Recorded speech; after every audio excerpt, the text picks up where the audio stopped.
Hello, Normal American Show host robnoerr. Who is moderating? Great question. I have no clue. I don't know shit. I know I've been working. Had zero time to prep for anything. I just literally... Oh, what am I on here? So I came in... This is day 8. I did see my wife today. I did, which was nice. But it was a busy work day. So just... I feel rushed. But that's okay. I'm a professional. Now, I could do one of two things. I could start to get my sources together or things like that. Or I could sing a karaoke song to get ready. What's the vote here? What do we think? What's up, Conservative Cartage? What's up, Vita? Aircraft Sparky Galil? It's going to be it's one of those things. I don't need to... Sparky knows this. Us conservative people or right-wingers or populists, we have jobs. This is my hobby, not my job. I'm not calling up. If me and Sparky are doing a debate, we ain't calling, having a 4-hour, strategy session on who's going to say what. That's what the left does, and then I come in and wreck them. The debate's supposed to be, I don't know what name he's going by now, but Pisco, I know. And then his partner, or the person on his side of the debate, is Ruminate. You may remember Ruminate. He might be going by a different name now. Trying to have a discussion with me about vaccine mandates, only to admit that he was ill-informed, then leave the show, then go on Destiny's show and admit that he got wrecked by me. So maybe he can go on Destiny's show and admit he gets wrecked again, though I don't think he can claim to be ill-informed because apparently he was on Wick's show the other day. If I wasn't working, I would have called in. Conor was on there, and Ruminate called in apparently, and which I thought was weird because we're supposed to be doing this debate. So it's like, I guess I'd talk to them any night about this. I have no idea who the moderator is going to be. I think maybe we're going to be San's moderator, or maybe it's going to be Connor's going to be moderator / let's be honest, as long as I get a reasonable amount of time to talk, I don't really think we need a moderator. I've debated Pisco many times. I think he's a hack. I think he's partisan beyond recognition, and he cheers for this corruption. But most of the time in our discussions with each other, we're able to have a discussion. Maybe I'll be proven wrong, and it won't work so well without a moderator. But I'm not singing. If I sing something, I'm going to sing what I want. I'm not doing shit rap. So, it is normal time. I get these things in my head, I don't know. As much as I complain about sort of the entertainment industry today, which it deserves all the complaints, I still value things like comedy and music very highly in my life, and it's one of the things that I use in my own head. I use things I've read in books, or quotes I've seen in movies, or lyrics I've heard in songs. Sometimes it's people in movies or artists that are singing, or writers that I don't like. Am I going to sing Try That in a Small Town? No, I sang Logic Homicide the other day. It's about, gangster rap type stuff. And then we did play some of the Try That in a Small Town. That's too offensive for me. Forgot About Dre, I'll sing. Talking about burning people's houses down and, things like that. But then the Small Town song that's don't burn down people's houses or we'll come together as a town. That's too violent. That's somehow racist. Isn't it always odd how they tell in themselves? The song I had in my head, this is the song I had in my head. We'll sing a little bit of it. We did karaoke. By the way, this means that this video won't be monetized on YouTube. No one watches me on YouTube because I'm shadow banned anyways. So who gives a shit? It's one of my favorite artists. He kind of went a little woke, unfortunately, I think. Tyler Childers. But this song, it always makes me think about when I don't get to see my wife because I'm basically in a gulag here. But we're getting ready for the debate by prepping like this. Up in Pocahontas, near the cranberry glades, we ain't got bars nor the charge to call her anyway. My mind's a mile a minute, my thoughts bark like hell. I focus on my breathing on a universal sound. I think about my darling girl, sleeping all alone. I pray the stars will shoot her all the wishes she can hold.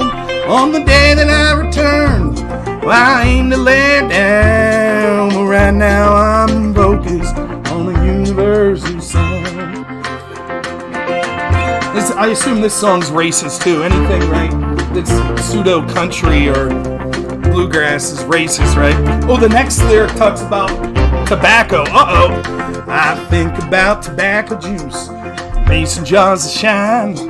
I think about the vices I've let take me over time.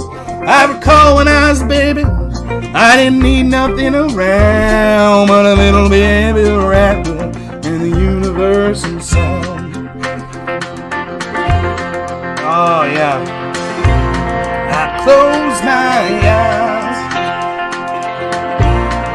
It's all so cool. It was alright then. It was alright then. Your nose to the grindstone's great. Focus on my breathing and the universal sound. I let it take me over from the toenails to the crown of the body that I'm in, till it put me in the ground, and I return to the chorus of the universal sound. Yeah, Tyler Chowder's awesome, man. Nose to the grindstone. It's basically a song about, like, painkillers in a small rural town. I sympathize. Never got into painkillers, but so many of my friends did. Oh, we got one more verse. Might as well get through it, right? Let's do it. I've been up on the mountain. I've seen his wondrous grace. I've sat there on a bar stool when I've looked him in the face. He seemed a little haggard, but it did not slow him down. He was humming through the neon universal sound. Tyler Chowders, man, great. Yeah, the song Nose to the Grindstone. The debate's supposed to start at 8:30. Given that there's lefties involved, right. Already I'm getting a message. Few minutes late, right. That's always the case. Lefty's always late. We'll get there. We'll get her done. So, originally it was supposed to be Saturday at 9, then it was Sunday at 9, then it was Sunday at 8, then it was Sunday at 8:30. Yeah, painkillers, man. You know, it's not something I talk about a lot. I've done my share of illegal substances, but painkillers never one of them.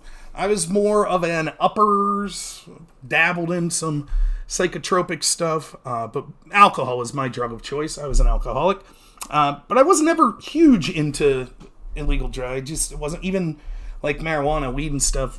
Wasn't big. I hung out with an awful lot of people that were. And painkillers, both being abused from the outset or people that tragically were legitimately taking painkillers and they got hooked on them.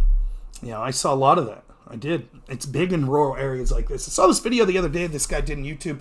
He's going to like the poorest neighborhoods in Appalachia. So he was going in a couple counties in West Virginia and was just talking to the people there. Maybe I should do something like that. Like that's sort of the area I live in. I think the average household income's like $32,000 where I'm at, which is pretty below average. That's not individual income, that's household income. So a lot of people really struggling around these parts, and that average is kind of artificially raised because there's an awful lot of academic class in this little town that I'm in because the biggest employer is a university. But there are tons of people that work at that university that I know are like janitors or maintenance people and things like that. True story, one of the first run-ins I had with some union weird shit was when I was assistant debate coach. I always tried to, I've always had respect for people that do blue-collar work. In fact, if there is a criticism to make of me, it's that I had an undue animosity to people that didn't do blue-collar work. And I had to sort of really think about that not everyone that's not working with their hands every day deserves to be shit on. Ironically, I was a debate coach. So I would have been shitting, which I did, on myself and people like me. But you could have those jobs and be a totally reasonable, awesome person. And many of those jobs are really good jobs that you can do a lot to help people. I work in home healthcare now. I'm not digging ditches or welding. I think it's an important job. Nonetheless, I always tried to treat those people with respect. Ever since my late high school days, I was friends with a lot of the janitors and so I always tried to, if I was staying late in the debate office, I tried to clean everything up, take the garbage out, all of that stuff. One day it's morning, I get in early to do some work in the debate office, and I'm grabbing the garbage bag and I'm taking it out to the dumpster. And the one janitor stops me. He's like, "Don't do that." And I was like, "Why?" He's like, "That's our job." And I was like, "Oh, don't worry about it. You guys work hard enough." And he's like, No, that's union stuff. You can't do that." And that was like built into their union contract. Other people couldn't take the garbage out. And it makes sense when you think about it, because they're worried about, like, well, then we'll lay people off. We'll just tell the people that work in the offices, take your own damn garbage out. So. Anyways, debate's supposed to be, I don't even know what the topic is. There's a lot of stuff being talked. I'm going to talk about FBI double standards. That's generally, I think, what the agreed upon topic is. There were some specific things, the Durham report, the IRS whistleblowers, the Grassley's release 1023. But Pisco rightfully was like, well, what's the topic? Which is a reasonable question. He's like, we just basically arguing there's a double standard at the FBI, and I think we all agreed. I do think, with ruminating Pisco and Conor and myself, I could be proven wrong on this, but I do think that it won't be like when you're debating someone like Synth, where it's like, the technical wording of the topic says X. I don't think it'll be like that, so... I think we're just going to have a general conversation surrounding those things. Oh, shit. I'm not in here, so give me a second. You're going to lose me for a second. Maybe.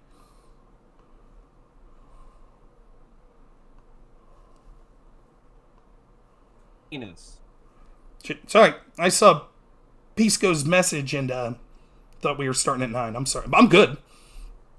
Okay. No, see, Rob sounds great, but you sound pretty low. Does he sound low to you, Rob? Do I sound low, Rob? Well, I think you sound good, but maybe pondering you sound loud? Is that... Could be. It could be it. I hate how many software programs we have to get to talk to each other. Yeah, it's stupid. Oh, penis. If we just change the name of Discord to X, or maybe Y, that would solve all the problems. Yo, that's. I don't think I'm a fan. We'll see how it shakes out, but I saw. Okay, now I will admit, I'm not. We're gonna get spicy right off the gate here. I by no means consider myself someone who frequently watches pornography. However, I'm aware of websites like Pornhub and Xvideo.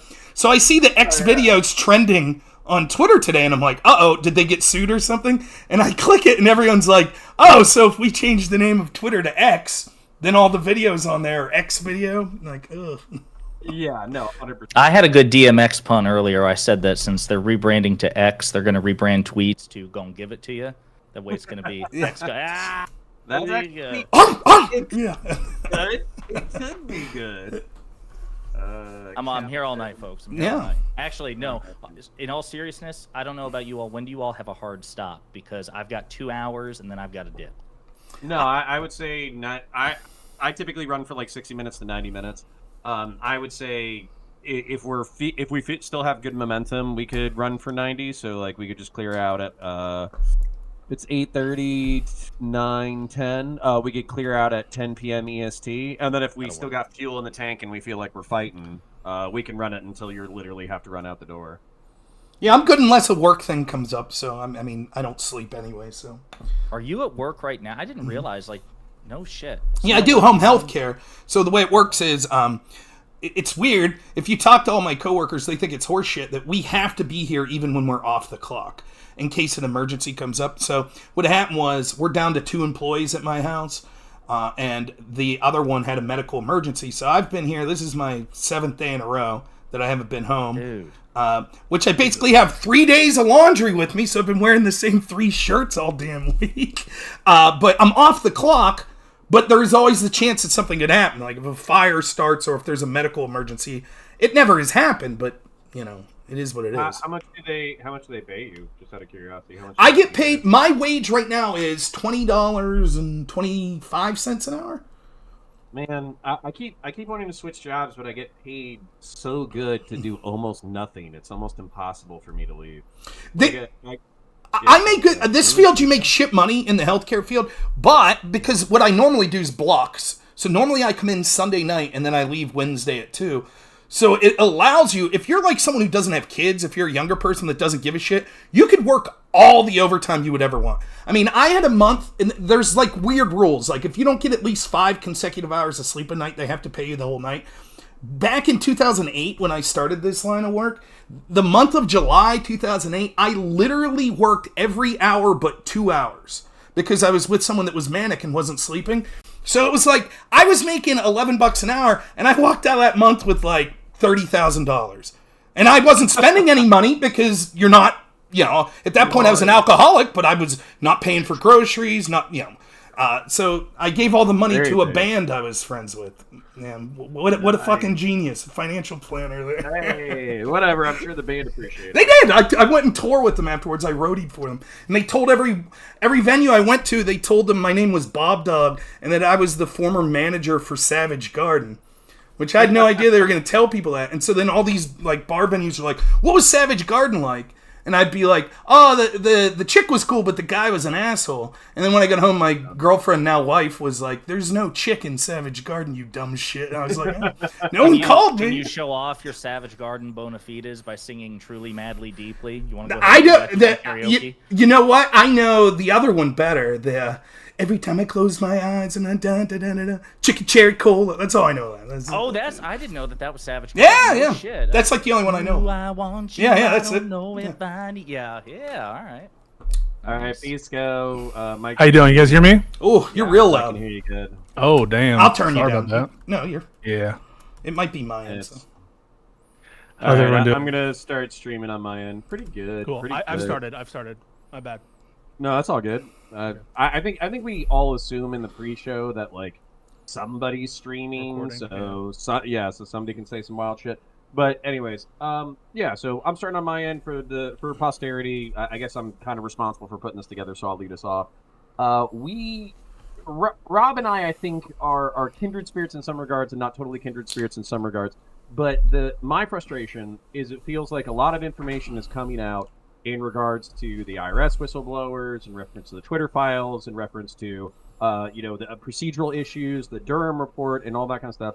And it seems like consistently on Twitter from progressive liberals and lefties, I'm getting it's a nothing burger. Don't worry about it. It's not a big deal. Like, they're definitely investigating everything. They're definitely prosecuting everything. Everything's being done according to the book, et cetera, et cetera.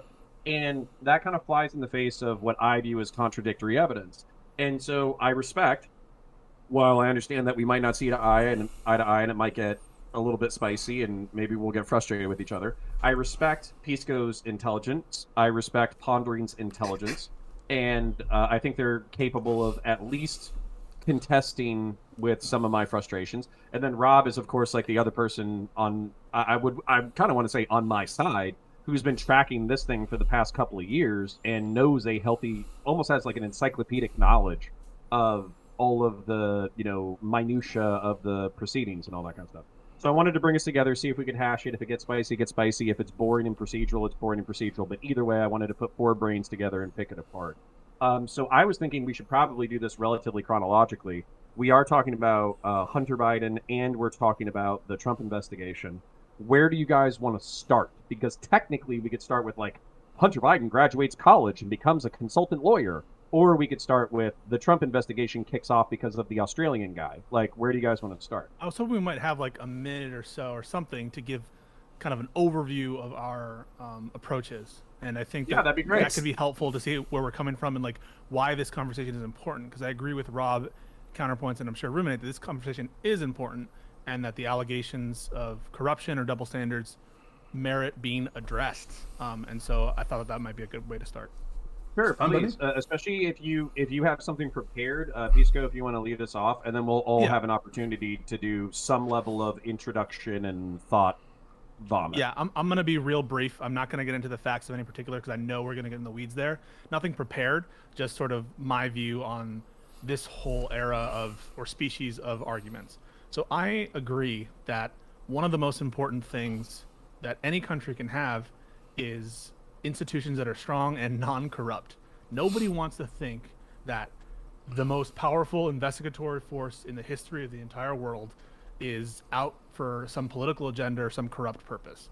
And I think that ultimately the burden of proof is going to be on individuals alleging that corruption to come up with some significant amount of evidence to show not just that there are individual instances of impropriety, of, yes, indeed, criminal action sometimes by investigators or people in positions of authority, but to really come away with, I think, definitely the robnoerr narrative or idea or philosophy, maybe the counterpoints philosophy, you do actually have to believe that all these incidents are linked in some way, that it's not just instances, to the extent that there is improprieties, that those are not isolated, they're part of a grander or more focused or purposeful direction of these institutions, purposely structured in such a way to eliminate dissent and its enemies. And I think that on the balance of the facts, those arguments are not convincing, and that if you break apart these individual moments, it's far more convincing that, one, Rob is just wrong about the facts in a lot of these cases, gets the timelines wrong and is misconstruing and blowing out of proportion certain things, or he's identifying correctly moments and incidents of procedural impropriety or even substantive impropriety, but that it's not a basis to think that our entire investigatory apparatus is captured by evil and corrupt motives such to destroy really democracy and freedom. And so I think that is a huge burden, and we're going to go in the weeds, I think, in this conversation, especially as it relates to Burisma and the investigations, picking apart some of these cases. But keep in mind throughout this conversation that it's about a broader narrative and about what's more likely. Is it more likely that our DOJ and investigators are captured with certain anti-democratic and anti-Trump influences, or that Rob is mistaken? Okay. Then Rob, do you want to go next, or Sure. Pondering, do you want to go next? Sure. I'm just going to co-sign what Pisco said just for the sake of brevity, so you guys can respond. Okay. Okay. Sure, I could go, no problem. So, as always, my focus, and hopefully we don't get into this with Pondering and Pisco, but most of the time when I do these debates, what happens is people want to hyper-focus on a specific politician. So they'll say things like, okay, I guess Hillary should have been charged. That's never been my concern. My concern is, as Pisco kind of admitted there, that we have the most powerful investigative agency in the history of the world, the FBI, and if they are engaged in a double standard or corruption that are putting their thumbs on the scale of our elections, our culture, that's a bigger story than anything that Joe Biden did, or Hunter Biden did, or Donald Trump did, or Hillary Clinton did. And so we have to hold those groups to account that they're engaging in one standard and not allowing their personal bias to affect and be able to have a double standard when it comes to how to evaluate these things. My standard is one of the things you'll repeatedly hear when we point out these obvious double standards, I'm guessing, is that Pondering and Pisco will say things like, but those were Trump-appointed people, or those were career Republicans. My contention has never been that this is about Republican versus Democrat. This is about those that have a sort of establishment level of power, have had sort of a hegemony on power, and those are people in the Republican and Democratic Party, versus people they see as potential outsiders. Saying that someone like Donald Trump or Tulsi Gabbard or Bernie Sanders or Jill Stein isn't really an outsider, that could theoretically be true, but the problem is the establishment looking at them as someone who's in the club, or are they looking at them as someone that could be a thorn in the side as an outsider? I don't even understand how this could be up for debate when the then leader of the Democratic Party, Chuck Schumer, admitted before Trump even came into office the fact that he was roiling up the FBI by criticizing them was a big mistake because the FBI would find 6 ways from Sunday at getting back at him. That has come to fruition, as we've seen. I've been right substantively on almost every issue that we've talked about since going back to 2017, 2018, when I started to talk about the litany of investigations into Trump, about how the Russia collusion stuff was horseshit. And I can't wait to get into this specifically, because you'll get through Pisco's own exchanges we've already had on Twitter that he understands that this double standard exists. He's already basically admitted to me on Twitter, but he's hyper-focused on little actors. He's focused on, what did Conor tweet, or what did Rob tweet, instead of the obvious double standard that we see in the actions that have been taken versus the 1023 that we see when it comes to Joe Biden, versus the Steele dossier and how we saw that it was used to spy on Trump and his campaign and his presidency and things like that.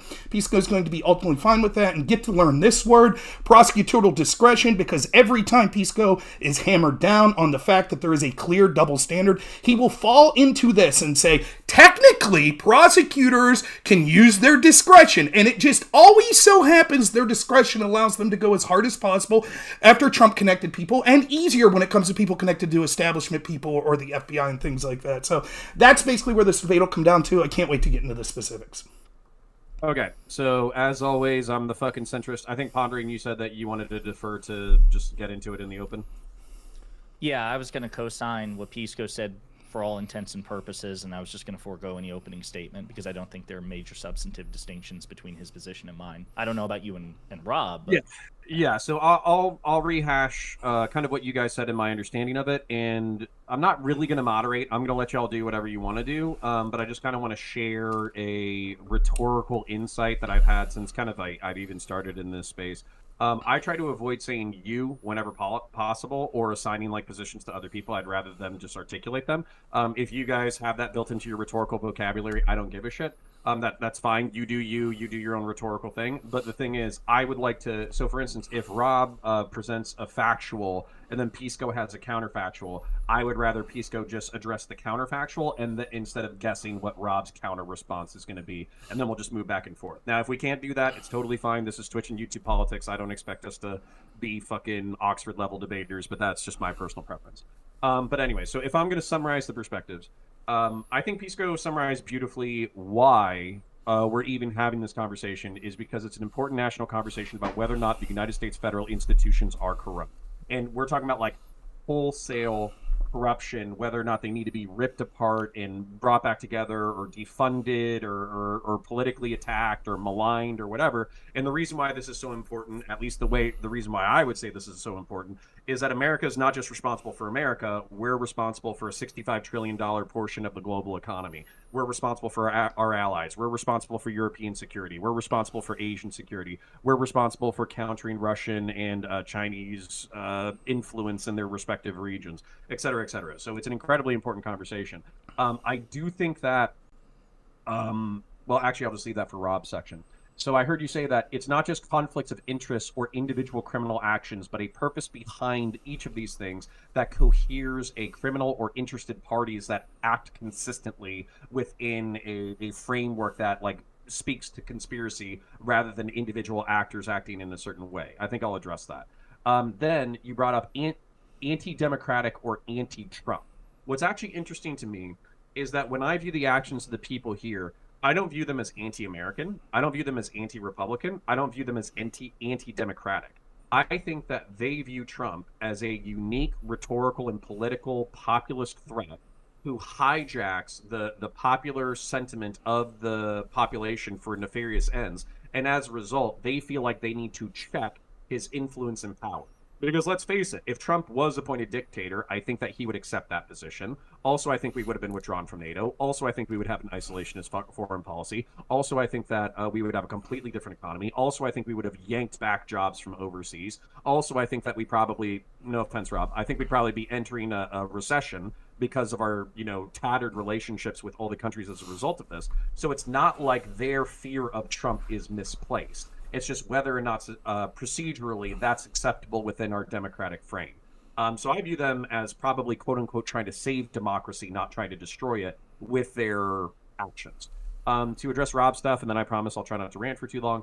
Rob is also concerned with the systemic because he views that each one of these instances speaks to a broader consensus that seems to repeat itself over and over again. If you look at the IRS whistleblowers being limited in their investigations, if you look at the FBI agents being limited in their investigations, if you look at, basically people in the FBI knowing that the Steele dossier was likely provided by Hillary Clinton, and yet they still used it as substantive evidence for FISA warrants. This all speaks to an institutional bias against Trump and against people who are anti-institutionalists. So it's not Republican, it's not Democrat, it's institutionalists versus anti-institutionalists, with anti-institutionalists being the quote-unquote outsiders that Rob is talking about. Final point, and then I'll wrap it up. So we can get into the 1023, the Steele dossier, and prosecutorial discretion, but I just want to kind of give you a heads up. I have been watching, I think I watched like 4 hours of the IRS whistleblowers, and I definitely watched the opening statements, and it's fucking brutal. So if you guys have talking points from 2 weeks ago, I'll try not to be a dick about it, but I am going to have some counters. So yeah, let's start now. If I can, Pisco, if I can, real quick, right? And I definitely want to get to the IRS stuff, because that's sort of new stuff. You commented to me on Twitter when I said that the allegations within the 1023. If I could just summarize, Pondering or Pisco, because I know you kind of disagree with me, probably most likely. I will try to summarize what this is. Step in if you think I'm incorrectly summarizing. Basically, this was a confidential human source that started doing interviews, I believe, in 2017 with the FBI, claiming that he was meeting with the then head or the owner of Burisma. This guy, Mikola. What's that? False. That's not what was being said. What was false? Owner of who was the owner of Burisma at that time? Zolchevsky. Wrong. Okay, go ahead. Okay.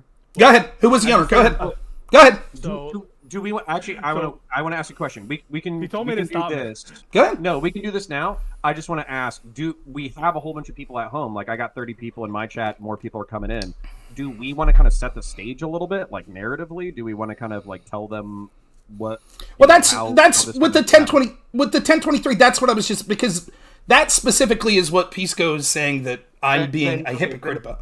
Then Pisco, yeah, please address the 1023. Y'all take it. You said it's false. I might want to pause and do like a narrative framing for the people at home who have no idea what the fuck we're talking about. Okay, sure. Why don't I'm going to let Rob continue, because it's a factual disagreement that I think is relevant.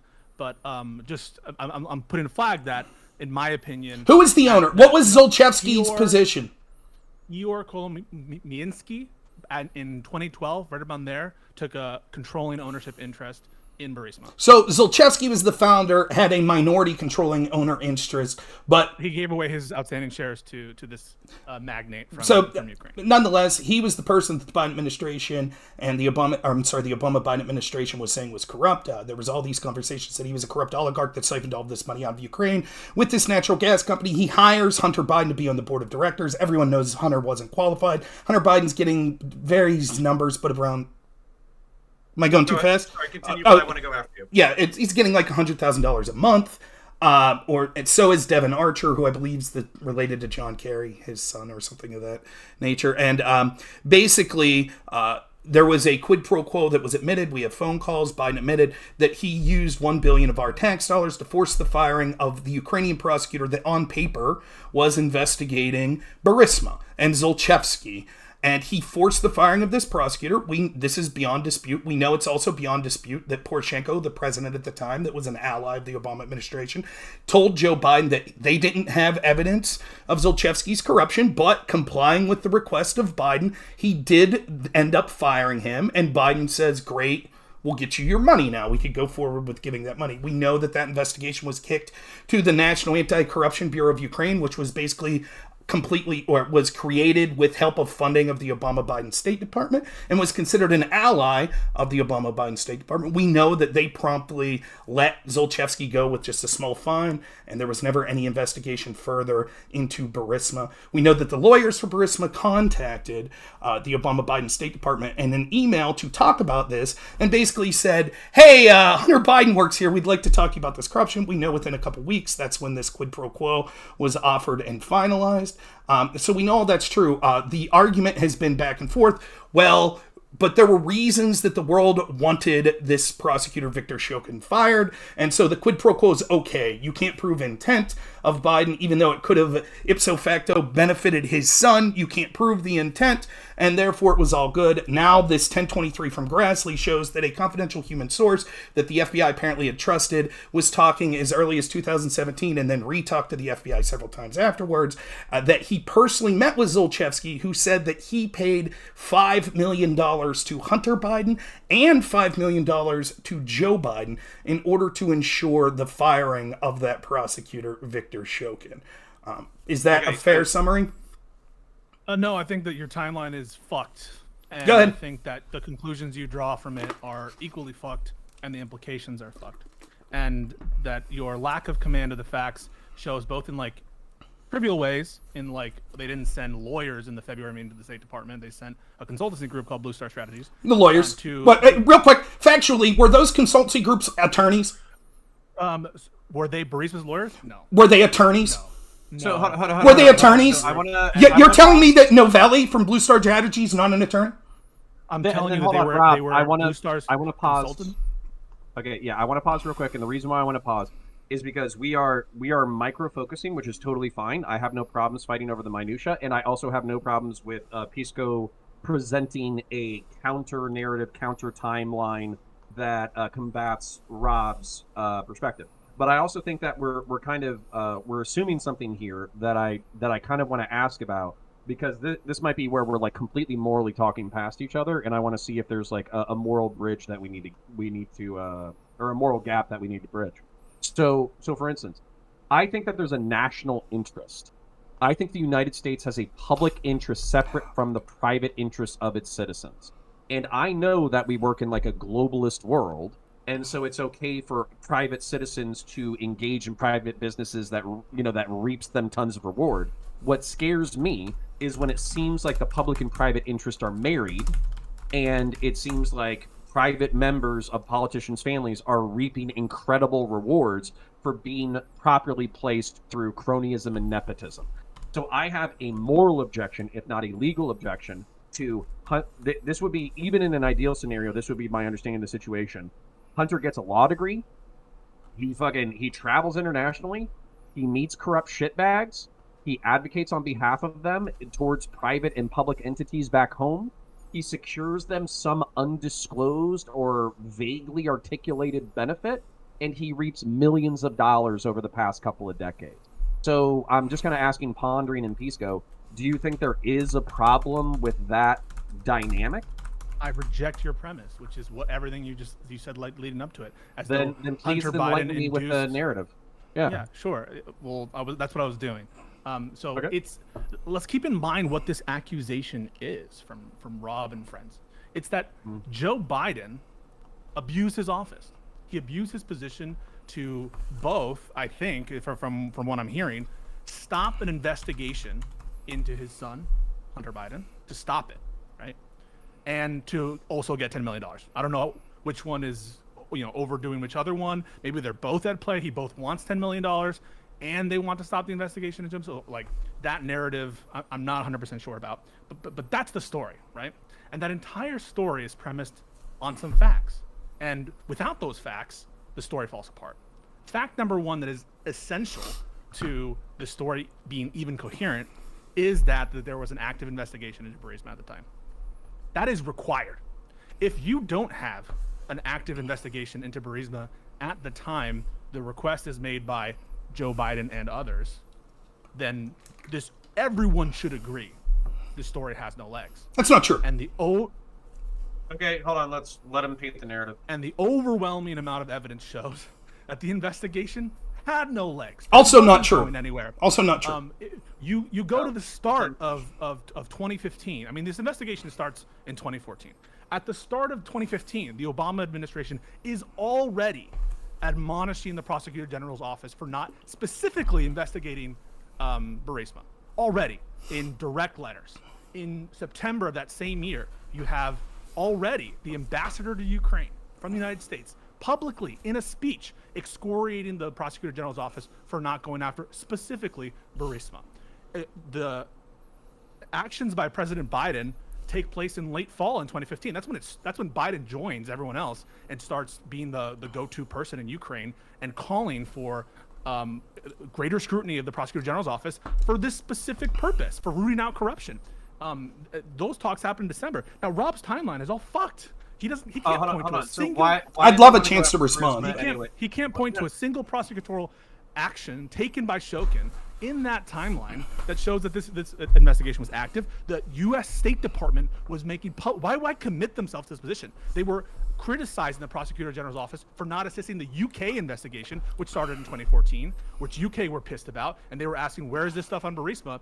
The United States of America was asking the Burisma, the Prosecutor General's office, why aren't you cooperating with the British? Why aren't you helping them in their investigation? And so it doesn't make sense. before we get into the counter narrative from Rob, I want to ask, what is the okay? Well, and then let me ask this question because maybe you can put it into the rest of your narrative. Why was the United Kingdom and by proxy the United States interested in the corruption in Burisma? What were they alleged to have done that was bad?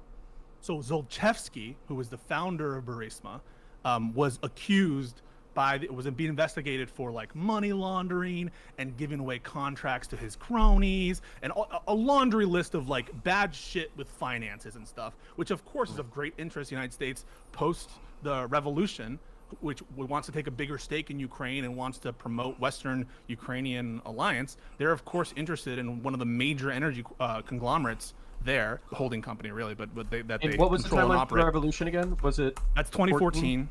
14? Yanukovych is kicked out, and then we have Poroshenko put into power, and during that time, during the transition, you have different actions taken by the West, and one of which is like to pressure these prosecutors to go after corrupt people, including specifically Burisma.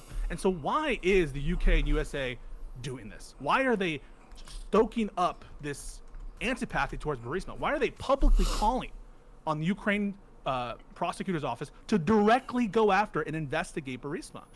And we'll leave Pisco filibuster for 40 minutes, and then I'll answer his bullshit. I'll finish with this. I'll finish with this. When you get to December, Biden, before Burisma's lawyers reach out to the State Department, Biden has already publicly committed himself to this position. He has already spoken privately to Poroshenko in December. He speaks privately to him in January, and they're readouts of this, pressuring the prosecutor. To think that he's doing this for $10 million when it's a clear direct line to his role as the vice president against the corruption in Ukraine. Okay, if I could get to some of this first, there doesn't have to be an active investigation. There could be, on paper, Biden thinks there's an active investigation, right? Now, the argument for why people like Pisco and Democrats supported an impeachment and an investigation into Trump with his phone call over his alleged, never proven quid pro quo of then Ukrainian President Zelensky was because that quid pro quo could have theoretically benefited Trump politically because it was targeting one of Trump's political opponents, Joe Biden. The same could be true if you're worried about your political futures and evidence of your son being involved in a corrupt company and taking large sums of money and then that company being investigated. That could also be a reason to want that investigation buried. So if Joe Biden, even if Shokin wasn't investigating, if Joe Biden and the United States thought that it was a possibility that Shokin was going to investigate, then even if that investigation wasn't going apace, they still may have had reason to stop the prosecutor on paper that they believed was spearheading that investigation. Secondly, Pisco's version of events isn't going to make any sense because this is what he would have you believe. So Joe Biden knows that his son works for Burisma, and the State Department, even under the Ukrainian impeachment, members of the State Department said that they privately were very concerned with the optics of Joe Biden's son working for this company that they were publicly saying was corrupt, that the guy that was running it was corrupt. So they were very worried about that. And so when this is what we had to believe. Joe Biden, as a father, says, I'm very upset. I'm upset that this prosecutor isn't looking into my son's company enough. We need to get that prosecutor out of there so we can get a prosecutor that'll look at my son's company.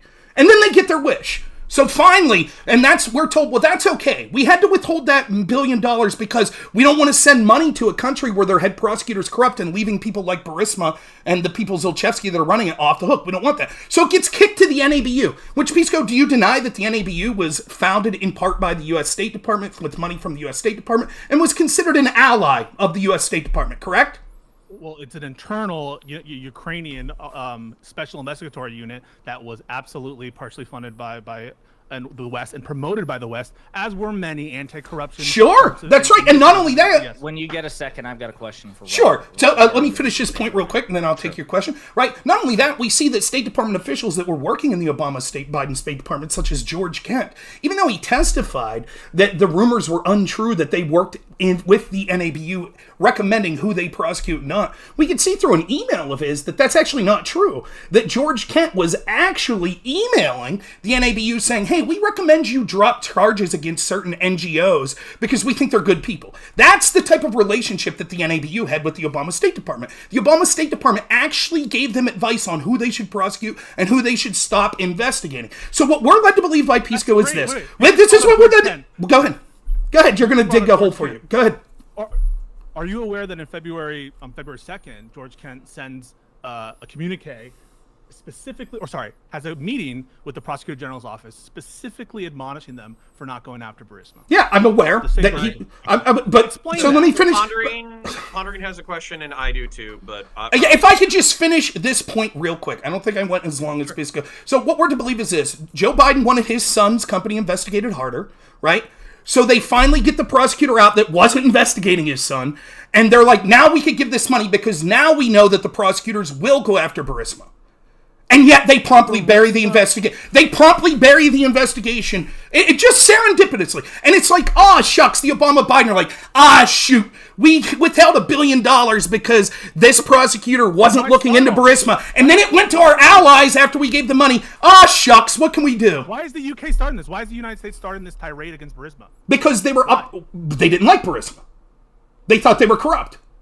So because Joe Biden's son's on the board, that's now that their entire perspective shifts on whether Burisma should be investigated. No, I believe that they thought Burisma was corrupt, but they also knew that it was a good kickback for allies of theirs, like the vice president's son, and so they didn't want the investigation. So you explain to me. I'll ask real quick, and then I'll take the questions from it. Why was it that the Obama-Biden administration wasn't furious when their allies in the NABU buried the investigation into Burisma after Shokin was fired?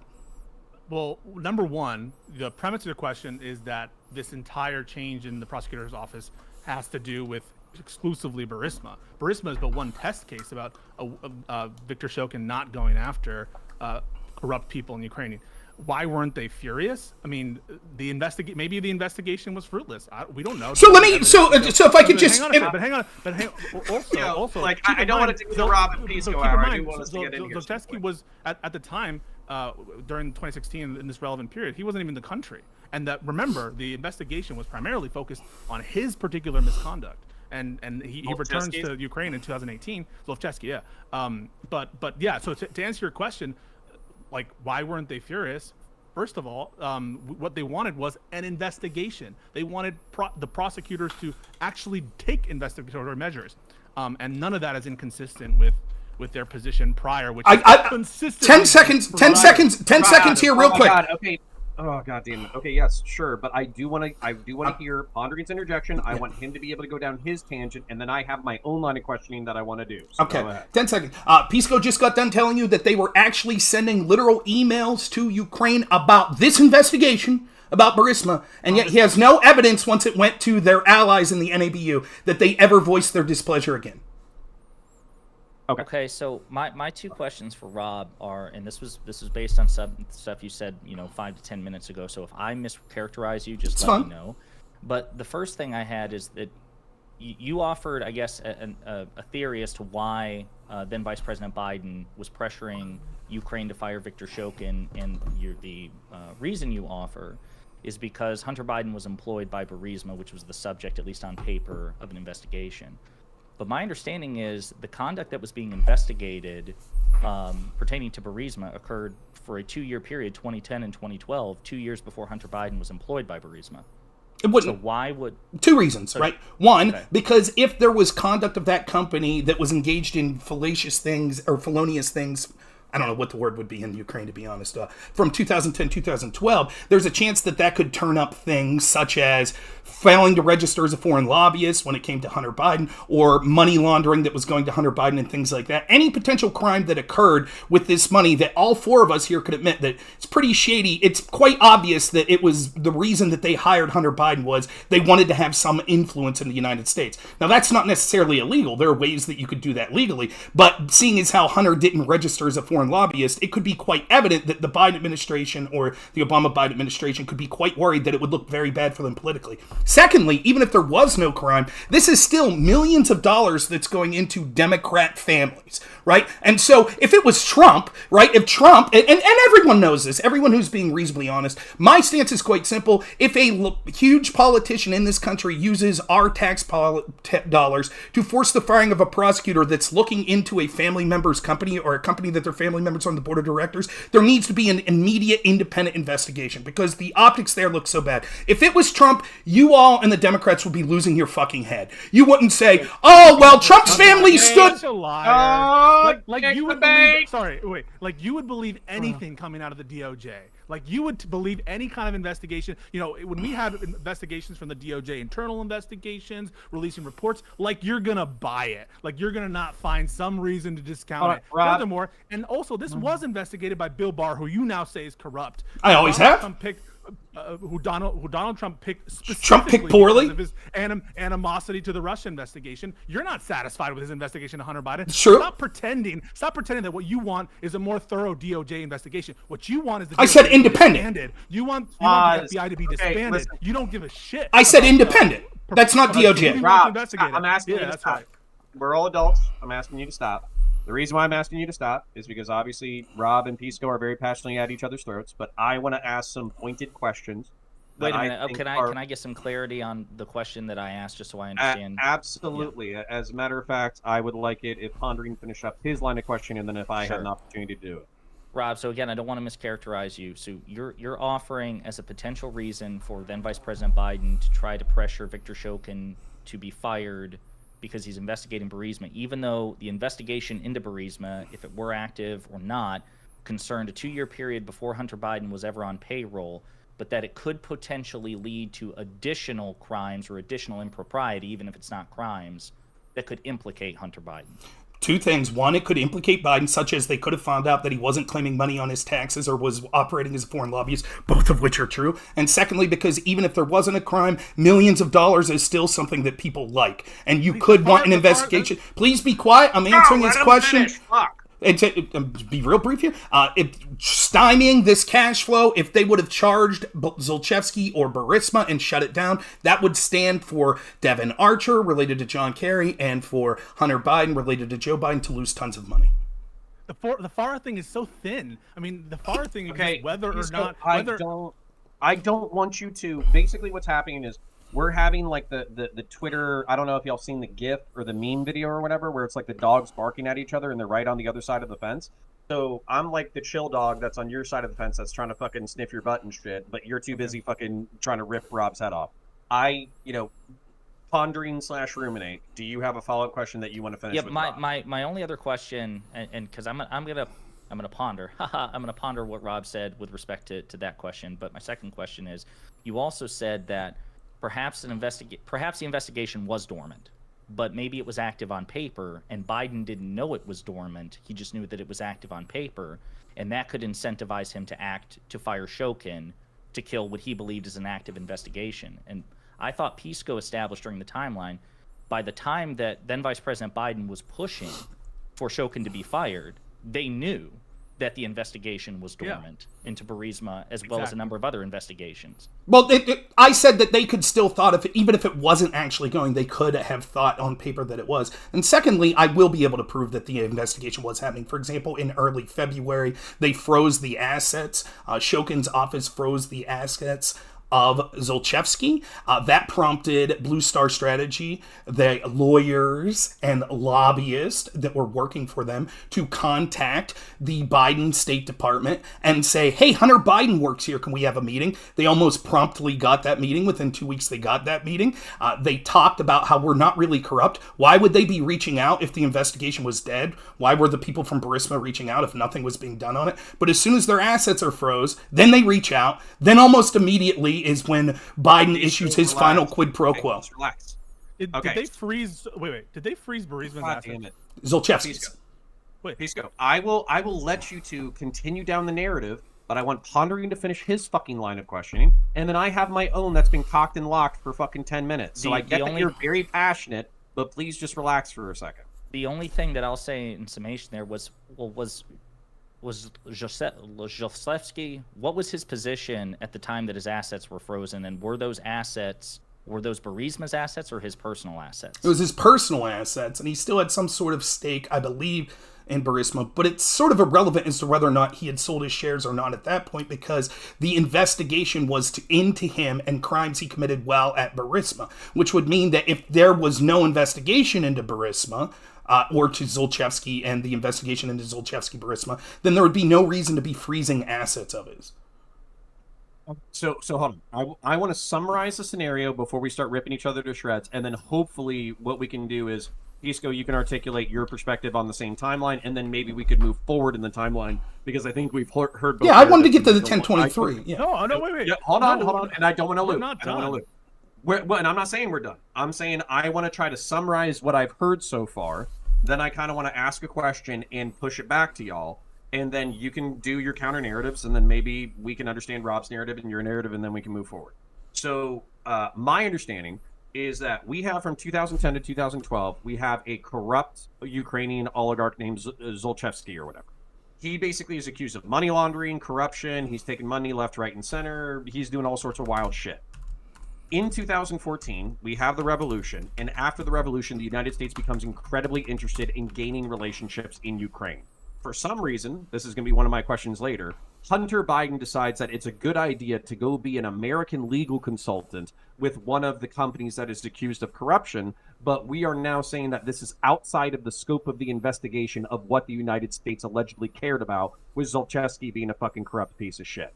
So then he starts working there. He's making 50 grand a fucking month. I think that's a conflict of interest, but hey, say, 50 grand is probably piss in the wind to these motherfuckers, right? Then we basically have this fight over the prosecutor, in which you're saying that the State Department and Joe Biden, contemporaneously to Hunter being employed at Burisma, are saying they need to do more about corruption within Ukraine. They need to take out more people. And I'm not sure when Zlochevsky flees, but he flees sometime during this timeline, and his assets are frozen.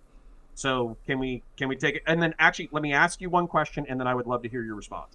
Why is it a good idea at all for the vice president's son to basically see a war-torn, collapsing fucking country accused of some of the worst corruption in Eastern Europe, and to say, I'm going to embed myself into one of the most credibly accused corrupt institutions of that country and collect tens of thousands of dollars from them per month? Why is that a good idea in any capacity? It's a stupid idea, but what we're talking about here is not whether it was smart for Hunter Biden to join Burisma. That's not the allegation. The allegation has to do with Joe Biden's corruption, and that somehow his request, his demand of the Ukraine to stop or to fire the prosecutor general, that was improper. I'm not going to change the question to one about whether it was smart or not smart. I want you to contend with my worst argument here. And by worst argument, I mean maybe my best argument, but maybe worse for you. I am not an independent actor. Okay, I am not. I am advocating for the health and well-being of 4 people at this point, and by extension, maybe 8, maybe like 20 people. Those people are my family. So it's my wife and it's my children. Those are the people that I advocate for. Those are the people that I want to do financially well. So for me, if you're saying that Hunter Biden is a private citizen, that would be like telling me that my son is a private citizen, and if I'm reaping public benefit in a certain scenario and he's parallel to me reaping a private benefit, it's actually of no concern of mine that he's reaping a private benefit based off of my public position, which doesn't track at all. I don't think that Joe Biden's going to be dead in the next fucking 10 years. I don't think he gives a shit if he adds another few $1 million to his checking account. What he does probably care about is the health, well-being, and financial success of his children and grandchildren. So can you at least contend with the fact that just because the money might be going into Hunter's account doesn't mean that Joe might not see a value in that? Wait, so what you are suggesting now is that we don't even need to show any specific evidence of corruption or malfeasance or improper payments to anybody. All we need to know this is improper, for what Joe Biden did was improper, is to know that he's related to Hunter Biden and that Hunter Biden's on the board of Burisma. Not even Rob goes that far to say that mere fact. I mean, is the moral or legal? Could Joe Biden, what's your perspective? Could Joe Biden legally prevent Hunter Biden from joining Burisma? Is Joe Biden able to stop Hunter from joining that? Could he say it's a $7 billion global economy? Don't shit where I eat?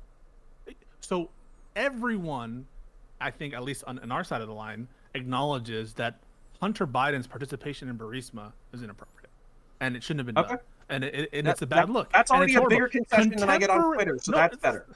Contemporaneously acknowledged, not just by like, I don't know, Republicans, but by Democrats, by people in the I think Rob said the Biden State Department, by people who work there. Yeah, of course it was a bad look. But what we're trying to do here is prove corruption and what was motivating Joe Biden. What Rob said is absolutely true. It's not a defense for Joe Biden to say, well, I have this pro forma reason that I can point to, even though we have a secret cable that says I'm only doing this to save my son. I would say we should impeach Vice President Biden if he did the same exact thing. But we have an email that says Joe Biden wants him fired in order to save his son. I would say it would be impeachable for him if he didn't recuse himself from that decision making, instead taking the active role there. 100% with Rob in terms of the intent absolutely matters in terms of why he's doing it. But the evidence overwhelmingly shows that the position of the Obama State Department, everyone, they're the ones who started this pressure campaign. The UK, the United States, they're the ones who are bringing to bear the pressure on Burisma and on the Prosecutor General's office. That is just not in line. Okay, so with follow-up question. Oh, God. Yeah. And then Conor, when you're done with your follow-up question, I've got another follow-up question for Rob about the first set of questions that I had, if I can. Is there any question? No, of course. No. So what I would say is I'll ask Pisco, Ponder and ask yours, and then actually I would like it if y'all resumed your combat, basically. So my follow-up question is, was there any results from the follow-up prosecution after this corrupt prosecutor was fired? Was anybody at Burisma fired? Was anybody indicted? Was anybody jailed? Was there any money recovered? Did Zlochevsky get prohibited from the country? Were some of his assets seized? Were there any kind of results as a result of this change of power and change of hands? The Prosecutor General's office, after the Prosecutor General was fired, the investigation supposedly continued or started into Burisma, and there was a resolution in 2016 or 2017 that essentially closed the investigation. There were no charges against Burisma, and there were no charges against Zlochevsky. Then, about a year or so later, Zlochevsky comes back, and the prosecution is restarted. And there's an active case against Zlochevsky now for the same kind of dealings in the same conduct that occurred back in the day. And he's currently a fugitive from Ukraine. He's not in Ukraine, and his whereabouts are unknown. I think there's some indication that he might be in a particular country, but he's not in Ukraine anymore. And there is an active investigation out for him. No, for crimes pertaining back to that time period. And also there's a criminal investigation into the new owner of Burisma as well. And so and that's occurring under Joe Biden right now. Okay. So if I could just 15 seconds to summarize the point that I think that you're getting to here, Conor, is the Obama State Department in 2014, as far back as then Pisco said, is writing, we're upset that Burisma's not being charged, that Zlochevsky's not being charged, and then all of a sudden when it gets kicked to their allies, within months, the investigation's buried. And Zlochevsky actually came back into the country. It wasn't until the whole impeachment fiasco where Trump and the media started reporting on it, John Solomon and others started being like, look how shady this shit was, that they reopened this in Ukraine and offered to cooperate with U.S. prosecutors, to which the Democrats said, don't do that. That's corrupt. That's exactly what the Trump administration was doing. They were trying to get cooperation with U.S. prosecutors to reopen this look into Zlochevsky. Why? What? And Pisco isn't going to have a good answer to this because there isn't a good answer. If the U.S. State Department was so concerned in 2014, they were like, we need to fire Shokin in part because why isn't he going after Zlochevsky and Burisma? And then it gets kicked to their allies. And within months, the allies bury the investigation. Why weren't they furious? Why weren't letters coming out saying, why did you let them off the hook? So once again, I mean, we're conflating what's going on here. What the U.S. is advocating for, and the U.K. is advocating for, is to assist in investigations, is to conduct an investigation. And Rob is saying, well, because the result was one way, then it couldn't be the case that the investigation was conducted. What's more is, he said it in what he just said, the Burisma matter was one part of a broader picture of anti-corruption. And for Rob to bring up Burisma as though this is the only thing that's motivating the State Department, Biden, they're all motivated by this one singular investigation. No, it's a broader practice of corruption in Ukraine, which he acknowledges, and that the Prosecutor General's office was consistently, routinely criticized for not going after corruption enough, not just by foreigners and Westerners, but by Ukrainians. And so for him to pretend and say, well, because the result of investigation wasn't what I thought it should be based on my priors. Not me, based on Biden, Obama. Priors. Hold on, listen, Pondering wants to get in, so wrap it up and let him in. Therefore, it is the case that Biden is corrupt. That to me doesn't follow logically or really follow like the broader course of anti-corruption efforts that the West was imposing on Ukraine as a condition of their assistance. Okay, so Rob, let that go. Bring it back in a second. Pondering has a question. I want him to be able to follow I'm actually going to pose it to both Pisco and Rob because they're more conversant in the details of the situation with Burisma and how do you pronounce his name? Zolchevsky.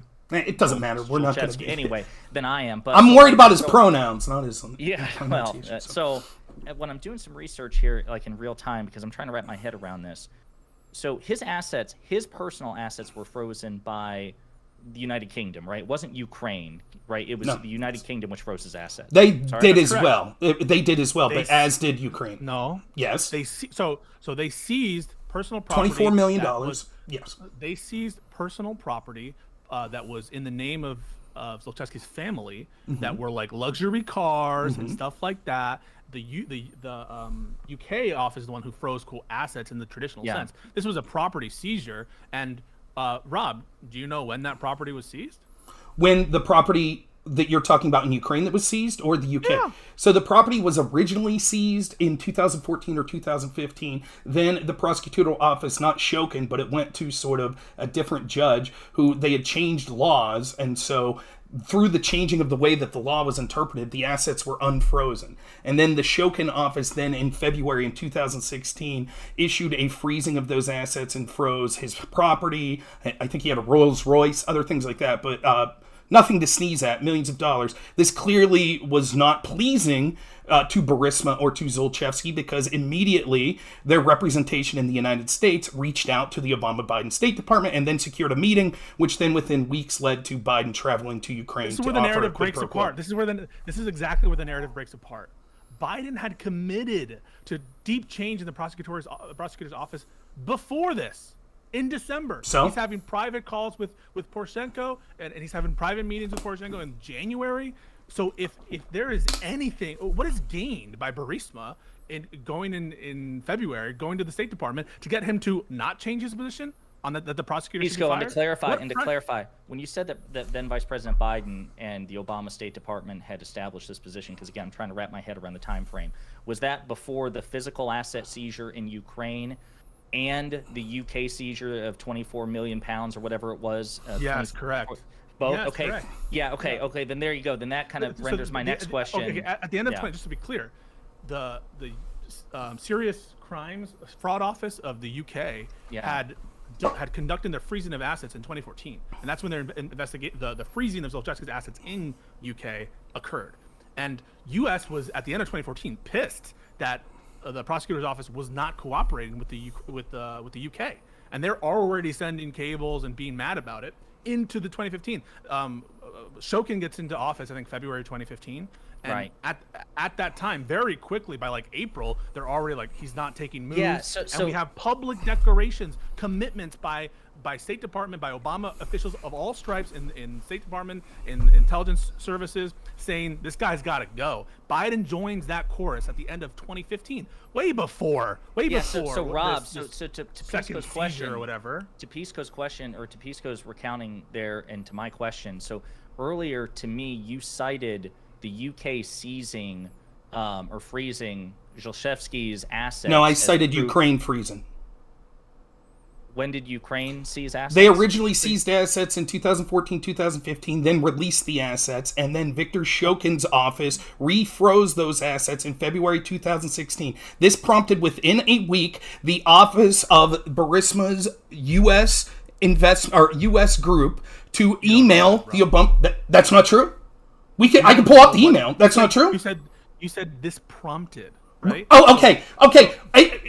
it seems, I will take away the word prompted because that speaks to intent. So almost immediately to the week after that property seizure, then whether it be because of that or serendipitously for no reason. When was the email sent? The email was sent, I believe, in the same week. within a week or two. It was in mid-February, right? So not the same week. Right.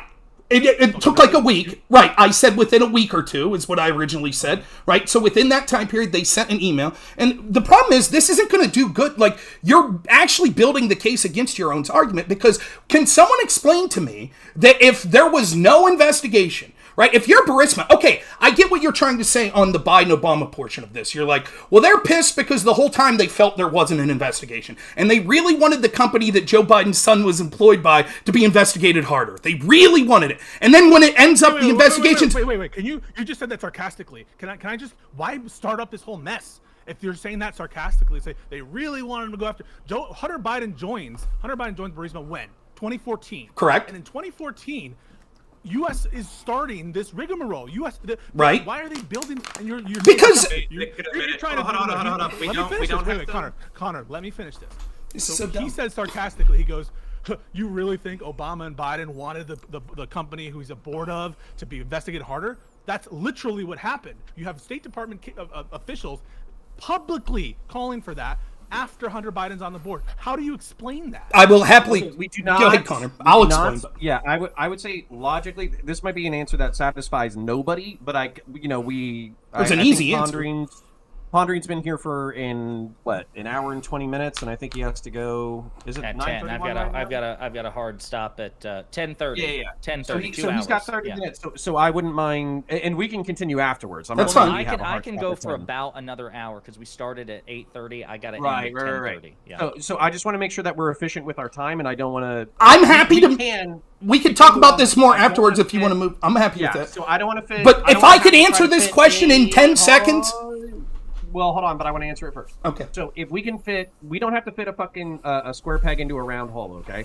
It's actually pretty easy to say that whatever the Biden interest in Ukraine doesn't have to be the same as Zlochevsky's or whatever. They could have their own interest in working with Burisma in order to expand natural gas contracts, get them friendly relationships in the EU and the United States and all that kind of bullshit. And the scope of the investigation could be narrowed to Zlochevsky while not necessarily implicating Hunter. And that's actually a relatively easy public statement, which is the target of the investigation is Zlochevsky and his relations to the company of Burisma, but the target years are 2010 to 2012, and actually we're, working in order to make sure that they're cleaner as they go forward or some shit like that. That's a relatively easy State Department It's easier than that. It's easier than that. Yeah. We're just operating under the assumption that Shokin wasn't investigating. Shokin's testified to the opposite. Poroshenko, who was an ally of Obama, said they saw no evidence that there was corruption. Shokin actually testified under oath in Ukraine that he was told specifically by Poroshenko,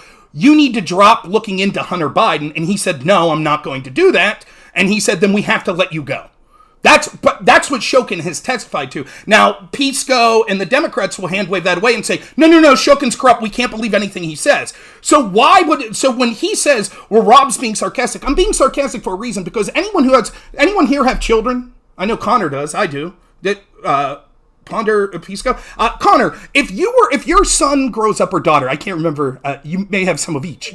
Two boys. If your son grows up and he goes to work for a company that's under an active investigation in a country, would you be cheering for that company to be investigated harder? Probably not. As a father. Why was it done? But the reason, that's right. So Pisco's like, that does sound odd. That sounds odd that a father would really be cheering for that. Then why was it done? Because it wasn't done. Because as soon as he got off the case, Shokin, it went to Biden's allies in the NABU, and they dropped the investigation. Listen to me. Because they thought that... I'll wait. You gonna let me finish? No, Rob. If you're getting frustrated, I understand exactly what you're saying. So right. Basically, it's all about public appearance. He has a public statement saying that we're going to investigate this institution harder. The person who was gunning after your son or gunning after the institution that your son was a part of gets fired. You have somebody who's an ally within the institution. You can point back at everything that you've said in the past, and you can shut it down on the hush-hush. That's exactly what happened. Pisco, hold on.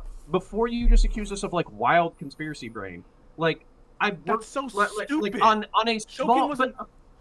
Sorry, go ahead. Sorry, this predates Shokin's appointment as prosecutor general.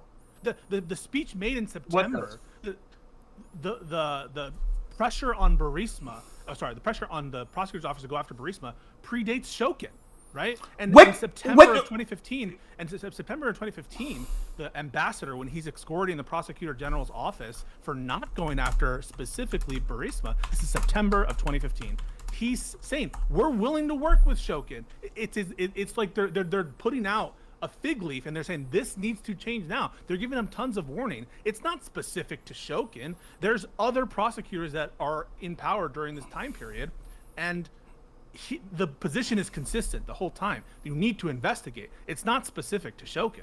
No, but again, I want to ask you a question. Because it's a pointed question. So, like, is it just Shokin? If we were, I don't even think this is possible to verify this information, but if we were to look at, like, the state prosecutor's office of, like, Ukraine, was there anybody else that we know of in Ukraine that was responsible for or charged with contemporaneously to Shokin looking into Burisma or specifically looking into Hunter? Was there any, like, low-level state's attorney who was like, fuck the Biden family, they're corrupt, I'm going to investigate them all? Is there any other example of that? Or was Shokin allegedly the only one? So I'm aware of two investigations.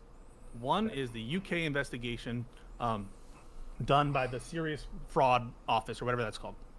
And the second is the Prosecutor General's Office of Ukraine, which was tossed around to different when Prosecutor Generals changed, that was moved around. And then there was some interagency handing off of the same investigation to other people. But I'm not aware of another substantive investigation. It related to conduct aimed primarily at Zlochevsky, which is like the money laundering stuff, all the things that he's the principal of. And so, the statement that, well, the FARA violations might be, shown by even though the conduct predates Hunter Biden's involvement, that's just silly. Any FARA violation that existed, and keep in mind the DOJ has not charged any FARA violation related to Hunter Biden, would be just as easily proven as by Hunter Biden's mere lobbying, if you're accusing him of lobbying, in 2015, where he's and where just he's so we can clarify, FARA, right? is it like Foreign Agent Registration Act or something? Yes. So if you advocate in the United States on behalf of a foreign entity, you have to disclose that to some legal entity. It's defined in certain ways because one of the reasons that there are exceptions, right? Because there are tons of foreign corporations that you can work with. There's, like, if you're doing it for a commercial interest, it's not necessarily that. If it's not a Ukrainian, if it's not like directed by Ukrainian or owned by like a foreign person, there's carve-outs and exceptions, and there's different reporting requirements depending on what kind of entity it is. But all this is to say that the investigation was clearly something that the United States wanted in 2014. It was clearly something they were fighting for in 2015, and it was clearly something they were fighting for in 2016. Nothing has changed. That's not true. That's not true. And so that's the interpretation that, if I could explain, that's the interpretation he'll give, but it's belied by the fact if that's something they wanted, then they would have been furious when, as soon as it went to their allies in the NABU, that the investigation was dropped. They would have been furious. If it's something that they've wanted since 2014, what's more likely is that a man in the vice president of Joe Biden didn't want his son's company to be investigated stronger, that he wanted to protect it, and he wanted to make sure that that investigation was being done by people he could trust to keep his name out of the light. And so that's why they were going after Viktor Shokin, because Viktor Shokin had froze the assets in February, which neither Pondering or Pisco could deal with. Those assets, if there was no it doesn't matter. If it had nothing to do with Burisma, why did it at that moment, like within a week or 2 weeks after that, why was that the time that Burisma's lobbyists chose to reach out to the Obama-Biden State Department, say, Hunter Biden works here, we would like to talk to you about this? If it was no big concern of them, wouldn't they just be laughing? They'd be like, shit, there's no investigation, right? Let me tell you the better natural explanation of what's going on here. Mm-hmm. The natural explanation, the one that I come to, is the following. That this guy, Viktor Shokin, wasn't looking at Burisma. And that when the American government, as well as other allied governments, are pressuring Shokin to conduct anti-corruption and to specifically investigate Burisma. Well, Burisma is worried now. And of course, Burisma is going to go out to the State Department, is going to try to make their case. Of course. Does it not make more sense? Or does it make more sense that something that the Obama administration was already doing, that they had been clear they're already doing, has been clear for months and years that they're already doing, they want to go to the State Department and they want to further advocate that that be done and also give $10 million to Biden? It defies all logic. It doesn't. It completely. Explanation of what's going on is they're worried. No, it's nonsense. So it was just serendipitous that they only started to get that worried a week after their former owner's assets were frozen. It's just serendipitous. That's when they decided. And then, real quick, and then serendipitous, just a week or two after that meeting, is when Joe Biden finally puts his foot down and says, here's the quid pro quo. Because you may be right that they were issuing pressure up until that point, but it wasn't until, and this is confirmed under the Biden-Poroshenko phone call, it wasn't until that $1 billion was threatened to be withheld that Poroshenko, who, by the way, was considered an ally of Obama and the United States, that he said, look, we don't see this corruption, but begrudgingly, we'll let this prosecutor go because we want that $1 billion. Poroshenko, by the way, is also under investigation, was under investigation for graft as well and corruption, who's now. And so just to be clear, what's up? No, you finish your thought, but then after that, I want to pause the conversation when you're done. Here's the problem, right? Every piece of this has to align and make sense. And Rob's explanation, in order for the pressure that was mounted in 2014 and 2015 to make sense, Biden has to be in control of the State Department and telling them that we're doing this as a preemptive measure so that we can get rid of the Burisma case more quietly, and so I can have sufficient plausible deniability that we are doing all these efforts in 2014 and 2015, and we're also controlling the UK prosecutor's office when they did their initial seizure, and this is all part of an elaborate scheme so that we can shelve the Burisma investigation in a way that's deniable. That makes no sense. No, it makes no sense if you're straw manning it. I'll be very quick. It makes no sense. If what really was happening was that there was an actual investigation occurring and that the Obama and Biden State Department was worried that there would be blowback because of all the corruption that was going on from them, that they would want that investigation to be controlled by their allies even as early back as 2014 Okay, and hold on, Pisco. You interrupt me. I kind of want to do outros on this segment because if we were going to divide this up into segment, I think what we've done so far is we've described the alleged corruption of Hunter Biden when it comes to Burisma, and also Joe Biden's alleged interference, whether you find that credible or not. I think that's what we've covered so far, and I actually think that fits relatively neatly into a discrete category. And also, I have heard your guys' arguments repeatedly, and I don't think that I'm better for it, because basically what I hear from Rob is that, like, these things are logical for these reasons, and I think that I can demonstrate a logical through line for why these parties are interested in acting the way that you're acting. And you're saying that these actions are actually counter to the logic of what you think self-interested parties would be doing, and so therefore it's not a conspiracy, it's a confluence of factors that have all come up into a messy situation.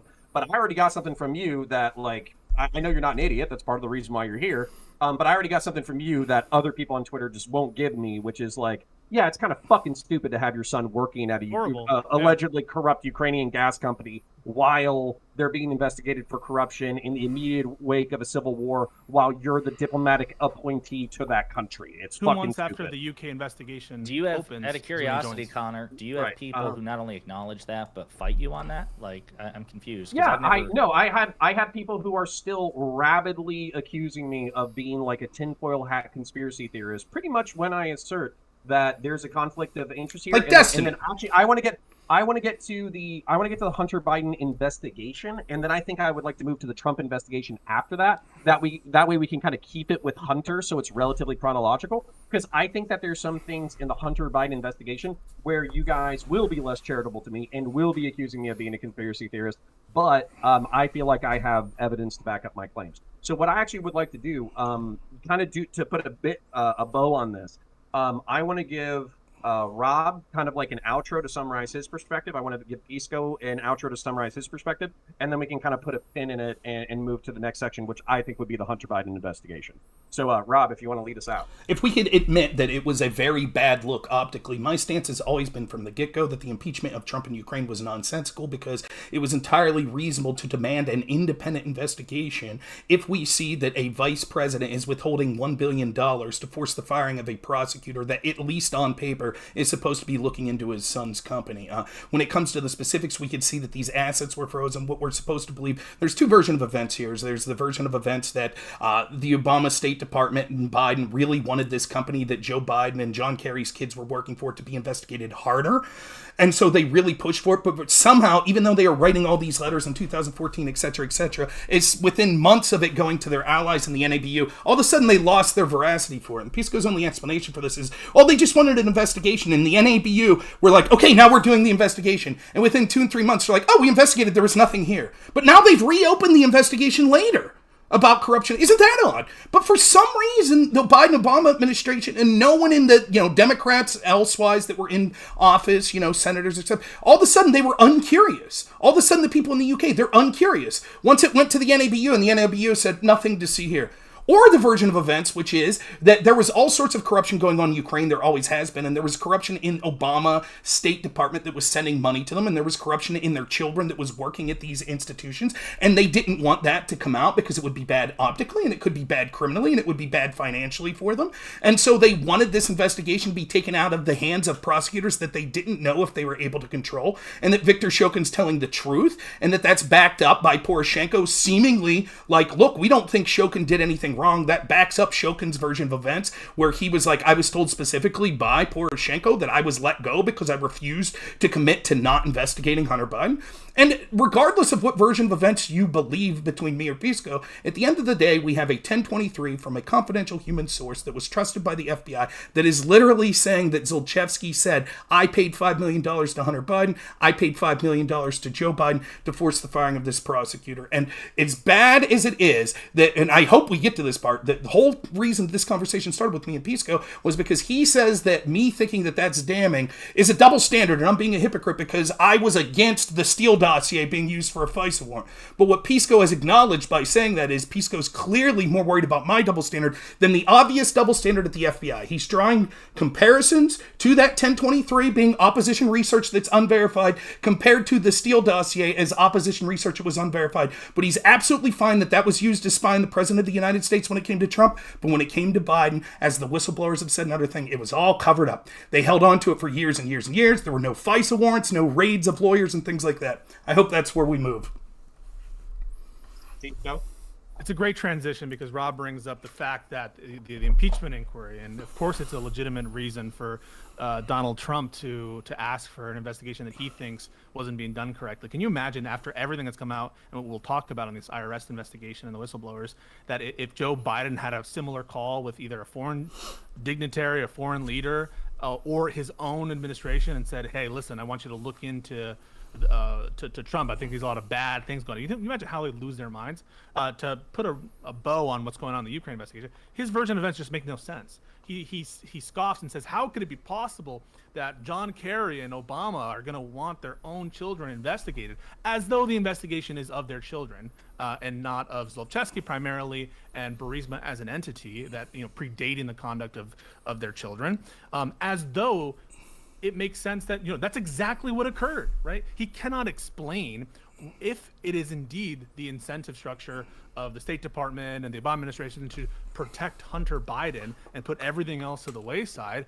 Why did they start up this whole Rickman arrest? Why did they start their pressure campaign? The only thing that could explain that is that Joe Biden is controlling everybody, that it's a way to get rid of this investigation that they're calling for. Why? Because to be deniable? How does Joe Biden control the UK investigation? Is he the one? Is he telling UK prosecutors saying, "I want you to actually seize those assets so that we can be deniable in an investigation of Burisma, and we can pressure them just in a way that it makes it deniable"? It makes no sense. It's how these narratives have to go, unfortunately.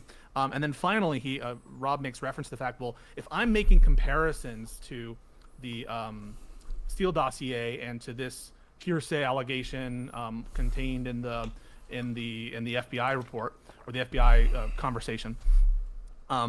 That how come I'm not in favor of the same investigatory steps being taken in one investigation versus the other? That's just misplacing and misunderstanding what these tools of investigation are for, right? Warrants don't just require suspicion. Warrants requires particularized evidence that you're going to get fruits of a search specified to a given location, to a given time. And specifically with the FISA warrants, with those warrants, those are, even if you don't believe any of the claims in the Steele dossier, they were pertinent to foreign intelligence surveillance. They had to do with FISA is directed towards foreign, being an agent of a foreign power or a terrorist organization, and related to surveillance and threats to national security of the United States. That is not an issue in the Joe Biden, in the Hunter Biden case. And what's more, it's evidence. I can't believe you just said that. Excuse me. I'm sorry. Go ahead. I'm talking. Its evidence also needs to be ripe. It needs to be liable to produce results now. Those are the showings that are required for FISA warrants.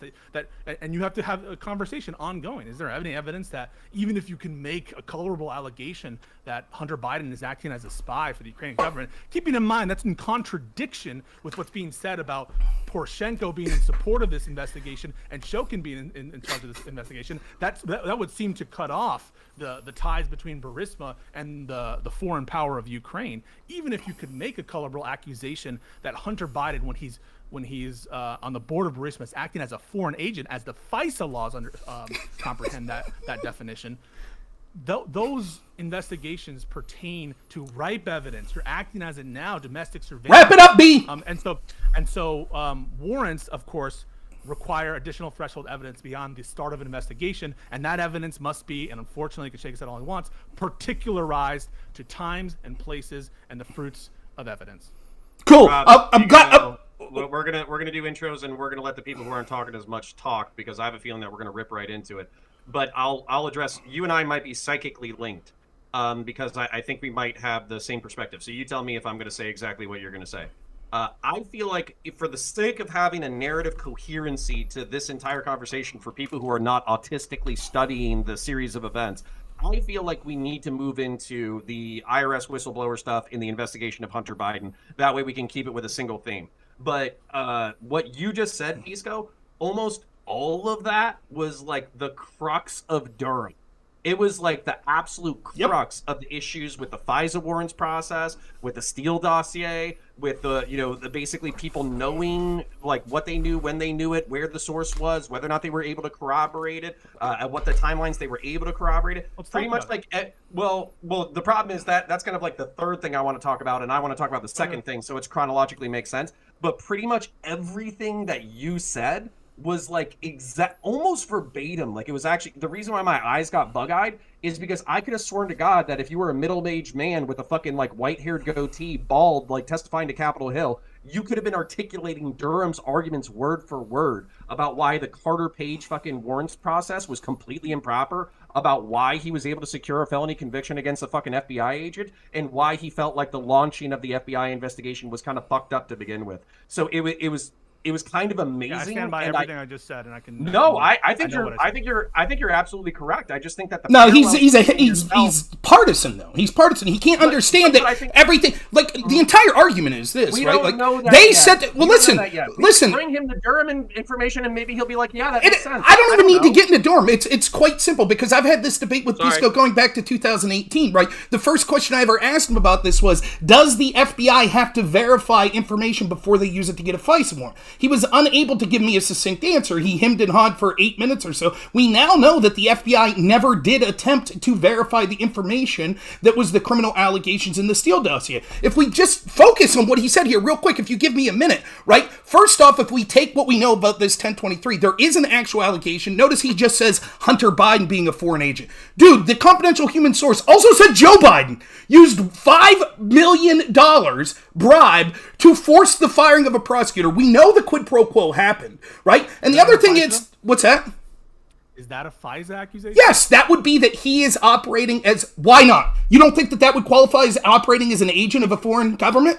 Of course not. You're talking about people who are exerting influence on organizations that you say are being investigated by the very government that they're supposed to be a foreign agent of. You're the one saying the president wants that this company investigated. That's why he doesn't want the prosecutor fired. You're the one who's saying that Biden is exerting influence on that country. To say that Biden is acting as a... No. Yeah, You misunderstand. You misunderstand. Excuse me. Saying that Biden is acting as a foreign agent by allegedly taking a bribe, that's absurd. He's the one in the position of authority that's imposing conditions on others. Come on, Rob. That's absurd. That would be like saying this, that if there was a president, let's say Trump wasn't working with Putin, but was working with a different Russian mobster that was feuding with Putin, well, then he isn't operating as a Russian agent because he's operating with someone who's against the government of Russia. That's absurd. You could still be operating as a hostile foreign agent just because you're not with the official government, but with oligarchs that are in that country that are considered powerful oligarchs, right? And so the idea, let's be very specific here. What was it that Carter Page was accused of? Trying to get money from Rosneft to influence Trump to have policies favorably towards Russia. That's exactly, almost linearly, what we're accusing Biden of here. That he was getting... Yes. No. I thought it was the accusations to of affect Carter Page policies is that beneficial to Burisma. Which is a hostile foreign government oligarch, Zolchevsky. Okay, so on Rob's version of events, every Ukrainian entity and actor should be considered a foreign power under the FISA Act. No. Right, yeah, Rob, wait. This is it. So I just want to be, I just want to be clear.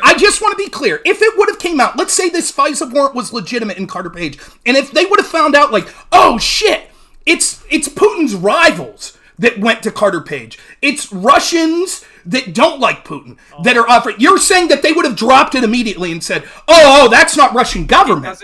Hang on a second. Part of the reason, Pisco, would it be criminal at least? Would it be worthy of criminal investigation, even if it didn't fall under the FISA stuff? Then I don't want to split the hairs about like FISA definitional. I understand your shit. I understand your shit. Because FISA warrants are very different from. So he needs the FISA warrant plugin because he knows, even though probable cause, by the way, which warrants the standard of proof of probable cause, that's not beyond a reasonable doubt. And so when Rob says, well, he hemmed and hawed about whether it would be probable, he had to verify. They didn't attempt to verify. They didn't attempt. But not beyond a reasonable doubt. Warrants are there to. They did not attempt. To recover evidence, and now I feel like I need a low bar. Historically, a low bar, and you can ask anybody that, and any lawyer that probable cause is not some humongous percentage. It's a low bar. Hey, may I respond?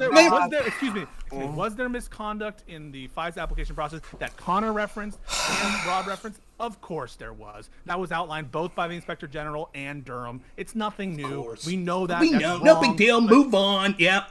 Corrupt FBI. Just move on. We know they're corrupt. When it came to Trump, we're gonna get spun around an axle, and the reason why we're gonna get spun around an axle is because you're responding to Pisco, and I want to respond to you, and we're like jumping like 10 steps ahead. So for instance, the reason why I want to respond to you is because what's interesting about what you said, I want to give the people at home a little bit of foreshadowing, is that the FBI did try to verify the Steele dossier, and then what happened to them?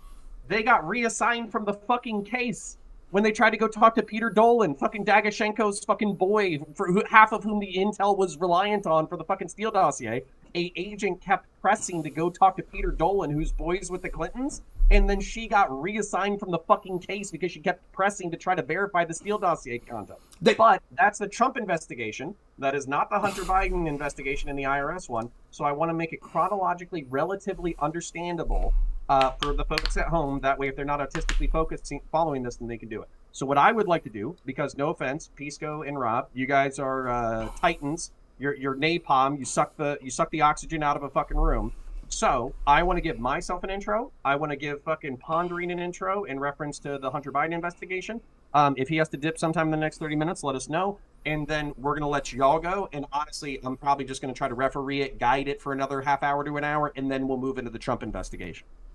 So let's talk about this, and I'll talk about it from my perspective. A significant amount of the information that I have, or actually, let me start from here. I felt like there was a shitload of smoke, okay? I felt like I'm looking at Hunter working overseas in a corrupt, falling apart country. I feel like he's taken hundreds of thousands of dollars over the course of months.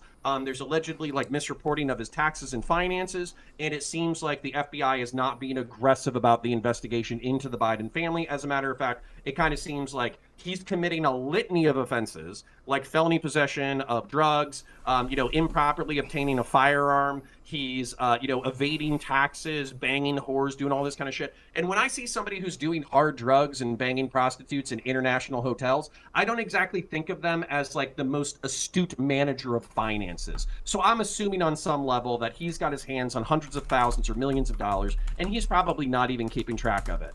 And so as a result, I thought that since these are felonies, and since he's conducting them internationally, and he's conducting them publicly by videotaping all the evidence because he's a fucking idiot, basically somebody at the federal, DOJ, FBI, fucking somebody should take a look into this shit, right?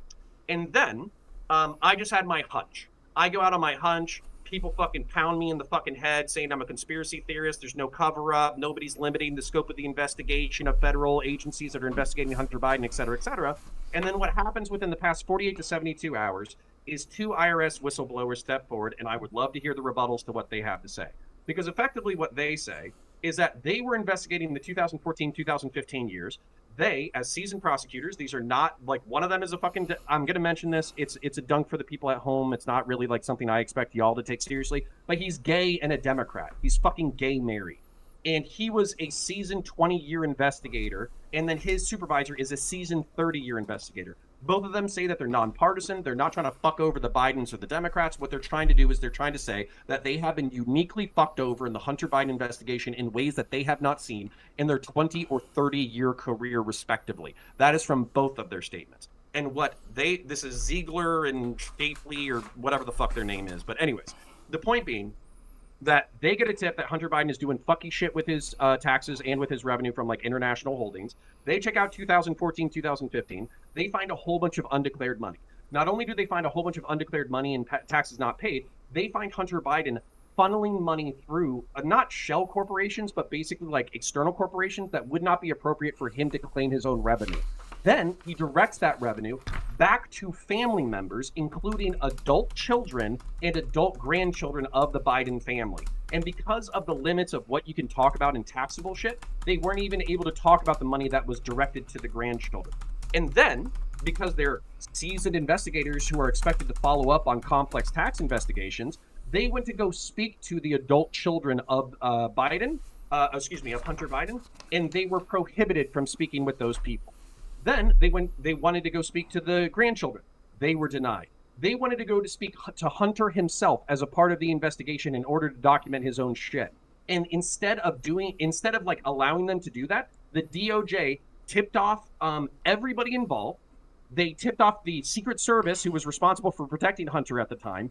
And by the time that the IRS agents show up to talk to anybody, everybody is lawyered the fuck up. Everybody is shut down and they're unavailable to speak. And when they go back to supervisors in order to try to follow up with these conversations, they told, nah, it's too politically sensitive. Don't do it. So they're basically shutting down entire portions of the investigation that they would typically be responsible for, but they're not allowed to do because of supervision. Then, can I add two parts real quick there? Please do it as a part of your intro, just because I'm on a roll and I want to make sure that I hit all the points that are in the top of my head. Then, when it comes to charging, this is probably going to be something contentious. I don't expect to win over Pisco on this thing. But basically what happens is like Weiss out of Delaware is the state attorney that's responsible for charging people or whatever.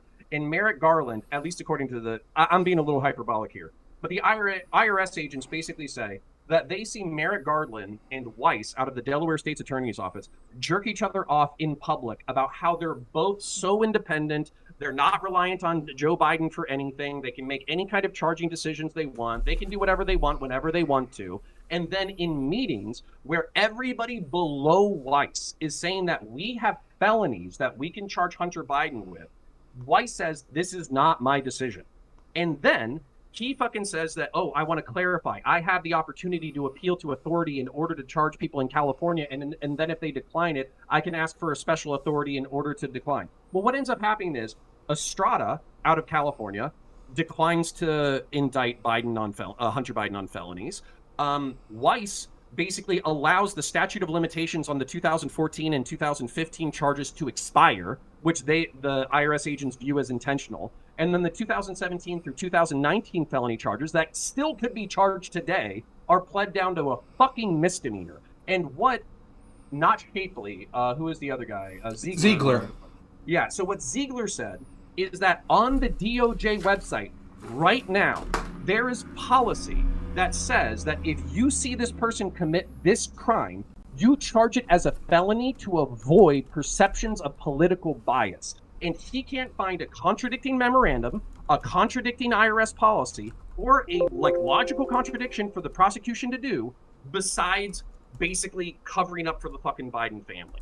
I think that's sufficient grounds to say that the investigators were hampered, that their charging was hampered, that the scope of their investigation was hampered, and when they started pushing the bounds of that scope, they were basically told to fuck themselves and to be quiet. And that's why we have 2 IRS whistleblowers who are talking to Capitol Hill right now.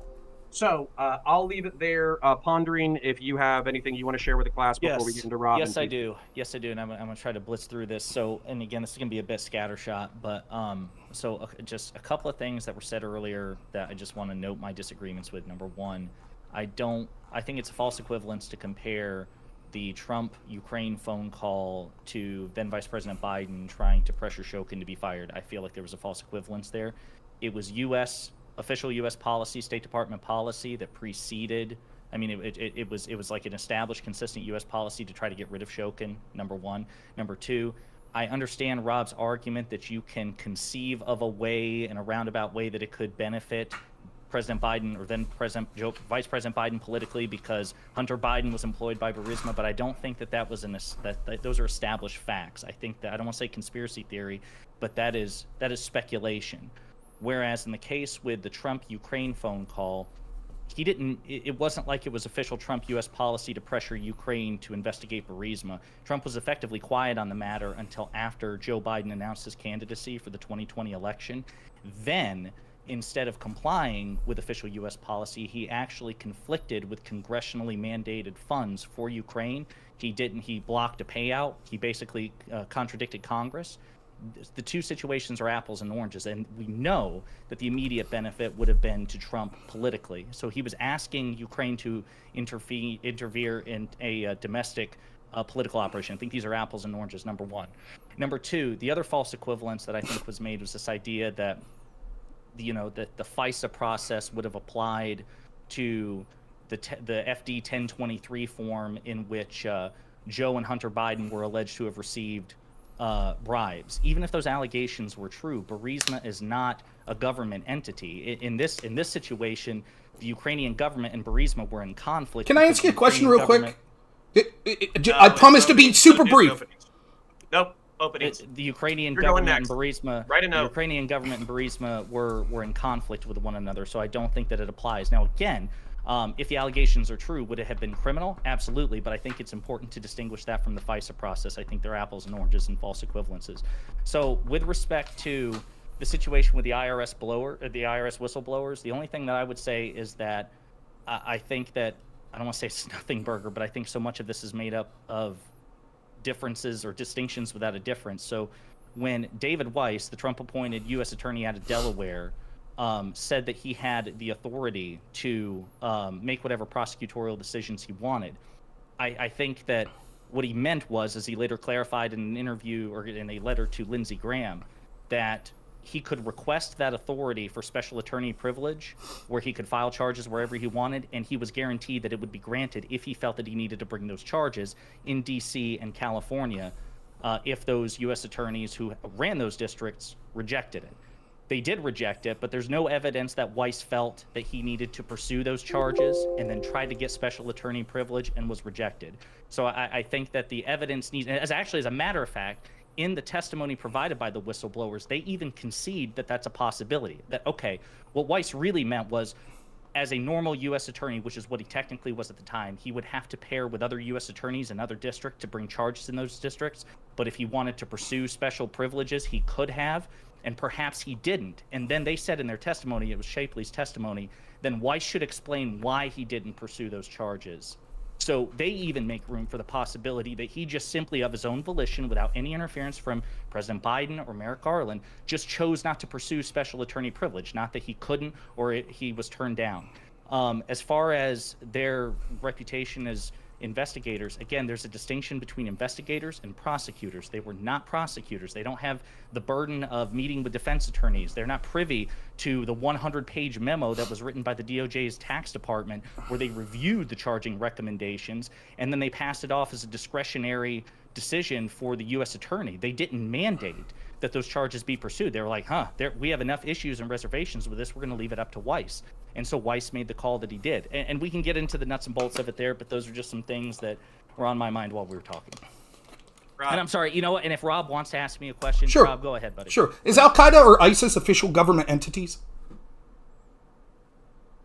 Those are specifically called out in FISA changes. Terrorist organizations are acknowledged as foreign powers in the FISA Act, based on changes to the FISA Act. Oh, I see. I didn't know that. And the text of those amendments make explicit reference to terrorist organizations. So again, your equivalence is totally preempted. But just to be clear, so your arguments here will be that criminal organizations that are considered oligarchs for hostile foreign nations, you cannot use a FISA warrant if you think that someone's an agent of them. They need to be terrorist organizations or foreign powers as defined by the statute. If you disagree with that, you just haven't read the statute. Okay. Well, and maybe this is an opportunity for us to have consensus, because again, I was going to say, Pisco conceded that if the allegations are true, that they are criminal. No. There should be that. No. The standard was set. Right. That's the problem. Right. The problem with everything that you're going to be saying here. Right. And you could see it with Pisco. Right. He's being smug about it. When people like me saw how corrupt this was in 2017, it was like, holy shit, they're using unverified opposition research that was sourced by a suspected Russian spy to accuse Trump of being a Russian spy. And then later we found out that not only was that central to the FISA warrant, to spy on a president of the United States' team. A president of the United States, 4 times first his campaign, then when he was president, 4 times they redid that. That should have been a watershed moment where all of us should have been like, holy fuck. The Durham report should have been a watershed moment. I knew all that shit in the Durham report years earlier, but it should have been a watershed moment where we said, we allowed our FBI to take opposition research sourced by a Russian spy, who when they eventually talked to him suspected Russian spy. When they eventually talked to him, what do you mean? He was under investigation in 2000. It's Rob's opening, but Rob, I do kind of want to redirect you just a little bit. I want to talk about the Hunter Biden investigation, and I want to save the Trump investigation for a third separate segment, so we're not mixing things up. So what we'll see is then, you can see in each and every one of these, when it comes to people going after like Trump and things like that versus the establishment type people, that it is the exact opposite type thing we see. So some of the things, I'll be brief here. Just a couple things. You were mentioning all of the things these whistleblowers said. Here's a couple more that you didn't mention. When they got the evidence of the WhatsApp message that said that Joe Biden's in the room with me, they were not allowed to ask about that. They were not allowed to ask about Joe Biden. They were not allowed to ask who the big guy was. So that was something that they were told. By the way, that 1023 that was first in 2017, the confidential human source says that Zlochevsky refers to Biden as the big guy. What a coincidence, right? Way back in 2017, that's what a confidential human source was saying that he went by. The other thing that I was going to say is Wolf. What's that? Go ahead. This report comes after that it's public knowledge, the big guy stuff. When was the big guy stuff released? Hold on. It's openings. Let Rob finish, and then Pisco, you're going to get your own uninterrupted opening. The other thing was, I might be screwing up this name, Leslie Wolf was one of the people that they talked about, right? She said that she told Ziegler, I believe, it may have been Shapley, that they couldn't raid Joe Biden's house. They couldn't serve a warrant there because, and I'm quoting, it would be bad for optics.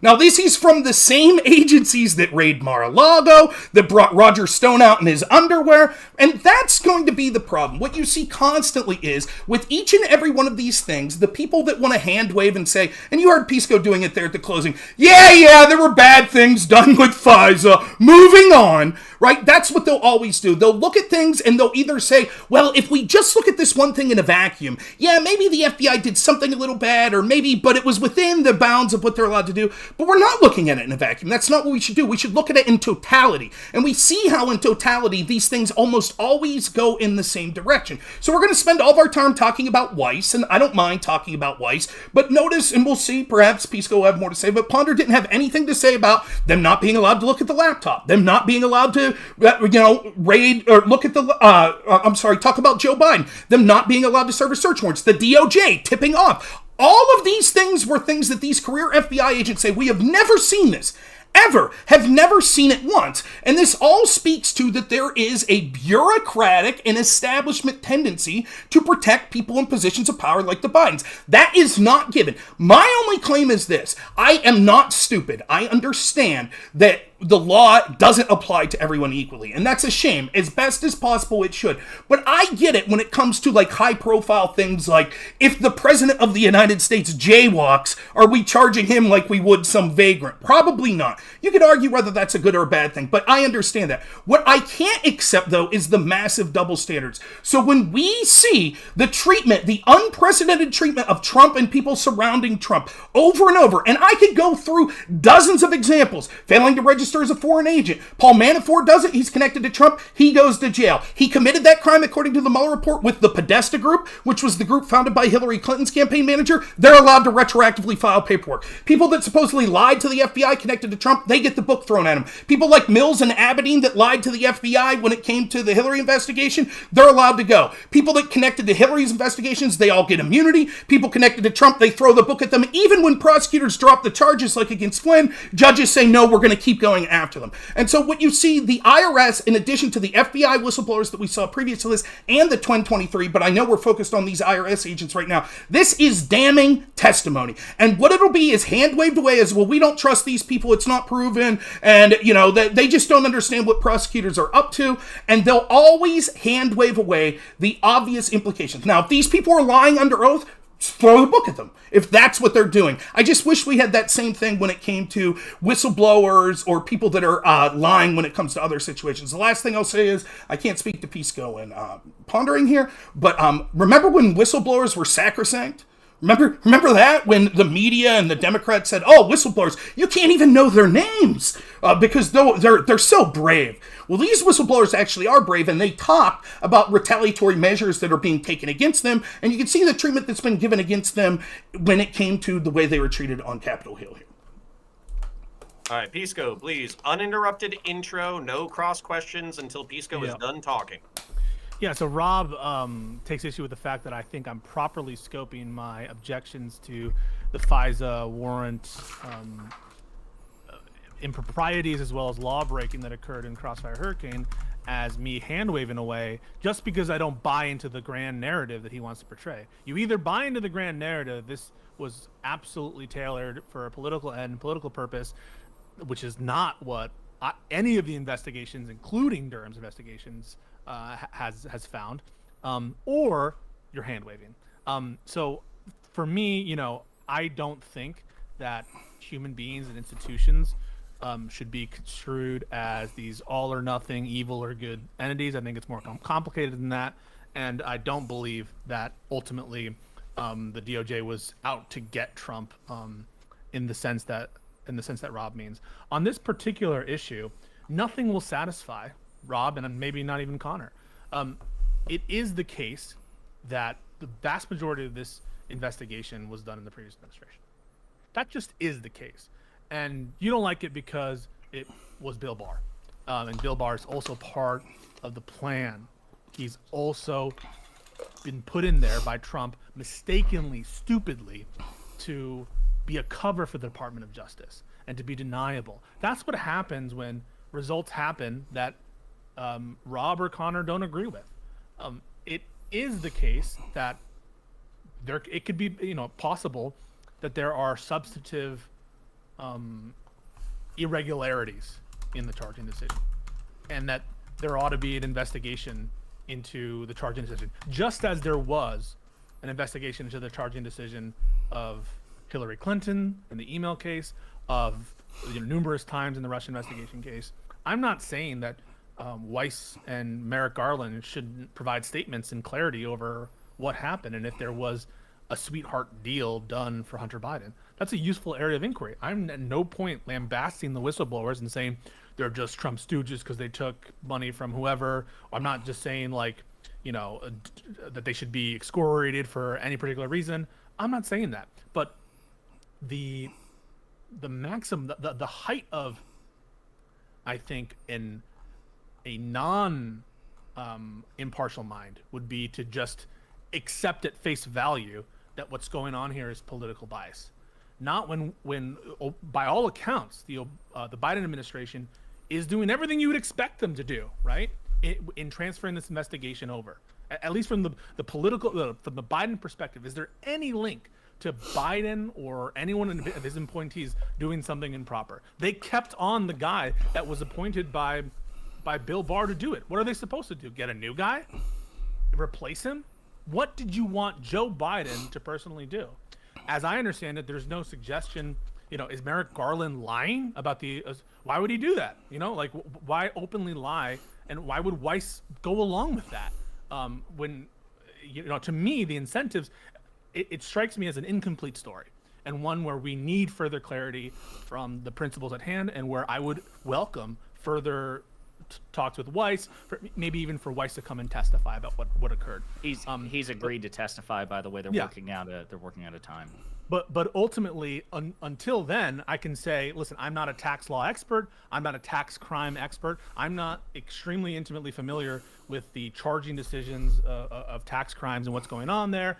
But I'll reserve judgment until I hear both sides of the story. From what I can tell, it sounds like there was a miscommunication about the level of authority, but I truly doubt that Merrick Garland was purposely hamstringing this investigation in a deliberate way. Now, if there's some contemporary evidence that you want to provide for that, Rob or Conor, I'm happy to hear it. It'd be really idiotic of him to contradict himself in the public record. Right, but it wouldn't be idiotic. Would it be idiotic for these whistleblowers to publicly lie in such a public forum? No, I don't. Well, that's the thing. I don't think that they're necessarily lying. There could have been genuinely a misunderstanding, which is why I say or disagreement. In their testimony, Rob, in their written testimony, they do make open the possibility, like, okay, maybe when he said he didn't have the authority, did you watch the testimony or did you read it? I did both. I did both. Okay, so maybe I'm being autistic. I very much doubt it. My perception is that pretty much everyone involved is a multi-decade-long professional. They're prosecutors or they're investigators. They're not lawyers, from what I can tell. Okay, Pisco, I hold you in very high esteem. There are some lawyers on the internet who make me hold the profession of lawyerhood in less esteem. So having a Juris Doctorate, from my perspective, does not automatically grant you some kind of divine right of correctness. No, but but they're the ones who have to make the case at trial. They have to make a legal case, right? Yeah. I'm not doubting that they have certainly. I expect that they have more knowledge about tax crimes than I do, 100%. And just the fact that you're a lawyer doesn't mean you know more about these guys on tax stuff. I'm sure, just like there are a lot of paralegals who know way more about the law that they're practicing than I do. Okay, I would defer. Hold on, real quick, just because I feel like this is almost productive. And I also I got a concession that I got here that I didn't get anywhere else, so I'm going to try to get that concession again before we get into the nitty gritty. Mm-hmm. So I would defer to the experience of prosecutors not prosecutors, excuse me. I'm going to flood these terms, so I'm apologizing in advance. I am going to defer to the experience of investigators who have worked for 20 or 30 years, who have said that I have brought consistent felony conviction cases against a series of people who either pled out to serious deals or who were just convicted based off of similar evidence. And I believe that there is preferential treatment, and I have never seen this level of preferential treatment in any other investigation that I've ever been a part of. I'm going to defer to them. If they were like a first-year investigator at the FBI or IRS, then I would, kind of say oh, well, you're a newbie, you don't get this, there's plea agreements, people negotiate shit, blah, blah, blah, blah, blah, you weren't party to those meetings, et cetera, et cetera. I would more readily agree to your position. But if these people are 20 years in and they're saying this is the first time they've ever seen any of this kind of shit, then I'm also going to give their opinion some level of respect. Now, but before we get into the nitty gritty, because I'm assuming that we're probably going to disagree a healthy chunk on this section, if you don't have to concede that these facts are true. I just want you to concede, or not even to concede. I want you to tell me whether or not it's logical. Mm-hmm. If IRS agents were told that they could not go to Joe Biden's residence in order to speak with Hunter Biden because they had probable cause, but it would be optically unsound by one of the attorneys. It depends. And they were told that they were not allowed to speak with the minor children of the family and the adult children of the family in reference to gifts that they received that they were untaxed from Hunter, which would typically be the process of any other IRS investigation according to these 20 and 30-year investigators. Hold on, I wrote down a few other notes. Also, this is like a compound question. Like, how are we meant to answer it? So shouldn't you? Well, yeah. So can you ask it in full and then we break it down point by point? Because, yeah, sure. So I would. Okay. So what I'm really asking, I'll try to make it pointed, is if we have seasoned investigators who are saying that these are the routine steps that they would take in any other tax fraud investigation, and then they weren't able to do that in the Hunter Biden investigation, can we just say that there's some level of privilege of the Biden family or the political class that is coming to play in this investigation and prosecution? I'm not sure I accept the premise, and Pisco's the attorney here, so you can get into the weeds better than I can. But if I did accept that these were steps that were otherwise pretty conventional and were just simply not taken in the case of Hunter Biden, then yes, I'd be sympathetic to the idea that there's a case of privilege here. But wait a minute. But for example, so the one that I want to dispute is the idea of questioning children.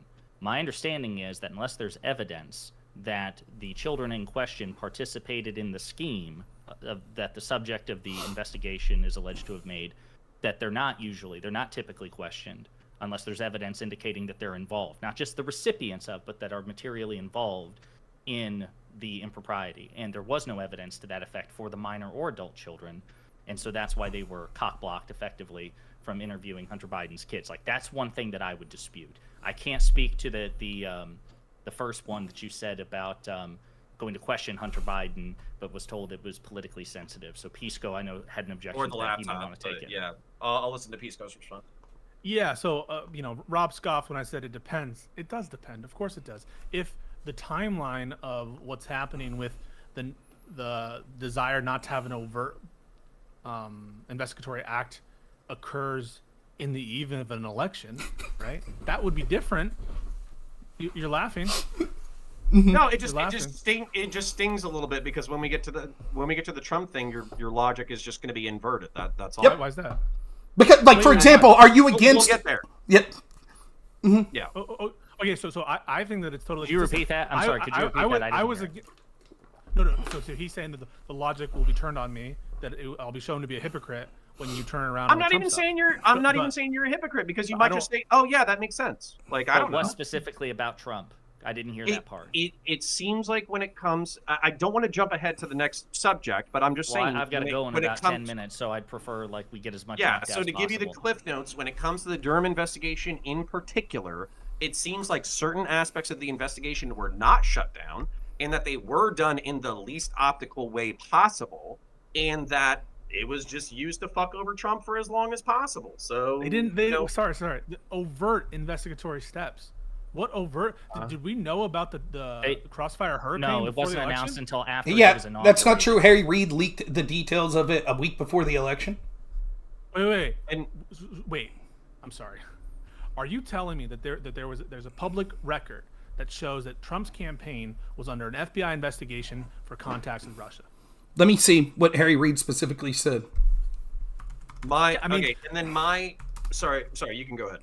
Yeah, so if it depends on overt investigatory steps. Like if you're saying, yeah, they had FISA warrants that they renewed in that time, that's different than the FBI is seen by CNN going into the residence of Joe Biden. And if you disagree, I mean, like the consistency in the position would be being against Comey's announcement of the reopening investigation into Hillary Clinton. That would be the consistent position. And of course, we are against that.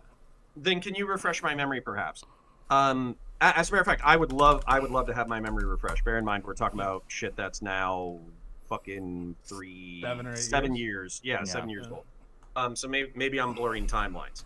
When did Rachel Maddow start like crowing from the rooftops for what seemed like the better part of a year that there was a very serious Russia-Trump collusion connection that was going to result in indictments. And people were talking shit about Russia-Trump. People were talking shit about Russia-Trump during the election season. That's true, but that's because of Trump's own fucking fault. That's, he changed the platform, the fact that he's cozy. That's all legitimate to do. Trump is allowed to have a position on Russia. Trump is allowed to say we want to be friends with Russia. That's all cool. That's political. That's something people are allowed to take into consideration, and people are allowed to criticize that. What we're talking about here, though, is did the Department of Justice make overt investigatory acts or steps that were visible in the lead up to the election? That's what we're talking about. Not can you point to anyone making particular accusations. Right, because if you remember, it was in like late July, Hunter, when it was Russia hacked the DNC server. Then no, they didn't. That's a lie, by the way. Prove it. Trump publicly so he's never gonna. Trump publicly stated at a rally that he invited Russia to. That was a joke. Hillary later said the same thing. She wasn't investigated. Did you hear that, folks? Part and parcel of Rob's problem is he says that he wants these investigations. He says that he wants, but the truth of the matter is he doesn't trust a single fucking thing coming out of the government. Any kind of internal. I would love a chance to speak here, Conor. I'm going to finish this point. Been patient. If it came. Rob would never accept a determination that Hunter Biden was like innocent. He doesn't think, or Hunter Biden this or that. As long as the result is a certain way, he's going to think it's corrupt. And even if it is a certain way, it's not good enough. So to think, right, when the entire intelligence community, the apparatus of the United States is saying that Russia did it, he denies that. He does not trust American investigatory bodies. And so he does not want more investigations. He wants to disband the FBI and DOJ. That's what he wants, and nothing short of that is going to satisfy him. Just hit me up when I'm allowed to talk here, Conor. Yeah, and not yet. I'm going to be mean. So what was the name of the YouTube channel that's now dead that broke the Steele dossier? BuzzFeed. BuzzFeed broke the actual dossier. There was a Mother Jones report on it. When did they do that? That was in 2017. The BuzzFeed report. I have the timeline right here. Okay. WikiLeaks. Steele dossier published on January 10th, 2017. All right, okay. Conor, can I have a chance to speak here? First off, I just want to eat shit and then I want to let you go. First off, in my mind, 10 seconds. In my mind, I felt like the fucking Russian Trump collusion fucking narrative was a pretty hard part of the 15-16 election cycle. I could be blending memories for 17 back to 16 and 15. So that's my bad. Go ahead. Okay, first off, this entire line of reasoning makes no sense because part of the allegations that the whistleblowers are talking about was, let's say that Pisco's right. Oh, we couldn't, we can have the FBI reaching out and telling companies, oh, there's going to be hacks of Hunter Biden's emails that could potentially be shown, so you should censor that information if it comes up, like we know that they did the Aspen Institute, and we had the foreign, I forget what it is, the Foreign Influence Task Force for the FBI that was constantly reaching out right before an election. That was okay. Meanwhile, smears against Trump right before the 2020 election were totally fine. But let's accept that as true. They couldn't raid when the warrant was initially proposed with probable cause in April of 2020. Cool. The agent said, fine. Election comes and goes. Now they're ready to talk. Oh, they still can't. It was still slow walk. So what's the excuse here? So, they couldn't do it in April because it was right before an election. Okay, now the election's over. Now can we go? Now can we go talk? No, they still couldn't. So what's the excuse, Pisco? Talk to Barr. So, and I'll wait for Conor gets back to talk. Right, the next thing I want to address that Pisco says, he says, nothing will ever be good enough. Literally, I've walked through, step by step, so many times the obvious double standards that come to these sort of things at Pisco. Nothing could ever be said that will get him to change his worldview. You could literally have FBI agents that are saying we need an insurance policy against Trump, that are literally giving immunity to people that they know are lying to them, that deleted subpoenaed evidence. And then as part of the immunity deal, they say, hey, 2 days before you deleted that, or a week before you deleted that evidence, you talked to Cheryl Mills, the same woman who told you to delete it 6 months ago. What was that conversation? And he goes, nah, I don't remember. And Pisco goes, totally reasonable. That's absolutely reasonable. Yep, makes sense. Oh, but Mike Flynn, he lied. He lied. He needed to be charged. That he didn't lie. What did he say? Lie. He said it could have happened. I don't remember. Michael Flynn lied according to Trump. Michael Flynn lied according to Pence. Michael Flynn lied according to Bill Barr. Does that matter? Does it matter? What's the 302 say? What's the 302 say? What's the 302 say? Michael Flynn outrageously claimed that he had no recollection of discussions of that's exactly. Hang on. When not even a few weeks before, he's emailing Trump campaign people about what their stance should be on sanctions. He's having multiple conversations with Kislyak about sanctions. It's a specific area of interest in those phone calls, and he talks to Pence about it. And when it's Pence, he has a perfect recollection when he's talking to Mike Pence. He says there were no discussions of sanctions. For you to sit here and say that Michael Flynn doesn't lie when Trump, Pence, Bill Barr, Filibuster Pisco. That's what he has. That's all he could do. That's all that Pisco could do with cheering for the corruption is just try to filibuster. None of this matters. I'll just talk over Pisco. I don't give a shit. None of it matters. I'll talk over you. I understand your ability to filibuster. I sat here patiently while you were rambling on with your nonsense. So I'll talk now. All that matters is what he said to FBI. He wasn't charged for lying to Pence. He wasn't charged for lying to Trump. He was charged for lying to the FBI. The FBI's 302s were very specific. They said, I don't recall that could have happened. I just said that's literally the exact same type of thing. I don't recall his magic words. They're magic words. Right. I don't recall. They're magic. Right. You really think that? Why didn't Combetta get charged for saying he didn't recall his conversation with Cheryl Mills? Well, maybe they didn't have enough evidence that he was. Oh, there we go. There we go. See, there you have it. And there you have it. So I'll take my time back again. I'll take my time back so you can see constantly with Pisco. This is constantly. For example, when there's a quid pro quo, like let me give you an example that Pisco's bad faith. You said earlier, right? Just to clear that, to put a little bow in this section, he said, "Oh, Flynn lied because saying I don't recall that was such an important thing, and it didn't take that long after he was asked, so he was clearly lying." But when Combetta 3 days before he deletes these emails, right? When he talks to Cheryl Mills, when he tells the FBI I don't recall, he says that's fair. That's not a lie. That's different. That's different when he says, he just made a joke. He said, "Oh, I don't recall his magic words. That's magic words." Right? It's so stupid. What's that? Magic words? What's that? Magic words? You think they're magic words? I think if you're going to charge one person as a lie for saying I don't recall, and then when we have a clear lie where the FBI already suspected this guy of lying previously, but they gave him immunity, and then he says I don't recall after that he should be charged, you're okay with the double standard. The difference is, Rob, there's no double standard. The difference is I reject there is no double standard. There's evidence that Mike Flynn lied. You don't have any evidence that these people lied. What was the evidence that Mike Flynn lied that he did remember? The fact that those conversations were clearly front of mind in December, late December, weeks before the FBI interview, the week before he had a vivid conversation with Mike Pence where he did remember and he flatly denied any conversation. That is all evidence that corroborates the fact that Trump acknowledges it.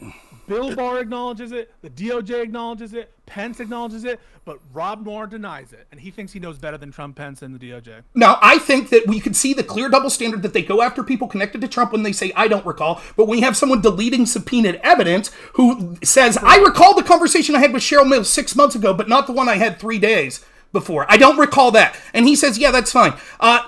You said earlier, correct me if I'm wrong, imagine if Democrats reached out to Ukraine and like Trump did on his phone call, right? And reached out and implied like, well, we're not going to aid you anymore unless you cooperate in investigations. What's that? Twitter files? No, I'm not talking about the Twitter files. Okay. You said that if Democrats did that, if Biden or someone did that, that would be outrageous, right? Correct? Yeah, it would be outrageous. Okay, and that they should be impeached, correct? Who should be impeached?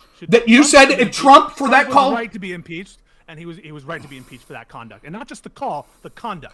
In May of 2018, Senators Bob Menendez, Dick Durbin, and Patrick Leahy wrote to Ukraine's Prosecutor General Lutsenko asking Ukraine government to keep 4 investigations open related to the Mueller probe into the Russian election interference in the U.S. Quote, as strong advocates for a robust and close relationship with Ukraine, we believe our cooperation should extend to these matters, and we'd be disappointed that some in Kiev appear to cast aside these principles. I could read the whole letter if you want, but basically they're saying, we've supported you, we've given you a lot of aid, and we need you to keep cooperating with investigations into Trump. Impeach? Did they stop doing anything? Like, did they stop or withhold anything? Did they take an official act? What do you mean? They sent a letter saying that they, as prominent Democrats in the Senate, would... the president's role in foreign policy, the president's role in foreign policy, as you know, you can laugh all you want, the president is the executive. The president holds almost close to supreme executive authority in terms of foreign relations. He certainly dictates. And when you say, Rob, whose foreign policy is it, in terms of who gets to decide the foreign policy, the president looms large over that form. Senators don't. So now, I just want to be clear. If senators say investigate, just real quick, I just want to. Here's Pisco's stance. If senators say we want you to investigate our political opponents, that's fine. They could do that. That's not what you're talking. It's only presidents or vice presidents. Wait a second. You don't agree with that? Ted Cruz and Trey Gowdy are all the time saying you. Who controls the purse strings? Wait, hang on. Congress controls the purse strings. Wait. Hang on. Wait. I just want to get Rob on record. Are you okay with Trey Gowdy being able to say DOJ should investigate the Bidens? Are you okay with that? Yes. Are you okay with Biden saying to the DOJ, you should investigate Trump?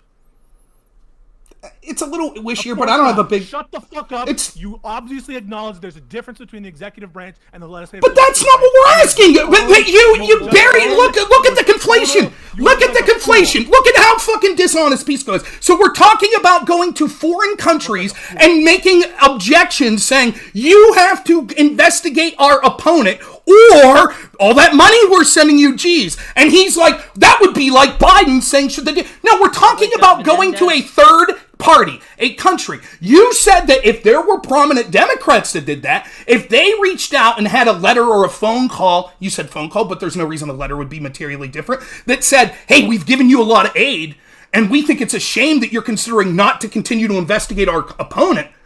Why? What's the substantive difference there other than you say...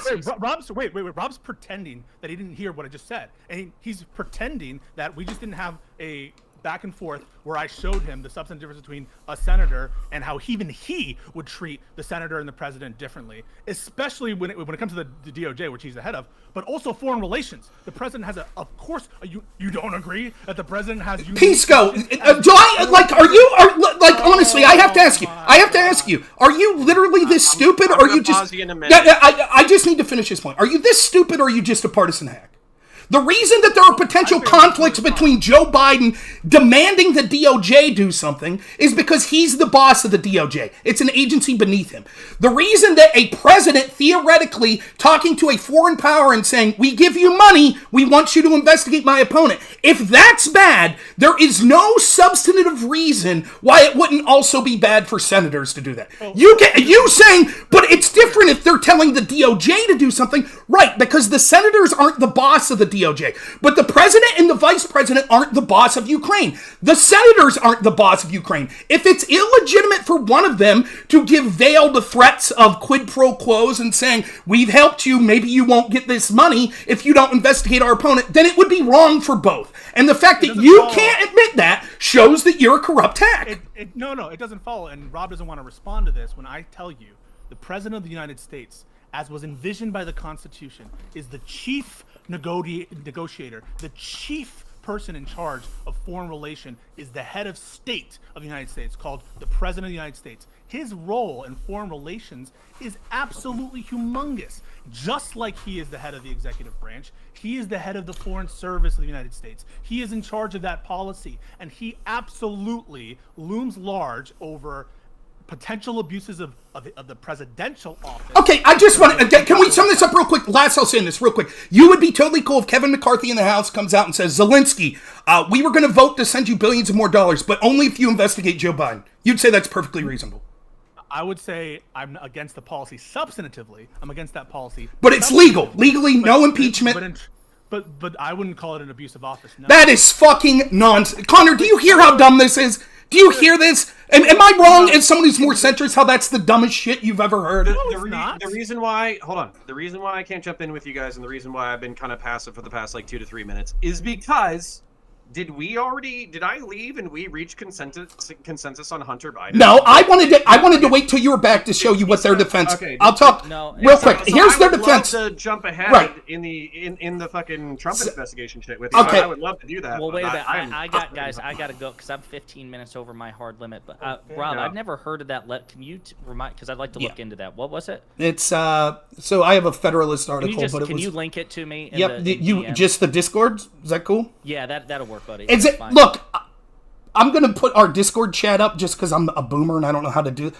No one said anything in the Discord chat that you guys would be upset. I sent you all those dick pics, Rob. What are you doing? I've been looking at them all night. You know? Well, the FBI should report publicly that those are authentic dick pics. That's what we want them to do. There, it's in the chat. They got the seal. Okay, listen. I mean, guys, I hate to do this. I've actually enjoyed this conversation. Is there any way we could ever do this before? Like, Rob, your work schedule doesn't really allow for it. He works hard. He works hard. Yeah.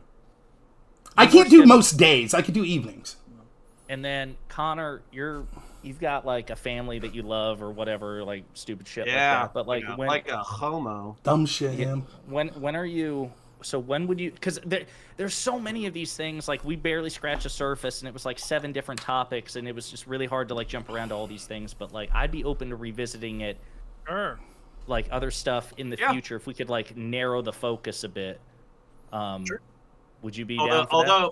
I mean, obviously I'm down for that. I'm sure Pisco and Rob are down for that in some respect. But then you have to understand that when we come back and it's it's fucking Pisco and Rob, and you narrow the focus, what's going to happen is we are going to autistically spin our wheels around the same axle over and over and over again. So, honestly, I'm one of those people that if we can just get traction on something, because I actually, believe it or not, I do think that there was some sort of consensus established on some things. It may not matter to, I don't know, to Pisco or to Rob, but like, when we talked about, like, number one, it was inappropriate for Hunter Biden to have a position with Burisma in a situation like that, that there's probably nepotism going on there and some other things I can't remember because I'm so fucking tired. But I think that is some meaningful consensus, and there may be potential for more if we could just like focus on, because I also think that there could be some consensus established on the substantive differences in things that we think are otherwise pretty similar, like again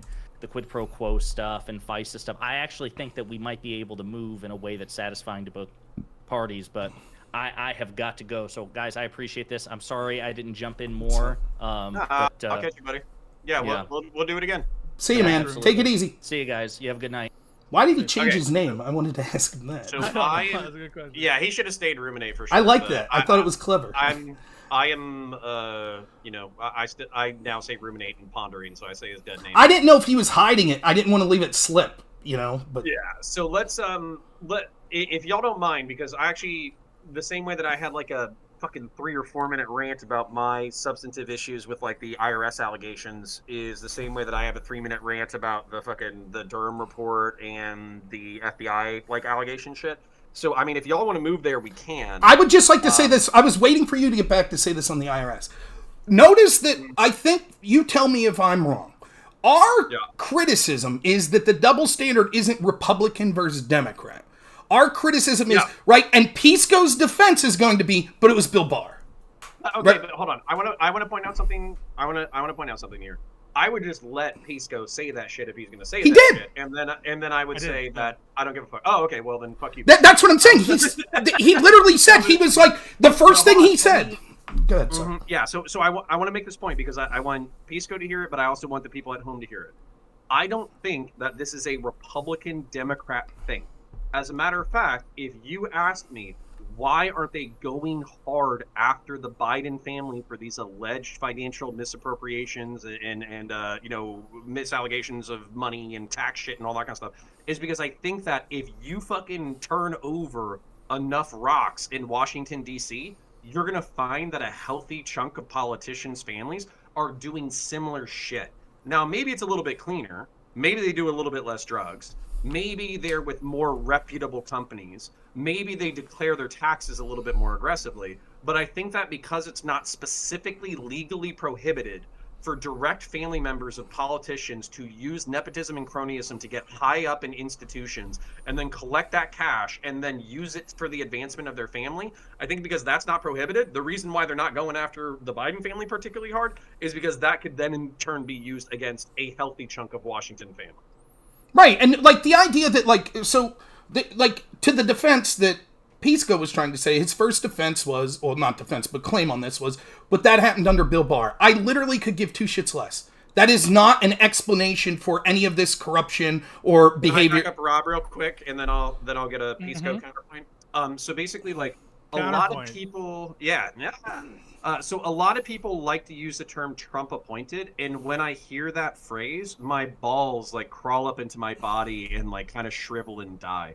And the reason why is because I think that most competent prosecutors, most competent lawyers, most competent like high-level federal fucking people, they've been working the job for 10 or 20 years. So they might be a Republican or a Democrat, and they might have their sympathies and all that kind of stuff. But realistically, at the end of the day, a majority of them are going to be professionals. And so if they see, no offense, Rob, Trump, who is like an avid anti-institutionalist. He wants to pull out of NATO. He wants to, go do a shake hand, like a handshake greet with Kim Jong-un on a fucking, on a whim. He wants to, do X, Y, Z, ABC. They're not going to view him as a professional. So if there's a way that they can kind of buddy fuck him while still kind of using the shield of their job, I don't think they're going to defend Trump. And I think that they're probably going to be biased to fucking over Trump, regardless of whether or not they're Republicans or Democrats. Like a shitload of Republicans, especially established Capitol Hill Republicans, they fucking hate Trump. Mm-hmm. They don't want him to come back.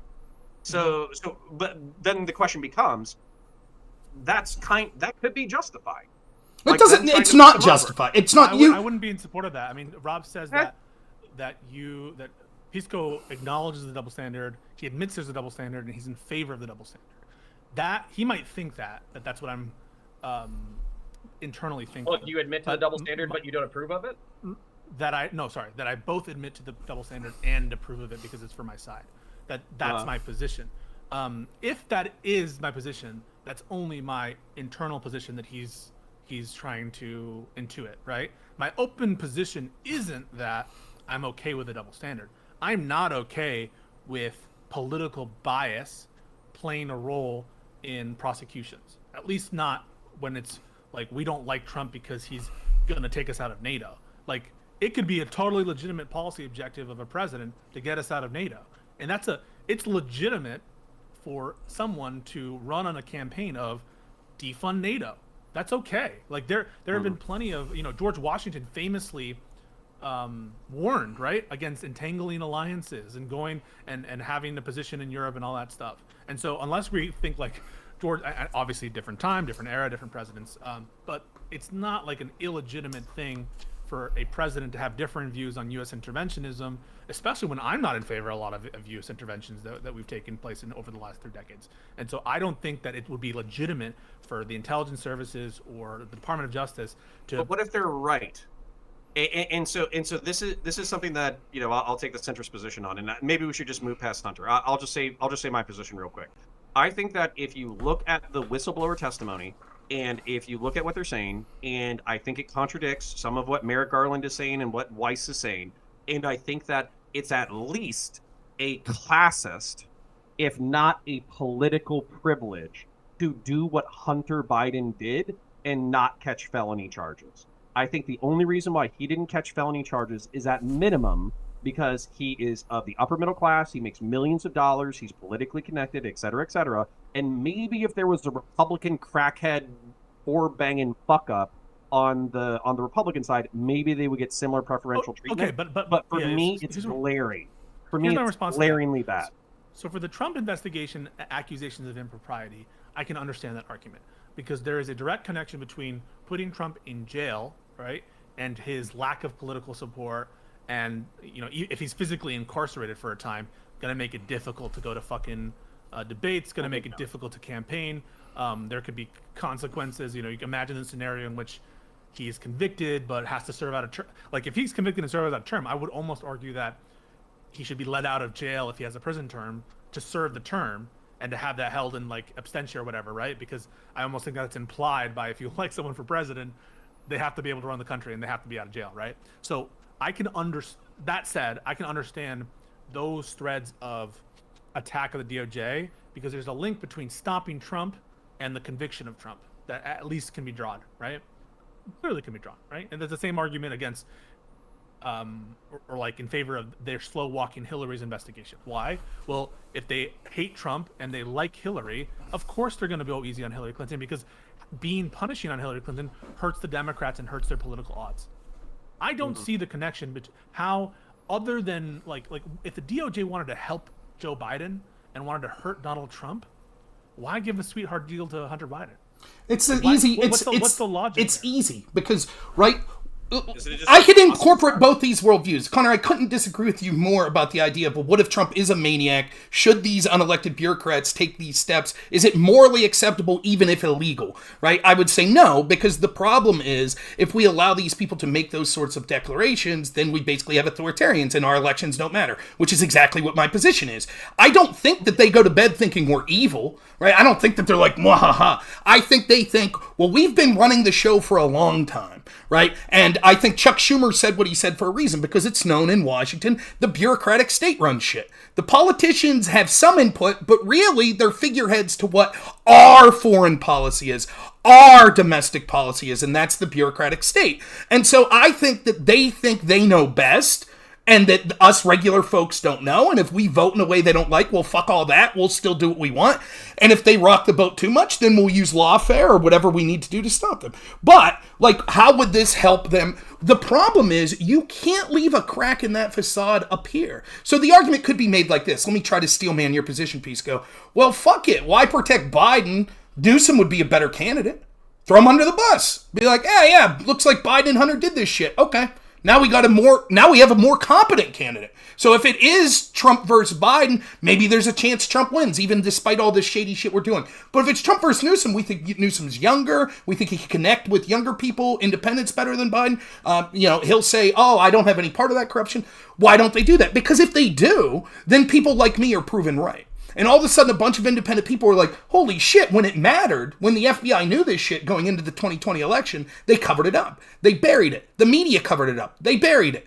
All of these people intentionally withheld this information because it was just about stopping Orange Man. And now that it doesn't matter, they're like, oh, okay, I guess. And it's very similar to what you're saying about, like, well, they reopened investigations into Burisman's or into Zlochevsky now in Ukraine. Right, when it no longer matters. When it mattered, right, when it was Hunter Biden was there, it could have affected the Democrats' chances going into future elections. Then it was, oh no, nothing's going on, it wasn't until it became public and all of a sudden it was like, oh, okay. And it's always this case, right? It's always the case, like the Hunter Biden laptop story or the Hillary Clinton shit. And it's so frustrating to me because I talked to so many people. Like, let me give you an example. Like, when we were on, I don't know, were you there, Conor? We did the panel with Destiny, Brianna Wu, and Dylan Burns. I'm familiar even if I wasn't there. Yeah. But Brianna says this. She's just like, and I'm not picking on her. She says, yeah, maybe they should have charged Hillary. But that's not an acceptable answer, right? Because my focus is at Hillary. My focus is at Hillary. My focus is on the FBI. So why didn't they charge her, right? And that's the problem, Pisco. So it's not at this point. Agree on that, right? Like I think. Hold on. So Pisco, I want to ask you a pointed question, though. Yeah, Pisco, I want to ask you a pointed question.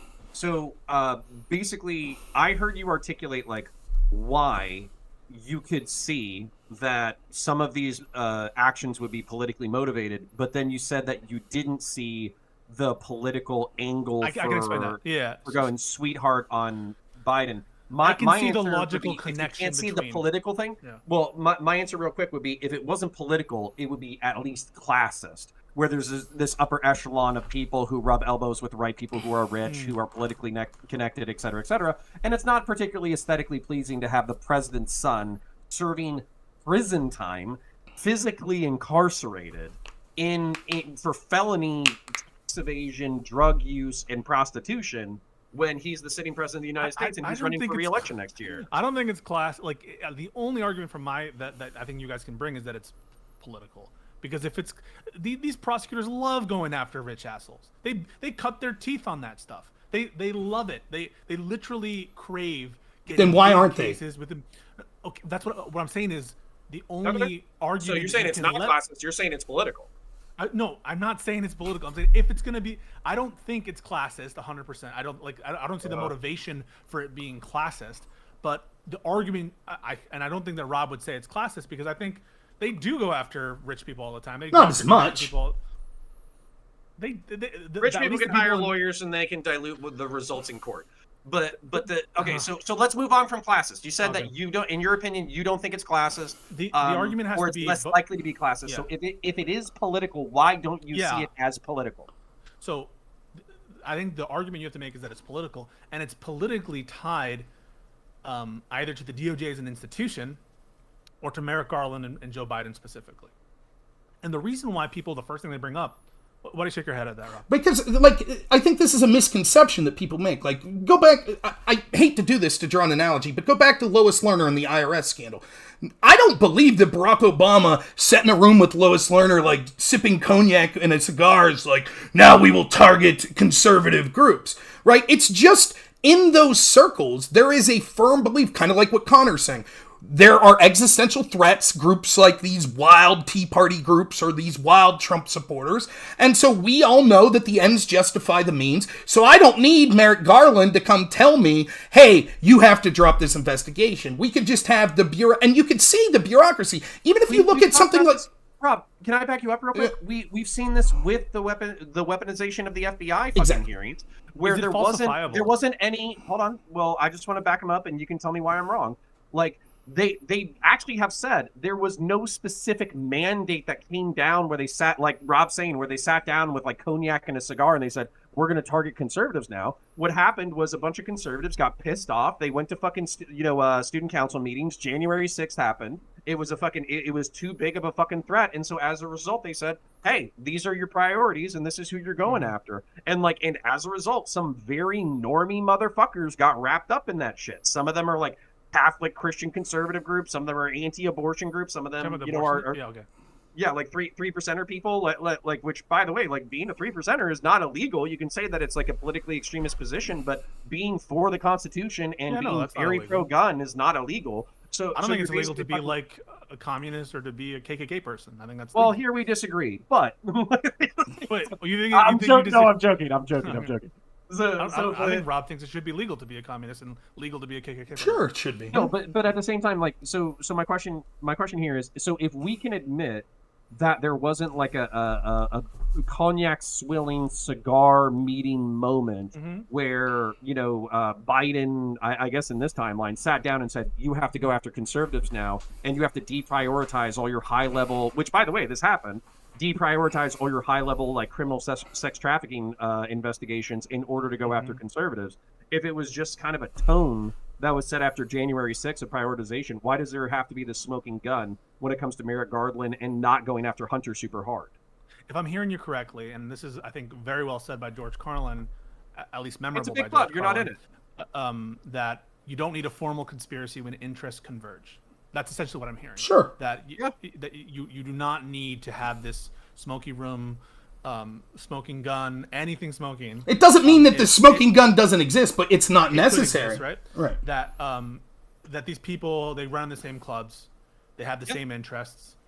Just like you might see certain price fixing or certain market movement in various industries or whatever, or alignment in how you're approaching. I think you guys would argue social media censorship. Maybe there's no Facebook, Twitter coordination. I don't think Facebook or Twitter got to a fucking meeting at all. I just think they all fell on the same moral system and acted in lockstep.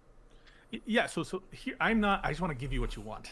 I am not telling you that in order for me to be convinced, I have to see a formal conspiracy and that kind of thing. And that I can understand when interests converge, there can be misconduct or at least the huge appearance of misconduct that troubles us all. And to be honest, my inclination is not to be a censorious bastard, with reference to the Twitter files, YouTube and stuff. I don't want to see Rob like silenced unless he's like putting images of like, I don't know, dead bodies or something that's not allowed, or I don't even know, right? So my trip playing taps at the cemetery. You're against that, you bastard. Yeah, and I think Rob understands that that's not my inclination either. I like talking to Rob. I like talking to counterpoints, even oftentimes, in ideas that we disagree very strongly about. And so I don't want to be heard to say that I agree with all these policies or everyone are angels until you prove me that they're not angels. That seems like a flipping of the burden too far the other way, where I'm assuming everyone is angels. So what explains it to you then? So yeah, but I do want to make sure that my standard. Yeah, I do want to make sure my standard is falsifiable. Right? I'll be right back. I'm sorry. Yeah. Sure. So when I say it's falsifiable, it means what would it take me to be convinced it's not a conspiracy or it's not interest aligning to be against Trump? And if the point is, if the premise of your argument is people who are radical threats to the establishment are by their very nature going to be targeted harsher. What do I do to disprove that? Because if that's my starting position, it seems like a very strong one that would be difficult to undo. And so whatever standard I'm going to apply to the amount of evidence required for me to say corruption, it should be falsifiable. And I think that that's not a big ask, because if it's unfalsifiable, what you're saying is nothing will ever convince me that what happened with Hunter Biden was above board. And that, I think, is a dangerous position to be in. So I'm trying to... Okay, so I'm listening. I just have to pee, but I am listening.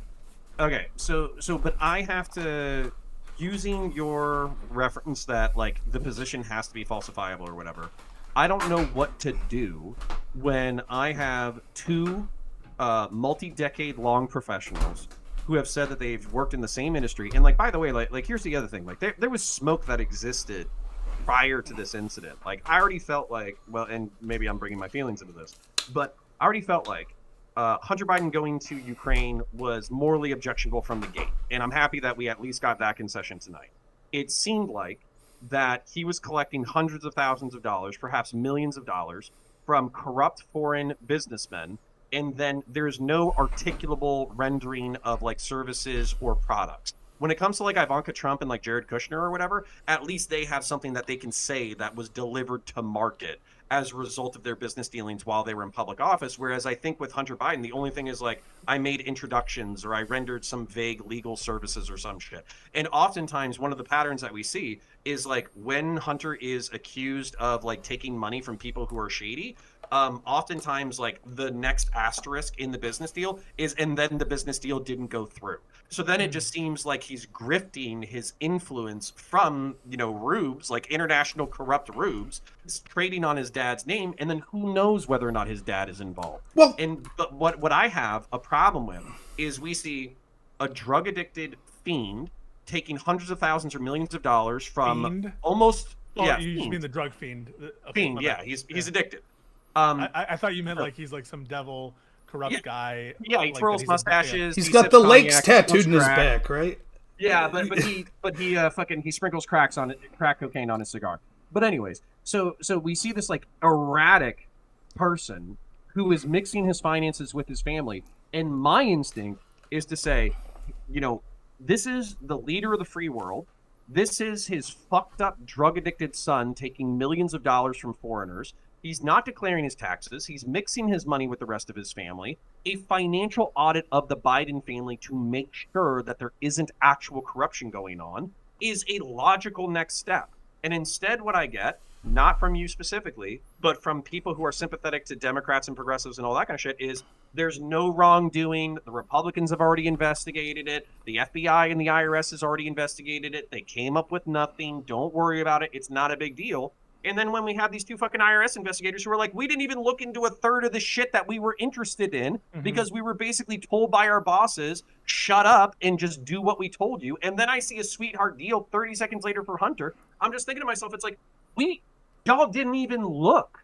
And if this is how the IRS is operating, my suspicion even a year ago, before any of this information was available, was that there was a similar process at the FBI where there was how would I say this? There was kind of like, you just go with what your boss wants because that's what your fucking boss wants. Well, if I can... And you don't want to get fired. And if I could go... So, like, to go back a little, we were talking about sort of this culture, right? One of the things that will be said when we talk, for example, about the Twitter files and about the Hunter Biden laptop story being censored. And isn't it weird how this all connects, right? Now, the laptop story that was censored, right? The impeachment of Trump in Ukraine, all connecting to this thing. So there's clearly an incentive to keep this type of story because they've already used it so effectively to impeach Trump, and they censored it in 2020. So it's just the ball of wax keeps building and building.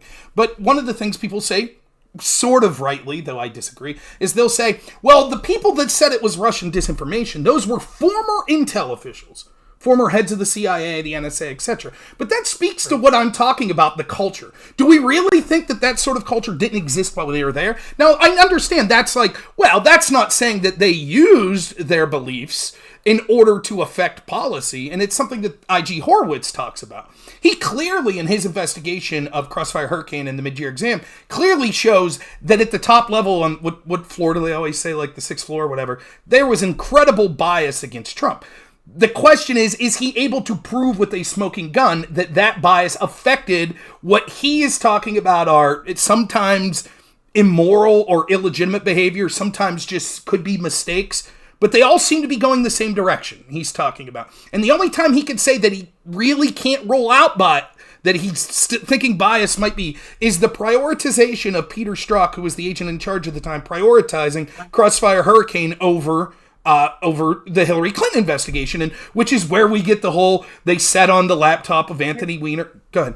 Can we do that? Can we just move to Trump? Because I feel like we could probably wrap around the axle where I'm trying to get fucking Pisco to say, okay, oh yeah, there's political bias, but realistically, like all the heat that I got is on the Trump shit because I feel like I could articulate this. And I'll say this real quick, and then I'll leave you go. Like my Pisco, I'll say this. Let me make this as clear as possible. I don't think it should be a crime for a campaign to talk to a hostile foreign nation's people to get dirt in their opponent. I don't. You might think that should be a crime. I would argue with you, but what I really want's an even standard. And so for me, if it's like, okay, Don Jr. needs to be investigated because he talked to this Russian lawyer that's on Letskaya to get dirt on his opponent, that's fine. I don't agree with that, but that's fine. As long as Hillary's team needs to be investigated too for talking to a Russian in Igor Danchenko. But that's never the case. It's always if we're going to charge Paul Manafort for FAR violation, Pisco, if you're honest, you know this. There are probably FAR violations in D.C., probably tens of thousands of them a year. Right? Of lawyers and lobbyists that are working and not declaring. I don't think that Manafort should have been charged with. But if we're going to charge him, that's cool. I don't give a fuck. Charge them all. Right? But they don't. If we're going to charge lying to Congress and the FBI, that's fine. Right? And that's the problem, Pisco, is that you're evaluating this. You always put it through the lens of like, and just like the IG did, you look at it in a vacuum. You're like, this particular situation, the raid of Mar-a-Lago, or the cocaine, we can't figure out who had the cocaine in the White House, or these IRS whistleblowers. Like, you always look at it in a vacuum and go, but is there conceivably an explanation in this one situation as to why corruption might not be the motivation? And if you could come up with one, you're like, okay, then I'm not satisfied. And the problem is what that does is it looks at the trees and ignores the forest. I would be perfectly fucking fine with, raiding Mar-a-Lago and charging Trump with the Stormy Daniels shit if you're going to do the same shit to the Democrats. But they don't. And sometimes it's literally apples to apples. For example, the Stormy Daniels shit was a campaign finance violation. We know the fucking Hillary team committed the exact same broke the exact same law when they didn't acknowledge through campaign finance that they paid for the Steele dossier. They were given a fine. Trump's arrested. It's every fucking time, Pisco. And so I'm not saying, well, I demand Hunter Biden go to prison. If the rules are going to be, look, there's special rules for these high-level politicians, like it's basically always been. I'm not happy with it, but I can accept it. What I can't accept is when they see someone as a potential outsider, they're like, now we're going to do shit by the book. We're going to throw the fucking book at them as hard as possible. And so it's like, you set the fucking standard. They set the standard raiding Mar-a-Lago. They set the standard spying on a president of the United States. So I'm not going to accept it when this wolf lady goes, it would be bad for optics if we raid. Bullshit. That ship has sailed. You know what's bad for fucking optics? Having 4 criminal indictments of Donald Trump and then saying, well, we can't raid this president. We can't do that. That's fucking bad for optics. And that's why ultimately what's going to happen is these trusts, these institutions, which I'm happy about, is decaying. Turn on you. It's decaying and no one takes them fucking seriously anymore. And that's why when they come out and they're like, well, we can't figure out who had the cocaine, everybody laughs. They're like, you're full of shit. We know you're covering up for these people. Everyone that's remotely fucking in the center is just like, it's a joke. That's the truth. So I want to articulate this because I think there's things that can be where Rob and I are not going to line up, but then I think there's plenty of things that we are going to line up on. And I just want to kind of give you the way that I gave the IRS rant for like the series of variables that I think are fucked up that point to the fact that there's political bias. I want to articulate those, and maybe you can take apart each variable and we can discuss them as we move. So the point being that when it comes to the IRS, RA articulated all that, when it comes to the FBI, what it looked like to me with Durham is they had a preconceived notion of where they were going to end up, and so as a result, they didn't care how they got there. And so you have Crossfire Hurricane. Yeah, Crossfire Hurricane. And by the way, I did look up some of the things that were leaked to the press that are alleged in Crossfire Hurricane and in Durham, and they are before the election. Like, it's only like a month or two, but it is a few months before the election concludes, and I'll point it out when I'm ranting. Yeah. So Mother Jones. So basically, what you have is Brennan, the CIA director, through some means, no idea. He finds out that Hillary Clinton is going to try to tie the Trump campaign to Russia, and that is going to be their strategy. He briefs Obama and Biden on that, like 14 or 15, I fucking forget. Yep. Then, in a memo, they send that out to all of the higher directors, and I believe that Peter Strzok was a part of like the top 3 levels of employees at the FBI, and that there's only 11 people in the FBI that are the same rank or higher as Peter Strzok. And he received a memo. He was not a low-level guy. He was he was essentially among the few FBI people in charge of the investigation and like the day-to-day guy. Peter Strzok. I'm not ever going to say Peter Strzok is like a coffee boy, which some people try to say. He's top 2 or top 3. There are only 11 people who are in a peer level or higher employed than Peter Strzok in the FBI. And so he gets a memorandum with that heads up. Then what happens is there's an Australian diplomat. This is my understanding of the narrative. George Papadopoulos, who Alexander Downer's the diplomat. Is the diplomat the diplomat. And he basically says, a Russian person approached me. They said they got tens of thousands of emails that would be damaging to the Clinton campaign. Papadopoulos said... Yeah. Downer's the Australian. Papadopoulos is American. But yeah. Yeah, so he says that to the Australian. The Australian thinking that, like, oh, shit, that's kind of fucked up. He tells that to his own government. Government gets it back to the FBI. FBI uses that as the predicate in order to open Crossfire Hurricane. So... No. Yeah, I mean, correct me, because this has been a narrative that I've heard repeated dozens of times. I'm sorry. You're correct. I apologize. The Australian intel is the predicate. Else. Yes. Yeah. Yeah. So the Australian is the predicate for opening the investigation. But what Durham alleges, which, he's the seasoned investigator, allegedly not that partisan, et cetera, et cetera. He says that in a typical FBI investigation, they would go through the process of verifying that information, talking to the Australian diplomat, all that kind of stuff, and instead they just jump to full-blown open investigation. And then they use the Steele dossier as the corroborating information for the FISA warrants that are targeting Carter Page. Do you have any objections so far? I have an objection with the context here. And what I think a flawed part of the Durham report, right? Then if you want to save it's not just they're missing the big. Now go ahead. Yeah. So and I also want to respond to Rob on a couple things that he said. I'll keep my chronology in your head. If you want to interject now, go ahead. I know the chronology. Just a kind of general. I'm not going to respond to the specific points on the specific investigation that Rob mentioned. I think he did. Though I do have responses to Flynn, to Manafort, and the FARA stuff. Although he is correct that prior to Manafort, there wasn't a ton of history of FARA being charged. So he is correct as a factual matter that criminal FARA violations, there's been a big uptick since the Manafort stuff, and DOJ has been on it in recent years. I will say that's true. Not with Hunter, but... Hunter was investigated for FARA stuff, but they didn't charge him for it.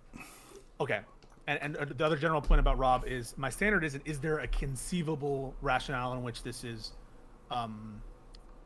possibly non-corrupt? That's not, although that might seem to you that to be my standard in practice based on your not liking my conclusions or thinking that I'm like absurd to think whatever insert thing or theory that I have here. My standard is it even remotely possible that it's legitimate? My standard is what does the preponderance say? What, on balance, what do I think is most likely? And so that's how I approach it. It's not from is it even conceivable standard. You don't think it's most likely? Hold on, can I gish gallop you real quick? Because I want to give you like a giant turd sandwich that's going to be very hard to chew through. So we have the Australian, we have the Steele dossier. We know it's from the Clinton campaign. Strzok knows that. His underagents do not know that. He does not brief the team in Crossfire Hurricane that it comes from the fucking... Well, I want to respond to that, to your setup. Because prior to the Steele dossier stuff, let's put this in context.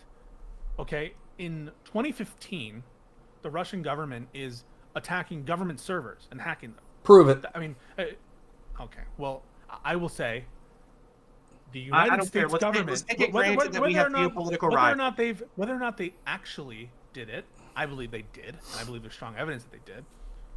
At least it is the government's position that Russia hacked government servers in 2015.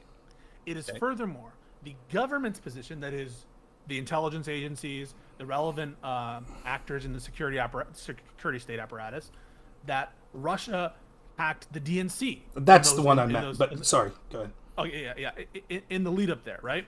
And then, right? So all that happens in the lead up, right? But Russia is hacking government facilities, websites, and servers, all that stuff. And then they also are under the belief that the Russians are hacking the DNC servers. And then you have leaks of emails from the DNC, and the DNC confirms this. That's the buildup here, right? The whole context here is the government, by all accounts, at least, is under the impression that Russia is attacking the American elections, right? In the buildup there. That's and they the probably context favor here, Trump. right? So imagine, even if you disagree and you say there's no evidence to prove the Russians hacked, I disagree with you substantively. But are you going to say that that wasn't a genuine belief of the actors in the security state, that they weren't acting as though that was occurring? And so you no, get that I mean, buildup. by It's all accounts, irrelevant. they believe that. So hold on. So if you need to finish your position, finish your position. But then I kind of want to give you the breadth of it, and then maybe you can contextualize it again with what I just you want to finish believe this, makes it valid. 2 sentences, then you give me the breath. Okay. In that context, right? The hacks of government, the DNC, then the leaks.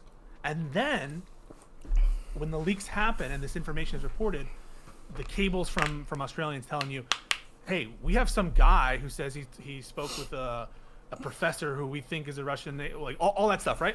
And he says that he had prior knowledge that this was happening. No, he didn't. You It's not would what he be, said. in It my wasn't opinion, alleged. It is, sorry. Fine. So the timeline. Let's get he through it, and meets- then let's get into the nitty gritty. He meets with Downer in May of 2016. That's prior to the announcement of the DNC hack. He claims to have met. This is, Papadopoulos, at least initially, admits to all this, that he met with Misfud in April. He didn't say I had prior knowledge there was a hack. He said they had dirt on Hillary emails. There's a dispute about that information, though. That information given to Papadopoulos or transmitted by Papadopoulos occurs prior in time to the release of public information of the hacking. In my opinion, this is the last thing I'm going to end on. You would be derelict in your duty as a law enforcement. Put a agency pin in that, because I got a question.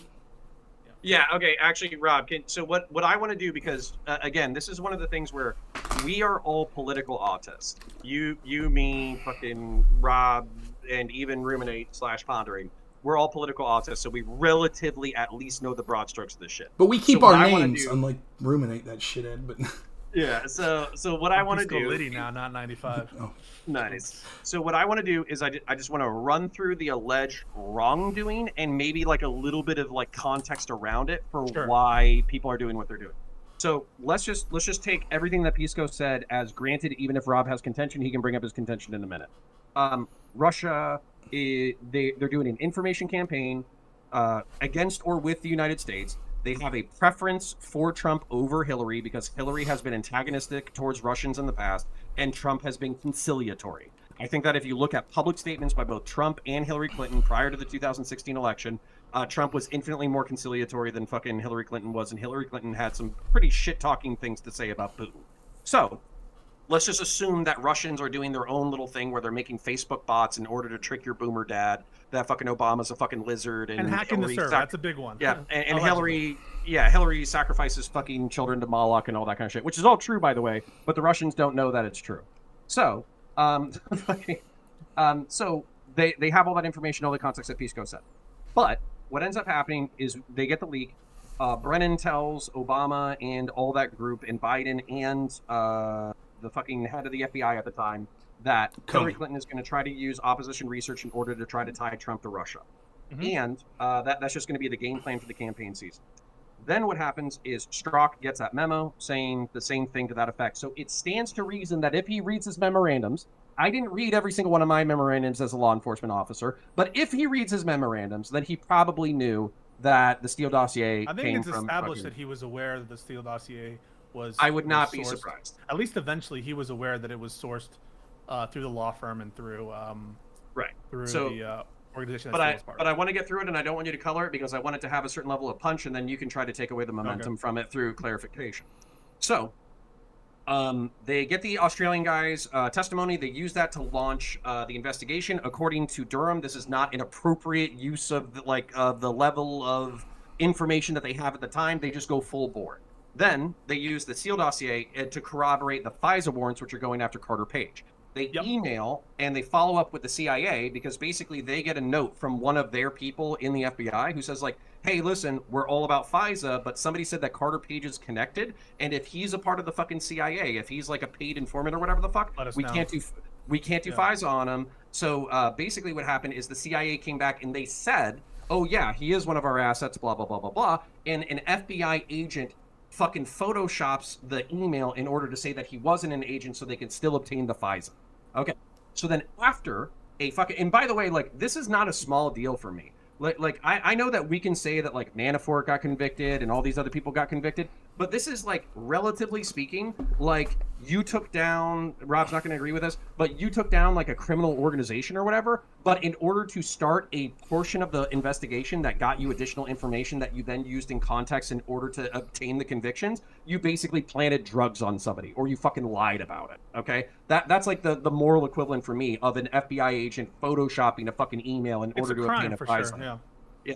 Then, after that, after targeting Carter Page, they find exculpatory information on Carter Page. And what that means is that Carter Page is not a Russian asset. They know he's not a Russian asset. Well, they basically, there's exculpatory evidence for that. Yeah.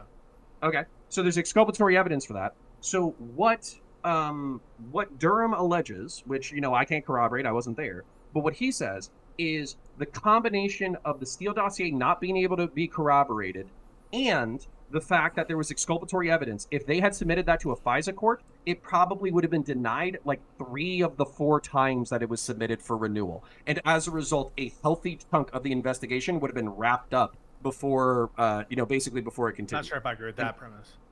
Well, that's Durham's premise at least, so I'll just assign it to him and you can object to it. So let's just submit that as Durham's understanding of the events. Then, when it comes to the Steele dossier, there's the guy who created the Steele dossier is a gentleman by the name of Danchenko. He's a guy who's relatively well... Steele made it. Danchenko was... He's a primary subsource, Yeah, he was the primary subsource, and Danchenko is the Russian dude who allegedly has all these connections. He knows that Trump wanted to pee on the bed sheets for fucking Obama, and he fucking, has herpes and rubbed his fucking diseased dick all over the pillows. He has like FSB contacts and all this kind of bullshit. And so what happens is Danchenko back in 2011, wait, was it 2011? Yeah, I think it was 2011. Around that time frame. He was accused of basically working for the FSB himself and trying to recruit people in DC to work for Russian intelligence. And the FBI just kind of like ignored that. They were like, maybe he's a double agent, maybe he's not. Who gives a shit? And so they just keep working with Danchenko. And then they offer him, not only are they paying him as a confidential informant, but then they offer him $1 million bounty to corroborate any of the things that he alleges in the dossier, and he is unable to do so. He just doesn't turn in the information. And then, in confrontations with the FBI, who are like, hey, why can't you corroborate anything? They basically confront him on the fact that one of his subsources is Peter Dolan. Peter Dolan is I don't know if his first name is Peter, but Mr. Dolan Charles is a lobbyist in DC and is a former employee of Hillary Clinton. So we now know that this information, like, no offense to, Pisco, he can have a fucking skeptic's eye for this shit. But if I knew that my intel source for my FISA warrants was potentially a Russian double agent who has largely made up bullshit that he can't corroborate, and that his subsource is boys with the Clinton campaign. You just said essentially a Russian double agent. Suspected. Right? Like just be careful here, right? Don't say alleged. But hang on a second. Like, if we're having issues with the FBI accusing people of Russian agents in one instance, and then using the allegations of the FBI as substantive grounding for impropriety of the FBI? Are we taking on good faith the FBI's accusations of Russian agency? Our standards don't. Let me answer. Our standards don't matter. The FBI standards. So if we accept Pisco's version coloring this, where he says, "Well, the FBI thought Russia did some really bad shit, so they had to take these incredible steps." Now here's this guy they're looking at in 2011 that they're suspecting could be a Russian spy, and instead of being like, maybe this guy's working for Russia and feeding us bullshit, they're like, we'll accept everything he says uncritically. We'll offer him $1 million. He can't provide everything. Oh, well, we'll accept. So it's not me or counterpoint standard that matter. If they're willing to call anyone a suspected fucking Russian agent just because, but the one dude in the story they did suspect before all this, they're like, well, we're no longer curious about that. So I'm sorry, it falls on deaf ears saying don't accuse him. Let me tell you why your standards matter. What's up? No, I was just going to say, we're like 75% of the way there, so can I let you go and then I can finish? Yeah, so your standards matter if we're talking about your perspective on whether or not there's credible allegations that someone is a suspected Russian agent or not. Obviously, if you're going to go around saying suspected Russian agent based on the allegations of the FBI, I'm going to hold you to the standard that you're using because you're the one saying this is pathetic. So this is honestly so bad faith and pathetic because my standard the entire time was that it doesn't matter. I outlined this quite clearly. You want to go after Don Jr. for the meeting in Tower? Fine, no problem. As long as you go after Hillary's team as well. That's all I'm concerned about. It doesn't matter if I personally know that Igor Danchenko is a suspected Russian spy. I didn't call him a Russian spy. I said he was suspected. If we are talking about double standards at the FBI, or corruption, or malfeasance, or huge-ass mistakes at the FBI. And part of the coloring of this, of the defense, is going to be, but they were really fucking worried about Russians. It is material and fair for us to point out that the primary subsource for the document they were using to spy on Trump's team was himself a suspected Russian spy by the FBI before any of this chicanery started. What did Conor say that I objected to, Rob? Do you remember what? No, you objected to me. Wait a second. What did Conor say that I objected to? Suspected Russian spy. No, he said he's essentially a Russian spy. And he said alleged. Okay, moving on. No, he said essentially. I mean, go back.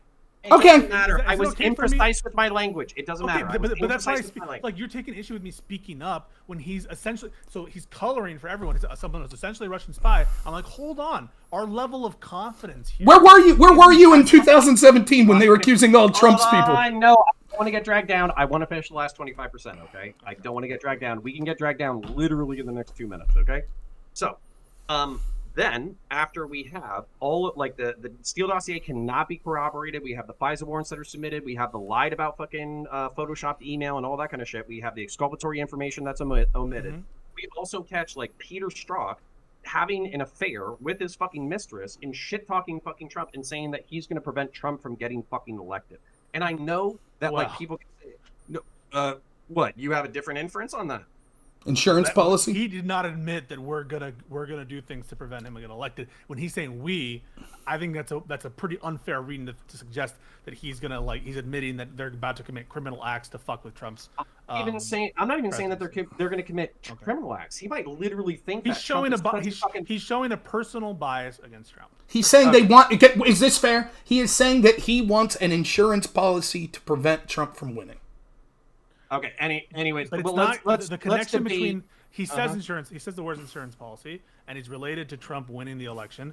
But the connection that you need to make is between his official capacities and what he's willing to do as an FBI agent. That's why Conor's telling the story to suggest. Yeah, go ahead. So let's just we can make our inferences about Strzok's fucking text message. It was literally the head of the fucking anti-Trump investigation, basically shit talking Trump, and so we can say that he has superiors. He does have superiors who are with respect to this particular investigation, and including but not limited to Comey. Okay, but dude, now we're pulling up like other threads too, which like, I'm not trying to be a spurg about it. But like, for instance, there was a female FBI agent who was assigned to Crossfire Hurricane who kept insisting that she needed to speak to Peter Dolan because Dolan was one of the sub-sources on the fucking investigation and they couldn't corroborate anything that Danchenko was saying. And then she was reassigned from the fucking case. So you're basically like, I want to talk to Hillary Clinton's boy, and they're like, no. And They told him to stop. Into the investigation, and they're like, no. And then they're like, well, I really think that it's important that we corroborate this information in order to continue the investigation. And they say, you're fired. You're going to a different. They case. told him to stop taking notes at one point. Right. So basically, they're continuing the investigation. Strzok is obviously biased. And then what was the last? There was this last fucking cherry on top. I'm trying to think of what the fuck it was. So they fired the fucking lady. They move her away from the investigation because she was asking about Hillary's boys too much. Fuck me. There's one more. Oh, okay. So this is probably the most tenuous, and this is something that Pisco is not going to like me bringing up because it's only tangential. But the general counsel who consulted on Crossfire Hurricane was fucking Peter Baker, who then became the Twitter. Who moved on to fucking Twitter, and then was the person who oversaw how the Hunter Biden story got released. So you literally have the fucking lawyer who worked on fucking Crossfire Hurricane making determinations about how the fucking Hunter Biden story gets released on Twitter of fucking, I don't know what, like 6 months later or some shit, 3 months later. So for me, like, you can say like, oh, everybody has like a rational explanation for why they're doing what they're doing, and it's not quite breaching criminal conduct, and it might be biases or there's some criminality here or whatever. But to me, I look at this and I just see a fucking viper's nest. I just see a whole bunch of fucking snakes writhing together with fucking like, you know, mutually aligned interest, where they all think, by the way, I'm no fan of Trump. I think Trump is a buffoon. I don't like his foreign policy. I barely like his domestic policy. There's a lot of reasons to dislike him and want to preclude him from office. But that does not mean that there isn't wrongdoing by trying to preclude him from office. Yeah, I would think it would be wrongdoing for them to be trying to politically prevent him from being either effective, being the president, or being effective as the president. And I found my one more thing. Okay, so sorry, my last thing. So Michael Sussmann, the other person who was fucking charged in the Durham investigation but was ultimately not convicted. In the lead up to the investigation, I verified this before I did it. I think it was like May or June. He goes to the FBI and he says, oh, look at these like server receipts that Trump has Russian bank accounts and that he's taking money from the Russians. The FBI investigates it and they basically say, hey, there's nothing here. We're not going to do anything with it. Then Michael Sussmann goes to the press and says, hey, Trump has fucking bank accounts with fucking Russian foreign people, and the FBI's investigating it. The people are about to run they're kind of like, I don't know if we have enough legs for this. And so then he calls the FBI and he says, hey guys, real quick, there's some press people who found out about the bank shit. You should call them in order to see what they know. And so the FBI, even though they think it's bullshit, they accidentally confirm to the fucking press that they're investigating Trump for fucking Russian financial ties, even though they're about to close the investigation. And not only that, guess who Michael Sussmann fucking works for? Hillary fucking Clinton. And not only does he work for Hillary Clinton, he didn't disclose that he worked for fucking Hillary Clinton.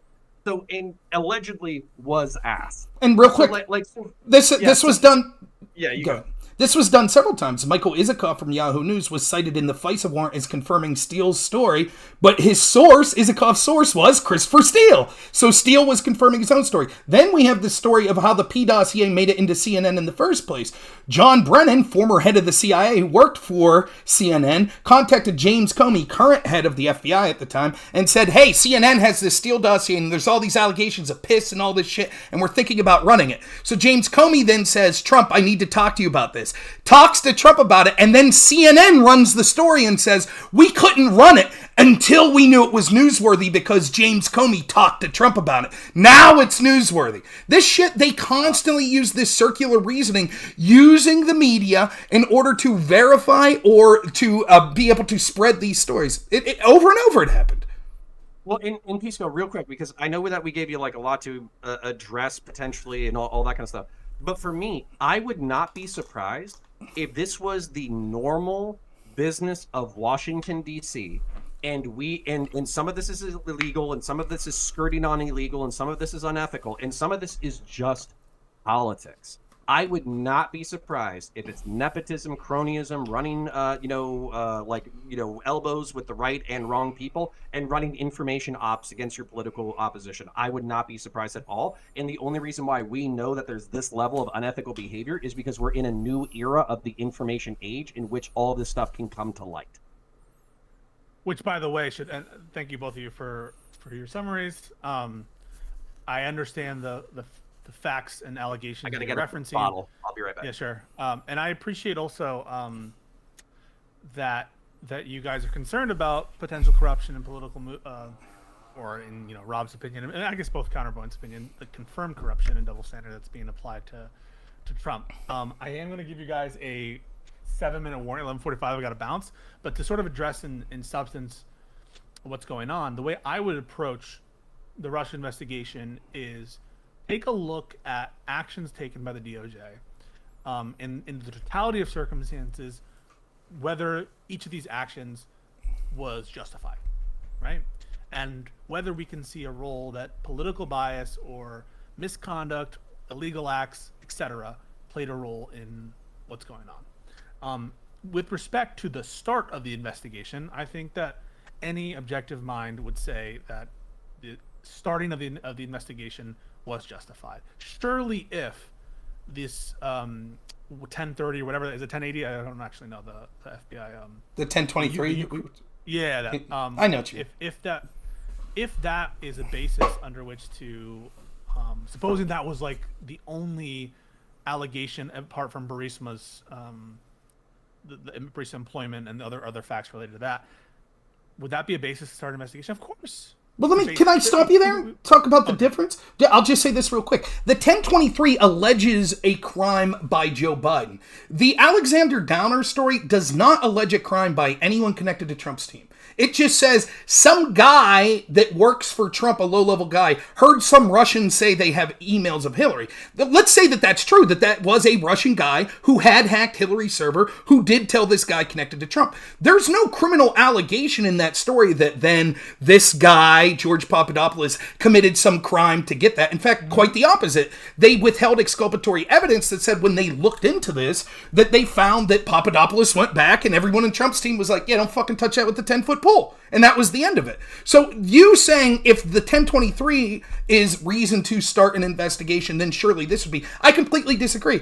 I don't have a problem with the FBI looking into potential Russia doing shady shit. What I do have a problem is the targeting of Trump and his team, including the spying. And just because they didn't have a FISA warrant against Papadopoulos, they did spy on him. They used a confidential human source in Stefan Halper. And Azra Turk, who was a pseudonym, they tried to honeypot him. So they were literally sending spies, and they had no allegation, even at that point, that anyone connected to Trump had committed this crime.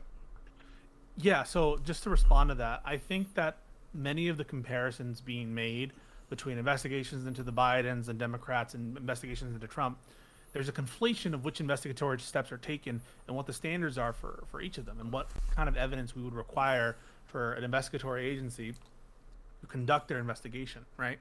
There's the bar for starting an investigation, a criminal investigation, potentially, because the underlying thing that's alleged here, the hacking of the server, undoubtedly is a crime. It's a low bar, right? If I hear that, and counterpoints will tell you, like if you were to hear from a resident, I heard that Abby was the one who stole all the food over there. Like, it wouldn't be a problematic for the police. It's late. For the police to like stake out that place where Abby was alleged to have gone, or for the police to go to the bar where Abby frequents and send someone to strike up a conversation with Abby. The bar for starting an investigation by the police is quite low, right? Obviously, we don't want anything political, or we don't want investigations started because someone is a particular race. I know, Rob, that you bring that example up a lot, the comparisons. You don't start investigations just because of someone's protected trait or their political opinion. That's different. But in terms of the allegations of crime, the threshold's quite low, and it should be low. We want to give law enforcement the tools it needs to solve crimes. That said, what we really care about is this invasion of privacy, especially for people who, I would agree, people who are connected to political campaigns. There should be like an understanding of what's going on here could have ramifications, right? A warrant, especially a FISA warrant, it's pretty strong thing, right? A FISA warrant gives you the, especially related to an individual alleged to be a foreign agent, that will allow you to do quite a bit of digging, and without even a connection to a particular crime, right? So the FISA warrants have an oomph that criminal warrants may not have, and it also has other procedural protections that criminal warrants don't have. But that's neither here nor there. So, but still, right? The standard is probable cause. It's not guilty beyond a reasonable doubt, right? So when you say start an investigation, you would have a problem if there was just a Steele dossier. I wouldn't have a problem if it was just a Steele dossier, right? I wouldn't have a problem starting the investigation. Getting a FISA warrant? That's different. That's right. Different, right? But no, right? So we can both acknowledge that the standard for starting an investigation is different than the standard for. Well, that's true, but I just want to say this real quick. Will you also acknowledge there's a difference between, in general, investigating something versus specifically targeting someone for an investigation? For example, yes. You could say we're investigating Russian corruption in this country. That's different than saying we're investigating George Papadopoulos for. Okay, but the thing is, right? I agree, right? To say that you're investigating someone for criminal conduct is like you're weighing criminal charge against the person. You have a reason to believe that this person is culpable, right? I would suggest to you that it was totally fine for the FBI and our intelligence agencies to try to extract information from Papadopoulos.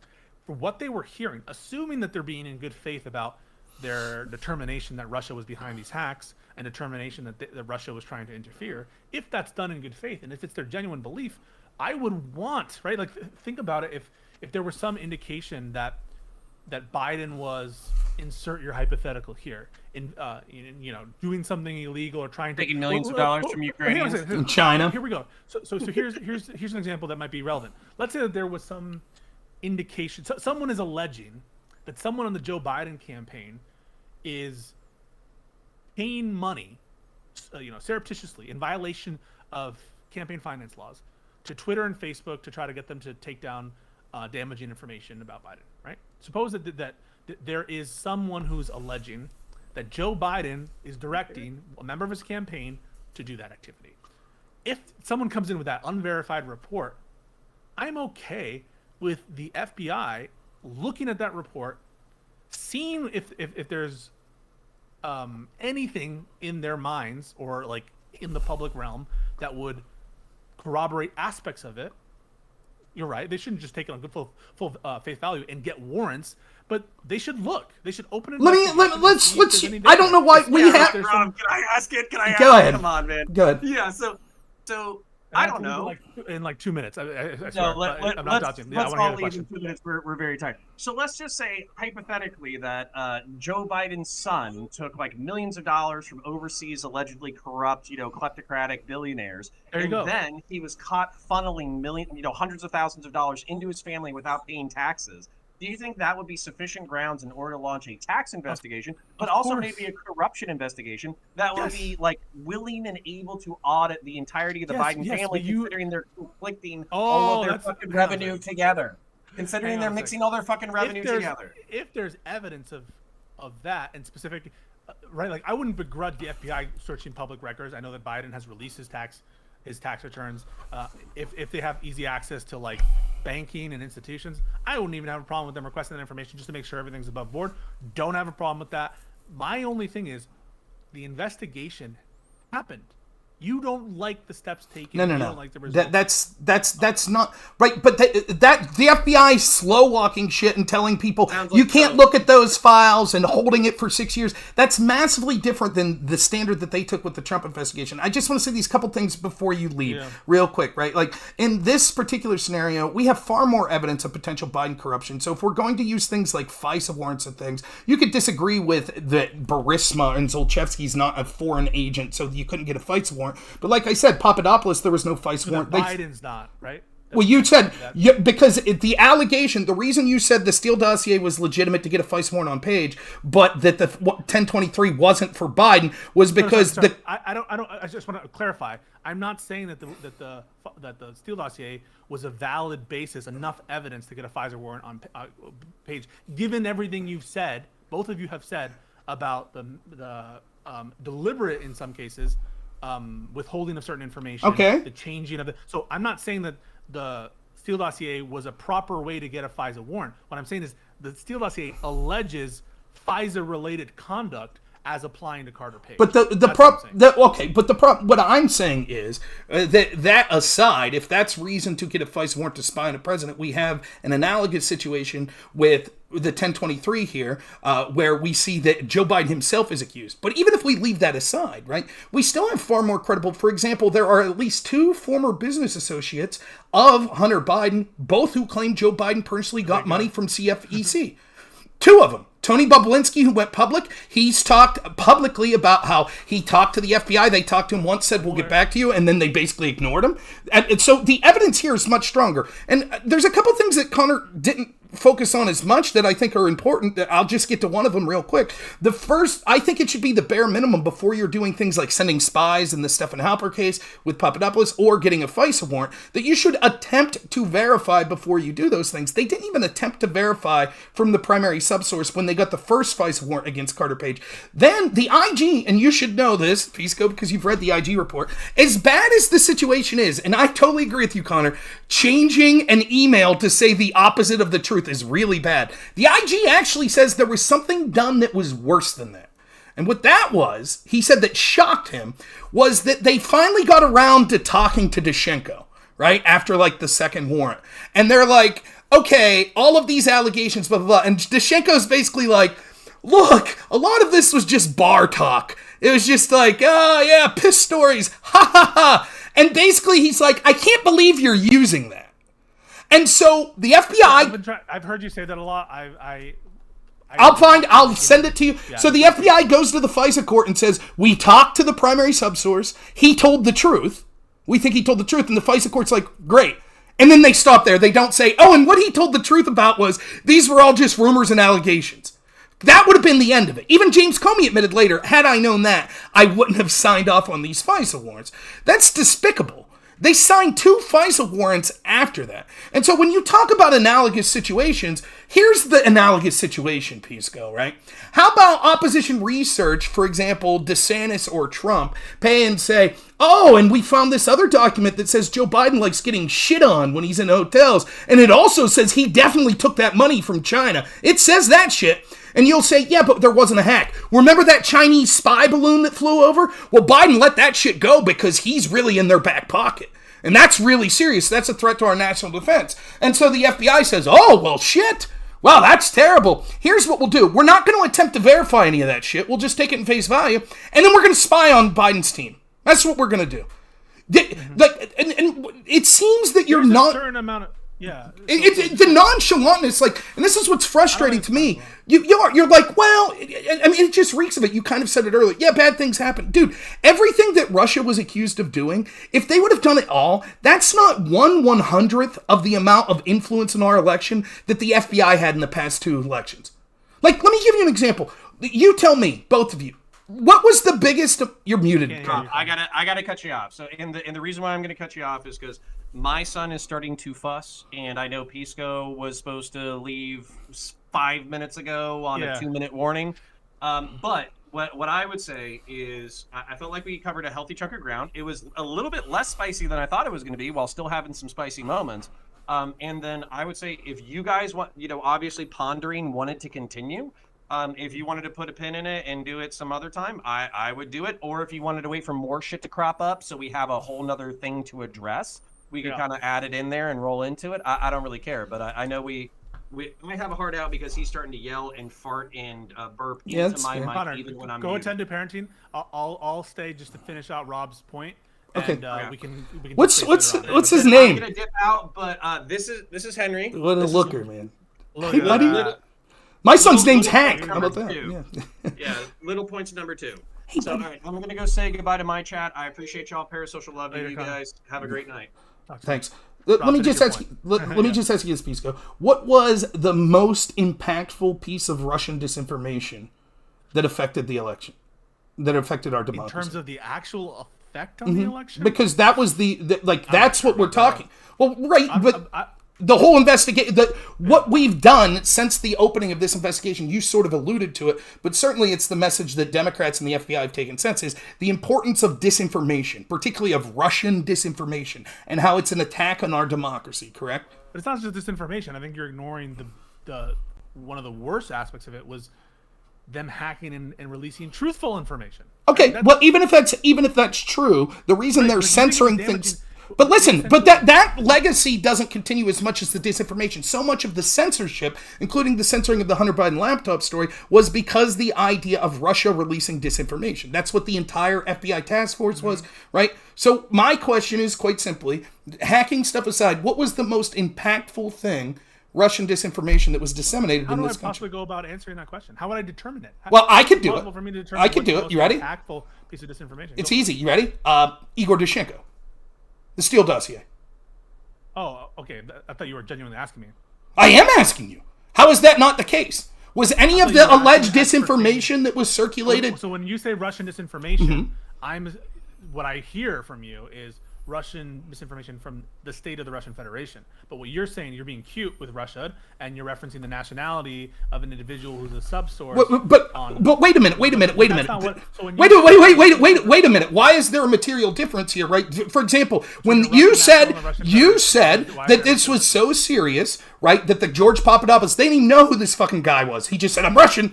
And supposedly that was reason to kick this all off. But a dude they actually suspected of being a Russian spy, spreading actual disinformation that was then picked up by the FBI and the Hillary team in order to spy on the president for all we know the first time in history.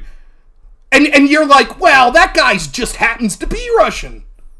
Yeah, so like when you ask a question, what was the most effective piece of Russian misinformation, right? When I hear that question, just as a syntax and context and understanding perspective, what I'm hearing from you is misinformation from the Russian state. Okay? And so when I answer that question, I don't have... Can you name me one piece of... Can you go ahead and name me one piece of disinformation from the Russian state? Go ahead. I'm not the one who's alleging that the disinformation had a material impact on the election. No, but the Democrats did. The FBI did. But when have you heard me say that? I think probably the most damaging thing out of the Russian conduct released was truthful, that the DNC was stacked against... How do you know that was... How do you know it was the Russian government? Hang on a second. Now there's a disagreement about the hacking, right? So now you're disputing whether the hacking actually occurred by Russia. I don't understand why you're not disputing whether or not the disinformation came from Russian actors. Are you disputing that there was bots, Russian bots, and Russian propaganda? How do we know which of those were Russian state? For example, they dropped the charges, were unable to proceed with... what was the name of it? As you know, the reason that occurred, it wasn't with all the Russian principals. It was with like a few organizations where there was no prospect of them being indicted because they had no presence in the United States, and it wasn't because of a lack of evidence from a substantive perspective. That's not true. Why charge them in the first place? True. So wait, so your argument is... Every time you say this stuff, I have to go in like a minute, but every time you say this stuff, I follow up on it. And when I looked at... You've constantly been saying, why did they drop the charges on these Russian organizations? Why have they dropped the charges on the Russian organizations? You follow up on it, and it's clear that the Department of Justice doesn't want to proceed with those. So just to get your standard here, the Department of Justice is totally aloof and fucking clueless. So like, we're going to charge these people. We think we could get them, and then they realize shortly thereafter, oh wait a minute, we have no chance of ever getting these people. Now we'll drop the charges. That's your argument? Yeah. So they thought they could get them when they charged, and then they realized later that that's your argument. Why'd they change their mind after a couple months? First of all, that's exactly what happened. And okay. You can go check the record. You can go check... No, that's what they say. Okay. So what did the judge say? The judge did not acknowledge that there was a lack of... That the DOJ did not have the information. The DOJ did not want to put on the case. And you can fact check that. I have to go in a second. I would love to have a minute to respond to some of the things you said, if that's okay with you. Sure. We can have... Listen, and I would love to have a long-form conversation with you one-on-one, because I think both of you and I were frustrated by... love Conor, love ruminate, mean it, but you and I have a way of dealing with each other fair. That I think we prefer. One-on-one's right? better. Yeah. So I'm happy to continue the conversation and to talk about all these things, including this particular line about what was. I don't remember a ton of the misinformation is that what you want me to say? I don't remember a ton of the Russian misinformation offhand. I can't produce it to you. I don't acknowledge. The bigger thing for me was the hacking and Russia's intent. Russia's the fact that Russia placed that information into the stream of commerce, so to speak. You have no evidence that Russia did. But again, I mean, don't say that there's no evidence. There's not. There's no evidence that's decisive that they did that. Julian Assange said it wasn't the case. Okay, listen. It is true. I don't have the hard drives in front of me. I don't have access to the specialized information from our counterintelligence people. A lot of that stuff is redacted. For good reason, right? And if there was ever a case about that, there would be questions about what's going to be redacted, what's not going to be redacted. That's all right. Like I have faith that given the overwhelming unanimity of the United States government, which I credit, by the way, more than the Russian self-serving denials or the self-serving denials of Julian Assange and all that. And by the way, there were absolutely emails and documents and communications between WikiLeaks that showed that they had an interest in now the connection to the Russian Federation. You're going to dispute, but that's just a question of evidence, and we can drill that down and why I think that there is sufficient evidence and why you think there's not. So I just instead of him, is it your contention that had we not heard from WikiLeaks, Hillary wins the election? I don't know that. No. You're saying you said the truthful stuff they released. Trump won the election. I've never said that he's like not a proper president. No, that's not you saying it's improper. Wait. How would I answer the question that, but for WikiLeaks, right? But for WikiLeaks, Hillary wins. I don't know. What you're saying? How would I show it to you? Because listen, here's why I say, because you're talking about how impactful this was, right? And so I'm saying I didn't think it was that impactful. I thought it pissed off. Wait. When did I say how impactful it was? You said that the hack and the truthful information that was released because of Russia for the hack. That's what I assume. I assume that for the stuff that I was hearing most about was truthful. This was me. You were asking like, what's the worst misinformation that Russia did? I was giving you the point that I think probably on balance, just using my gut, probably the truthful stuff released in the DNC hacks was more damaging to Hillary Clinton than the misinformation. And certainly I think that the Comey announcements were more damaging to Clinton than the Russian misinformation. We've gone through that. When we go through the Comey announcements were because of the FBI's bias. We have gone through that. But I am not a public policy expert. I am not a polling expert. I do not know what will materially affect the electorate or not. That's not what I'm here for. I'm not here to say that Russia stole the election from Hillary Clinton. In my opinion, the person who's most to blame for that loss in the election is Hillary Clinton herself. But listen, that's not why I'm getting you to say this. The reason I bring it up is because Conor gives you a laundry list of inappropriate, questionable, I think corrupt behavior from the FBI getting into this. And you're like, well, let's color it this way. When this accusation was so serious that Russia's meddling in our government, then steps needed to be taken to start this. And then when we show, but there were also people that the FBI, and it's their standard that matters, suspected of at least one time working with the government of Russia that was feeding them information that they knew was coming from Hillary. All of a sudden their curiosity wanes. All of a sudden they're hacking American government servers. They're hacking the DNC. That, of course, the FBI has an interest in preventing that. And of course the FBI has an interest in prosecuting that. So? That's, whether or not it has an impact, they could have hacked that election, But Pisco, you're making my argument for me. So if they're taking it seriously, you said it would be malfeasance not to look into the Papadopoulos thing, right? Of course. Was it malfeasance to not look into Danchenko? They did look into Danchenko. No, they didn't. They took bullshit. They did not. Durham indicted Danchenko. Durham did? What did the FBI do to Danchenko? Tell me what they did. They investigated him? Hang on, they interviewed him. And paid him. him? Did not. They offered. Hang on a second. Close the door right now. I am not alleging to you that the FBI needed to have a criminal investigation into Danchenko. What criminal? Wait. What crime do you think Danchenko committed? Well, he intentionally spread misinformation, colluding with the candidate of Hillary Clinton's team to the FBI, and he either lied to the FBI, or if he didn't lie, you're the one who says it's just bullshit. You're the one that he admitted. That then that's even worse for the FBI. That the FBI then, so the FBI. But then what's the basis for you saying that there's impropriety because of the failure to investigate? What the entire investigation into Trump was precluded on the idea we were told over and over was that Trump's team was colluding with Russia to spread misinformation about his opponents. That's exactly what Hillary's team did. And also, so first of all, we have to acknowledge that the level of involvement of the relative actors, either Trump or Hillary's team, and to what extent you can put that upward matters, right? There's no evidence, right, that the Trump campaign and Trump individuals were involved in a criminal conspiracy in the hacking or the release of disinformation in the actual United States. We're not, and I don't think that you're alleging that Hillary Clinton, who didn't even know, according to our, the Inspector General reports and other reports as well, that she didn't even know that they were hiring Danchenko. She didn't even know they were. What does that have anything to do with anything? So, was there someone on Hillary's team that did know? It limits to who you can attribute.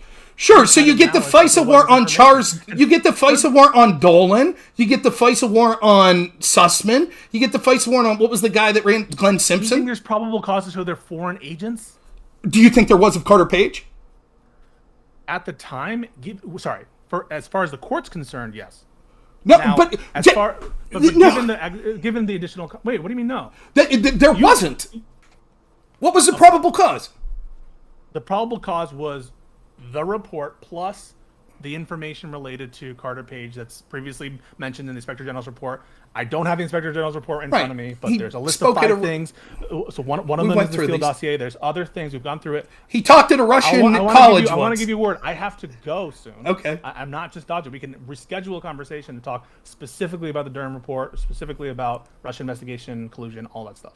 I'm not. That's fine. You can leave. I'm just trying to make the point that, that when all of this malfeasance is occurring, and you're like, well, but they're really concerned about Russia, and then this dude that they suspected of being a Russian spy, they know the Russian Federation is not a Russian national. They're not the same thing. They suspected similar. So wait a minute. So when they were investigating him in 2009, 2011, what were they investigating him for being?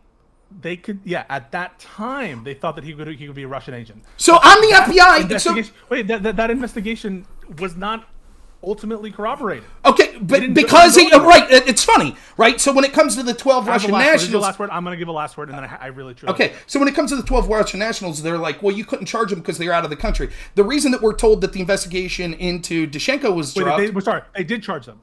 Well, they couldn't convict. Individuals' charges were not dropped, only organizational. So nonetheless, nonetheless, but they didn't do that with Danchenko, right? He fled the country, so they're like, whatever, we're done with this investigation. They didn't find him innocent, did they? They don't find people innocent. Right. So it wasn't that they said, oh, never mind, we don't have evidence, we dropped it. That's not the point of They stopped the investigation because they no longer thought it mattered because he wasn't here. So they were like, oh. So my question is, you say it's malfeasance, right, with the George Papadopoulos not look into it. Let's put myself in the shoes of the FBI. I'm like, oh, fuck. Russia hacked this server of the DNC. They're clearly trying to influence our election. Now here's a dude against Clinton. So what? Even if that's true, that's not true, by the way. Several people at the CIA said that Brennan intentionally changed a report that said that they were actually trying to help Hillary Clinton as well. But nonetheless, we just have a disagreement on the facts. Nonetheless, let's say that it was just to help. Wouldn't you say then? Holy fuck! Here's one of these guys that we suspect of being a Russian spy. He's embedded himself in the Hillary camp. Maybe he was. You don't think so? You don't think that was fertile grounds to look into? Wait a second. That's laughable, Pisco. It's fucking laughable because your argument is Russians are interfering in our system, and so we have to have these broad investigations. And here's a dude that we suspected of being a Russian spy a couple years ago, right? And he's embedded himself in the Hillary camp. But instead of investigating that, we're going to pay him, and we're going to use everything he says uncritically without him being able to verify it to spy on the other guy. First of all, it makes sense for if you're looking for information about Russian activities, Russian state activities. This is my final statement. I do have to leave after this, Rob. I promise you. Okay. And I would love to have a conversation with you on the Crucible about this and other matters. If you're going to have an investigation into the conduct of Russian state actors, you're going to use Russian sources. They're going to most of the intelligence that people gather in terms of the literal placement of informants and that kind of thing. It's just people talking to each other. So it would make sense that you would get information from Russians. On the side of the allegations with respect to the people who were in charge of the hacking and disinformation, there is a great deal of evidence, in my opinion, and you might disagree, that was conducted by the Russian Federation, including internal communications by Russian agencies, among other things. And what did the FBI? I'm just curious. I forget when the FBI looked at that, when they got their hands on the DNC server. What did they find? What do you mean when they got their hands? This server was hacked, so clearly they took the server and looked at it. What was the evidence they found when they looked at the server? Rob. Just curious. As you know, so the DNC server was hacked, was examined by private organizations by Clinton. Nice try. You were trying to get me to say that they took the server, right? No, I knew you knew, and I was trying to get you to announce to your audience that the FBI declined to take the physical server. They wanted it. Comey admitted they wanted it. The DNC said, no, you can't have it. Just because they don't have access to the physical server doesn't mean they wouldn't have access to a what's it called when you copy? Someone in my chat will know. When you copy the entire So they thing, took the firm, CrowdStrike, that was paid for by the DNC. They took their copy that presented them. But there's other intelligence that corroborates it as well, right? There's it's not just the determination based on server-related activities. In fact, there's limitations to what you can learn in terms of access based on the content that occurs there. You have to do your own intelligence gathering, and you might mistrust it. This is my last word on the issue. But I credit the investigation, and I do think that the Russians were responsible. And I don't think that I don't know why you're so intent to discredit those determinations. Do you think that they're all lying? Do you think that they're all just bullshitting to promote their narrative? Those determinations were made prior to Crossfire Hurricane.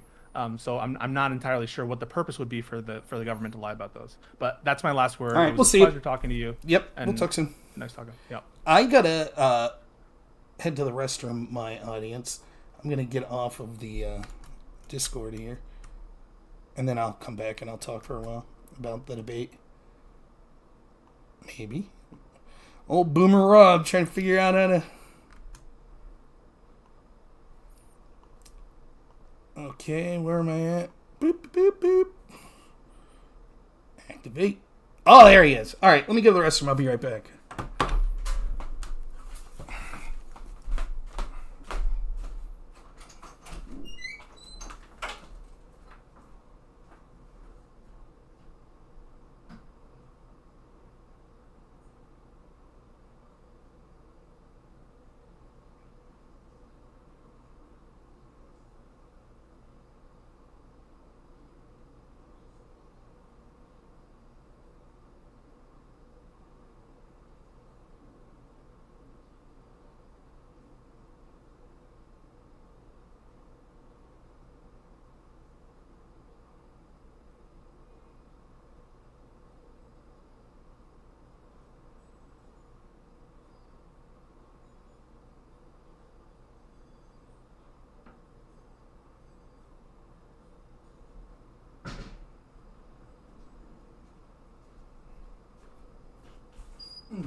Oh, where to begin? Just real quick there on the end of what Pisco's talking about. My peace stream was strong and didn't kick to one side. So at the end there, what he's talking about, the problem is, so he's like, well, of course, if you were suspecting Russians working with someone, you would go to a Russian person and try to get them to like kind of be, a double agent or something like that. The problem is, as Conor pointed out that the Durham report said, that the FBI was well aware that Hillary's team was going to be creating this narrative that his team was working with the Russians, right? And so that would have given you even more reason to be skeptical. If you were really concerned about Russians, to know that Hillary was doing that, you wouldn't say, well, we're just going to take this guy's word at face value. There are so many admissions that Pisco's making, the hoops that he'll jump through to justify this corruption is absolutely incredible. For example, he says that, well, despite the litany of things that the Durham report said, which he was unable to defend any of them, really. Now, I'll give him the benefit of the doubt that we didn't have a lot of time by the time we got there, right? But it's indefensible. Like, no one's really pushed back against what Durham said. They were just like, well, there's no charges. Right, Durham sucked.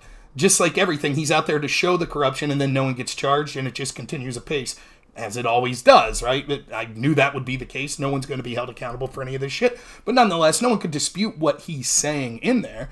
And so they'll just be like, well, bad things happen, time to move on. And that's exactly what Pisco tried to do early in the debate. But the one defense that they'll have is like, but it was a serious allegation. It was serious. The Russians hacked, and there was disinformation, and so it would have been malfeasance to not start an investigation. Right, you could investigate Russia, but why are you sending spies to George Papadopoulos? What crime was he committed? He's like, well, I think it was okay. The FISA warrant, all of the trouble with that. And he doesn't handle the fact that anything that Russia could do, like, for example, what was the big thing that Russia did? Hack the server and then released accurate information, if we believe that Russia did it. Okay. That's a pittance compared to the FBI's interference in our elections in 2016, 18, 20, 22, etc. A pittance. The most powerful intel and law enforcement agency in the history of the world that has the power to literally lock up, investigate politicians, people that support them, etc., being biased or engaged in a double standard or being incompetent to the point that it's affecting elections is far more serious than anything Russia could or is accused of doing.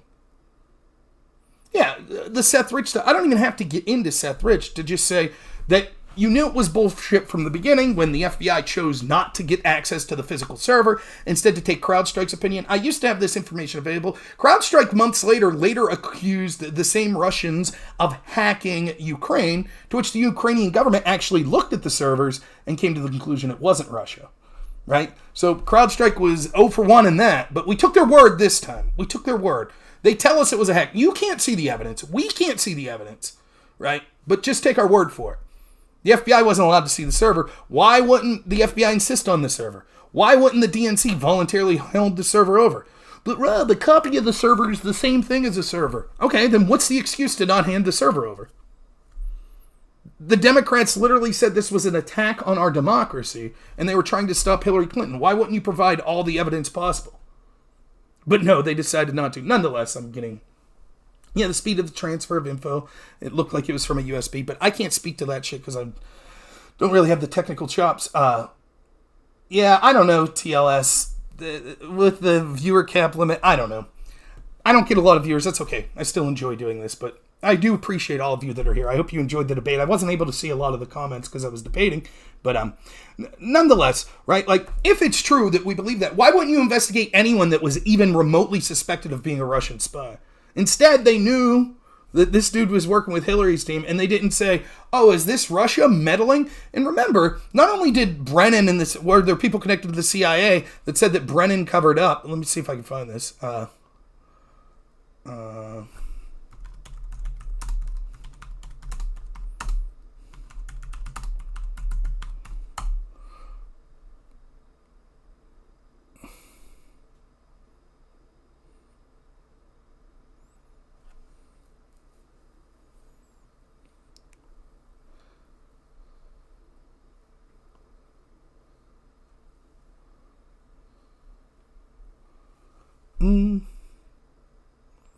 But remember, there was the intelligence, I forget what they called it, but basically,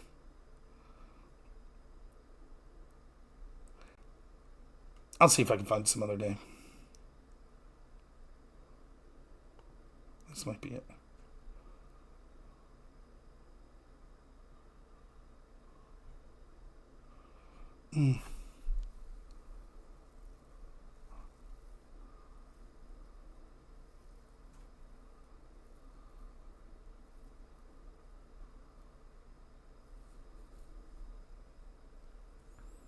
No, whatever. I don't see it.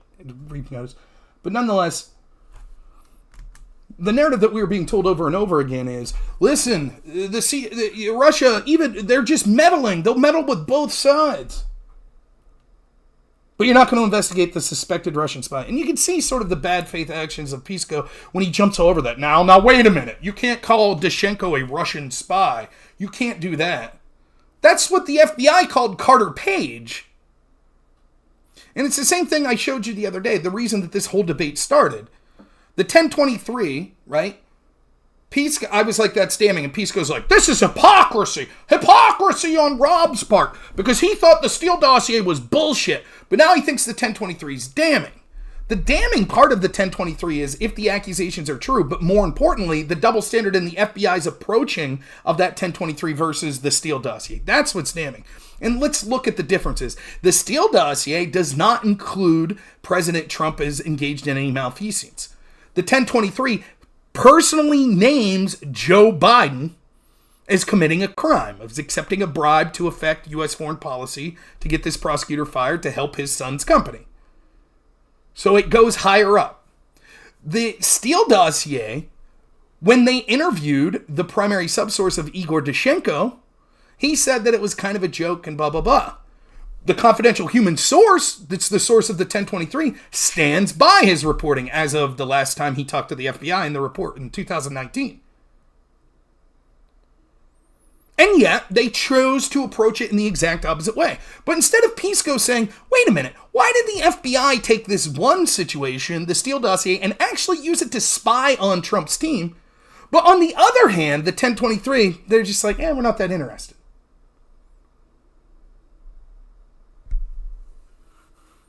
Why is that? And instead, he's more concerned with calling out my hypocrisy. It's the same here. Instead of saying, I call out the FBI's hypocrisy of calling Carter Page a Russian spy, an American citizen, and spying on him, instead of that, he's like, wow, Pisco, don't call Danchenko a Russian spy. No, that's exactly the point. I asked, did the FBI say that Danchenko was innocent? He's like, of course not. That's not what the FBI does. Exactly. Just like when it came to the 12 trolls, because Pisco says, when I say, look, there wasn't enough to charge them, Pisco goes, that's not true! That's not true! They just weren't able to charge them because of the venue, so they let it go. Okay, same's true here. So on one hand, when they let the Danchenko investigation go in like 2011, he's like, wow, there you go. Now they don't suspect him anymore. But when they did it with the Russian trolls, he's like, oh, they still suspect. Just because they weren't able to convict doesn't mean. That's why I brought it up. I know the FBI doesn't prove innocent. That's why I asked the question. You're not saying the FBI said Danchenko was innocent, are you? Of course not. They don't do that. Exactly.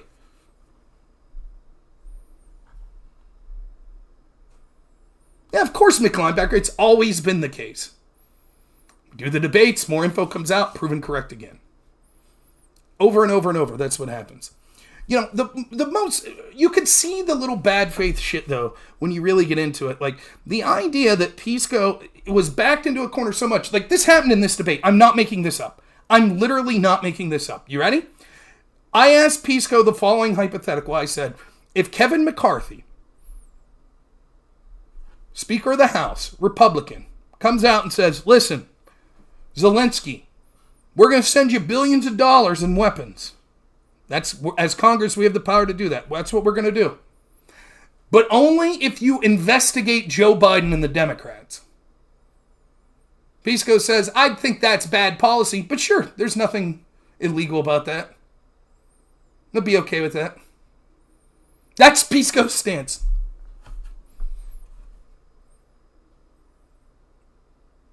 Because he has to defend. He threw down the gauntlet to me. Oh, if Democrats were communicating with Ukraine saying investigate our opponents, you would be furious. You'd demand impeachment. I would be too, he says. Okay.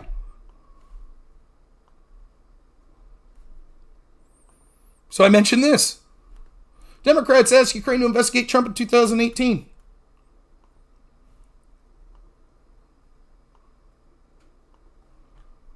Look at this letter. It's way worse than what Trump said in the phone. Listen to this. Bob Menendez, Dick Durbin, Patrick Leahy. This is May 4th, 2018. We're expressing great concern about reports your office has taken and steps to impede cooperation with Mueller. As strong advocates for robust and close relationship with Ukraine, we believe our cooperation should extend to legal matters regardless of politics. Ours is a relationship built on a foundation of respect for rule of law and democratic institutions. In 4 short years, Ukraine has made significant progress in building these institutions despite ongoing military, economic, and political pressure from Moscow. We have supported the capacity building process and are very disappointed that some in Kiev appear to have cast aside these principles to avoid the ire of Trump. If these reports are true, we strongly encourage you to reverse course and halt any efforts to impede cooperation with this important investigation.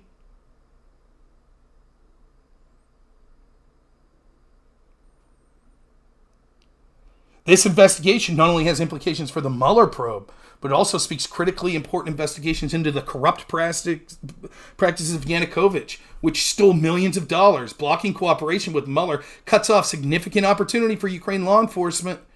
This reported refusal to cooperate with Mueller also sends a worrying signal to the Ukraine people as well as the international community about your government's commitment to broadly support justice and rule of law. Hey, we've sent you money. Despite Russia messing with you, we've helped build up your institutions. Be a real shame if you don't cooperate with us and investigate our opponents.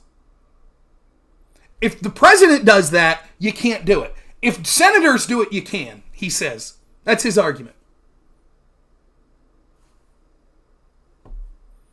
It's laughable. It's absolutely laughable. Now, the start of the debate, basically I break the debate into 3 parts. There's the start of the Burisma stuff, which we didn't talk about the 1023 that much, but there was that. Then there was the IRS whistleblowers, and then the third portion was sort of the Durham report, right? And we didn't get to talk. I could have went another 4 hours, right? Exactly what happened. The debate shook out exactly as I said it would, right? Whereas they would do 2 things, which he didn't do the second as much. That one, they would say, they would make the mistake of being like, but that happened under Trump. Why would Republicans do this? And my accusation is, it isn't, or Republicans good, Democrats are bad. It's that there is corruption at the establishment level, including with Republicans, against people they perceive as outside the establishment. And that he would say, well, look at things in a vacuum and say, well, prosecutorial discretion. And that's exactly what's happened. Now, I just want to say some things here. I didn't get a chance to clear, but let's say that the Democrats do get tired of Biden. And they're like, this baggage is too much. Right? And let's say then they ultimately say, okay, you should step down and, he'll issue they'll say, we're gonna charge Hunter with something more now. And Biden issues a pardon. Pisco will be like, see? He'll act like the evidence we've seen that I've correctly pointed out that he defended. He'll say, oh, well, now new shit's came to light, so it's okay. But as I said in that debate, the real target then isn't Biden. That's not what my concern is. My concern is, why did the FBI wait until after the election to do this? They'll always be willing to give concessions after it doesn't matter. What do you think the chances are they'd wait until right up in the lead up of the election and do it? None. But they'll charge Trump and indict him right into the lead up of the election, right? They'll do that.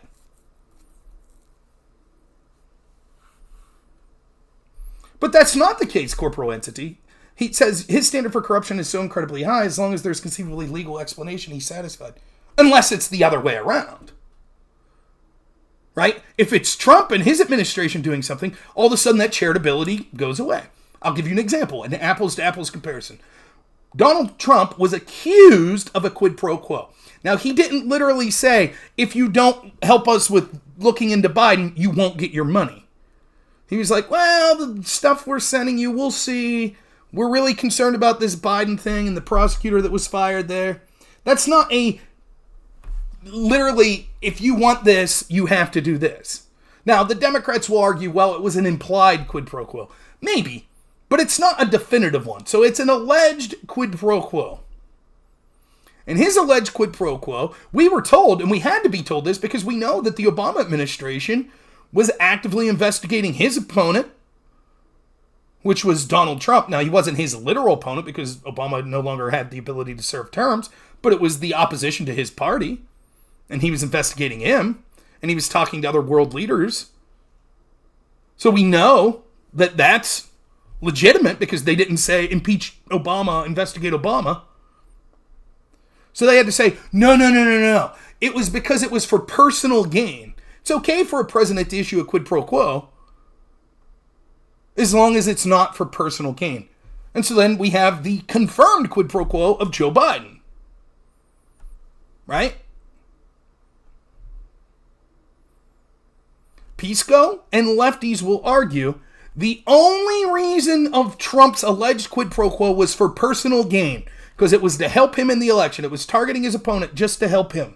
That's it. That's the only... We know he'll use the term mens rea. His intent. His intent was clearly for personal gain. That was clearly his intent. You don't think Biden's intent was to help his son out of a jam? No. There were other reasons for Biden to do it. Cool, I could come up with other reasons for Trump to do it. Really? Name one. Yeah, he legitimately thought that the Biden administration or the Obama-Biden administration engaged in corruption and forced the firing of a prosecutor that was looking into Joe Biden's son. That's legitimate to look into. No, we know Trump's intent. They say, we know what his intent was. You see, when it comes to these barriers to corruption or what's against the law and all that stuff, incredibly high threshold when it comes to one side, but the other, no problem.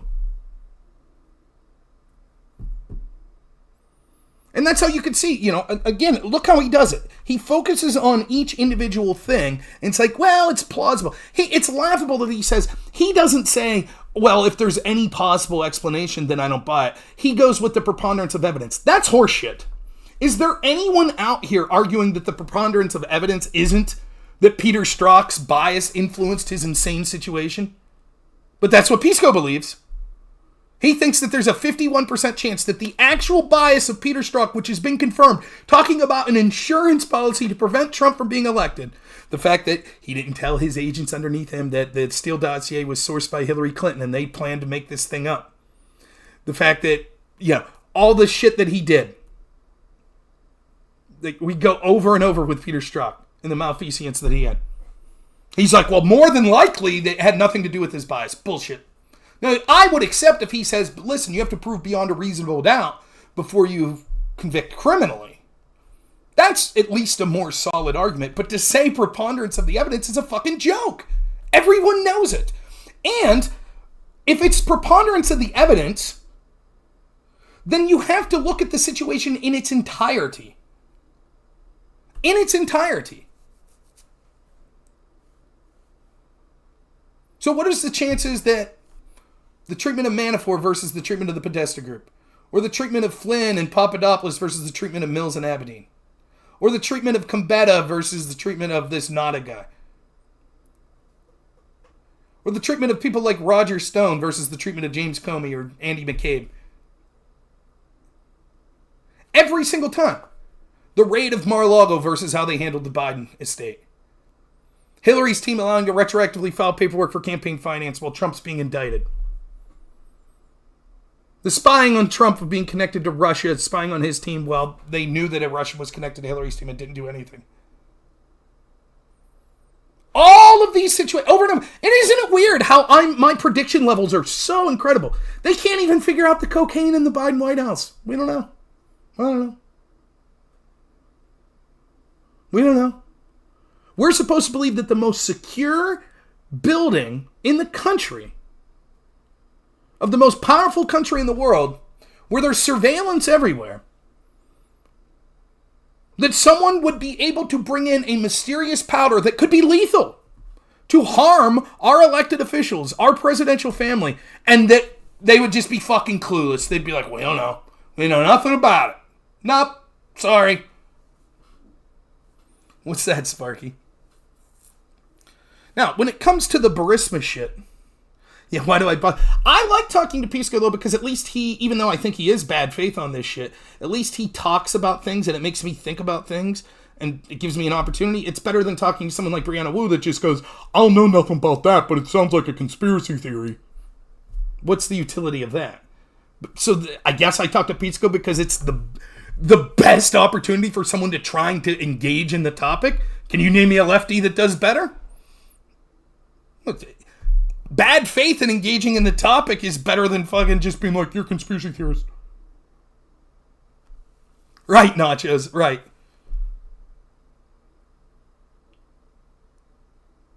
Of course, Blake. They just don't know. They don't know. Just like those cameras both malfunctioned when Epstein killed himself. Just coincidences, I'm sure if it would ever come out, like the cocaine was found there and they were like, there's cameras right here. The cocaine was found right there. These 4 cameras. They'll be like, listen, those cameras all malfunctioned at the same time. And Democrats will be like, yeah, that shit happens. Yeah. Or we can't release it because of national security. Well, I'm not giving Wu legitimacy. I don't know shit about her, other than the last time I debated this stuff, she was on the panel with Destiny, and she basically made a fool of herself by admitting, I don't know any of this, you are a conspiracy theorist. That's not giving her legitimacy. It's saying, why would I even talk to someone like that? They're not going to engage. It's Omar, that's always on YouTube, asking me to interact with him. Same shit with him.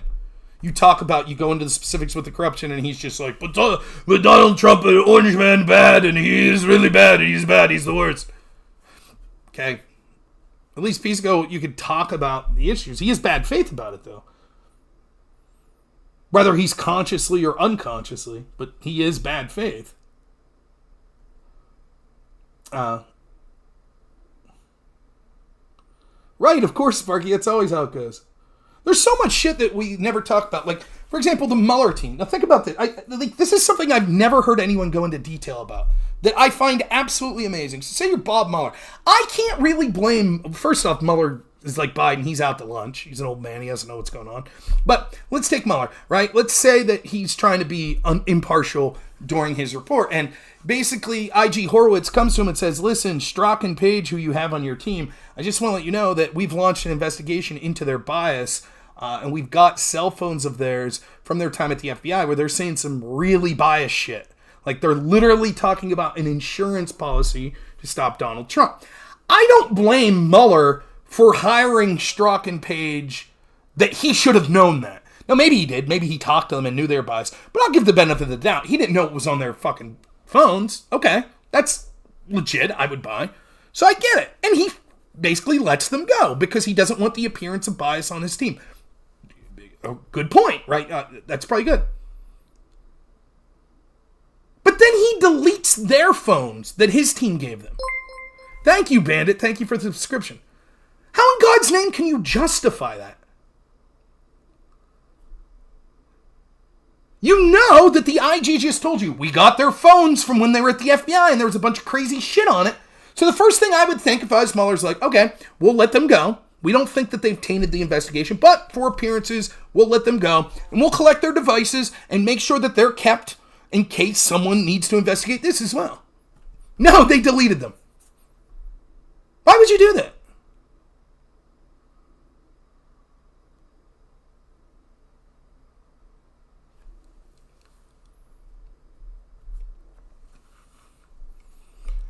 Pisco has no answer. Like, it's so funny. He tries to, what's his big arguments against the Burisma time frame?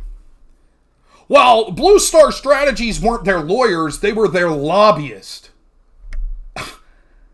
Okay.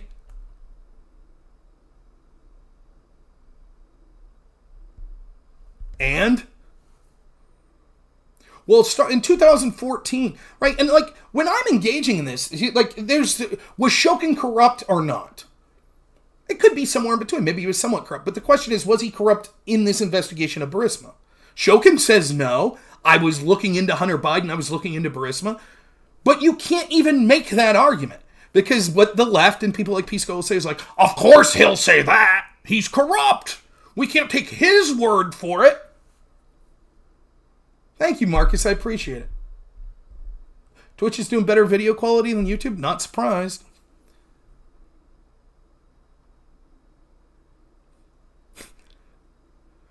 So then you operate in the scale of okay, then let's take the narrative that we're given. And what's that narrative? And it's funny, it depends on who you debate. So when I debated Destiny, go back and watch. When I was on Conor's panel with Destiny and this came up, he fucking repeatedly said over and over, Burisma was not one of the reasons it was mentioned to get rid of Shokin. It wasn't mentioned. It was all this other shit. It had nothing to do with Burisma. Then, of course, later in the debate, Destiny reads an article and doesn't realize. I'm like, wait a minute. What's this part here say? In fact, they were upset that they weren't investigating Burisma. So, which one is it? At least Pisco kept a consistent story. So this is what we have to believe, right? Here's Pisco's version of events. From 2014 on, even before Hunter Biden steps on, the UK and the United States are pressuring. They're actually writing letters to the Ukrainian government, I think Poroshenko gets elected in 2014, May of 2014. So they're writing letters like, look, this company, Burisma and Zlochevsky that runs it, he's this pro-Russian oligarch, he's stealing money, blah, blah, blah, blah, blah, stealing the wealth of the Ukrainian people. We want something done about it. Now, the UK does freeze his assets. By the way, the UK's version of events is they're waiting for evidence to come from the Ukrainian prosecutors, and that evidence doesn't come and the statute of limitations runs out. Shokin's argument is, actually, it's the exact opposite. That Shokin's team was repeatedly trying to cooperate with the UK, but they were unwilling to talk to the prosecutors. And then once Shokin's team finally got over there, they were like, oh, sorry, the statute of limitations ran out. So it's he said, she said. But let's, for the sake of argument, take the UK's version of events, right? We'll take the establishment version, because I know they'll just say, well, Shokin lies. So it's not even fruitful to have that. So UK's trying to investigate, and, the Obama administration's pressuring, but Ukraine's corrupt. This prosecutor's corrupt. So Poroshenko gets in there. They start contacting. In 2015, Viktor Shokin comes in. On paper, there's an investigation. At some point, the assets of Zlochevsky, his personal assets, get frozen. At some point after that, I don't understand. I'll be honest. I've looked into this. I don't quite get what's going on. I believe, don't quote me on this, but this is my best understanding of it. The law that was used to freeze the assets of Zlochevsky got interpreted by a court differently. Not just Zlochevsky's case, but the entire law, right? So, like, imagine we have civil forfeiture laws in this country. So, like, you get caught with a bag of weed, they take your car, right? And then all of a sudden, the law changes. It's not, oh, they changed it because they wanted to give Rob his car back. No, the entire law changed. So now they have to give my car back.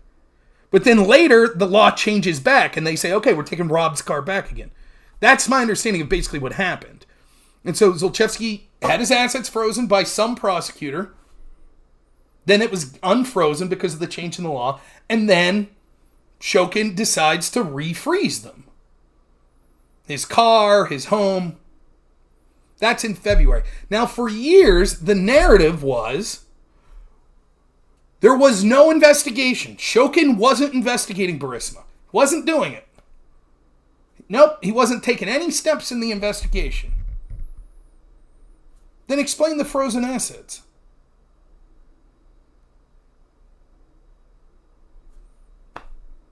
And so now they had to change their story. And they're like, oh, well, they just froze them on a technicality. They froze the assets on a technicality. Okay. If you weren't investigating, why the fuck freeze the assets?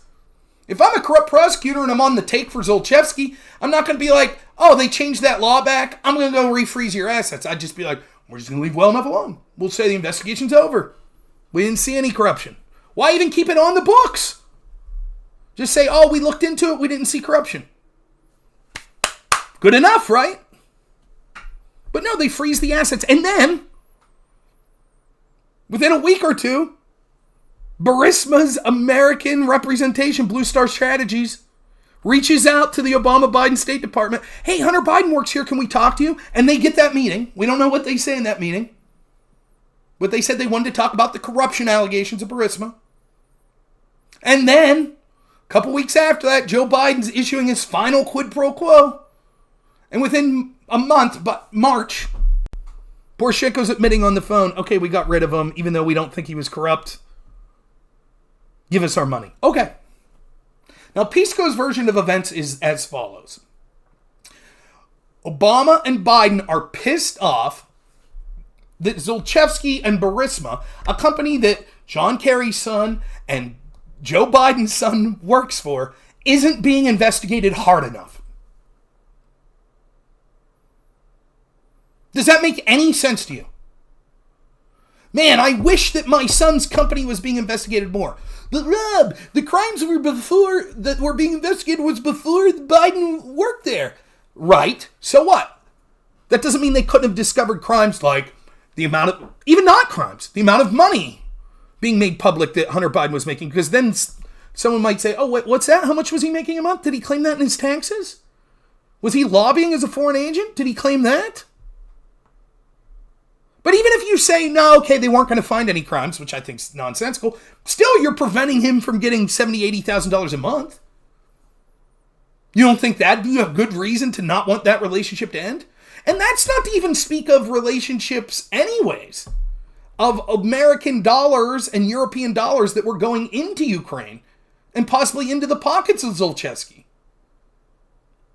So there was a ton of reasons that it would seem very odd that Biden would be like, I wish they'd investigate my son's company more. But that's their argument. That's the argument.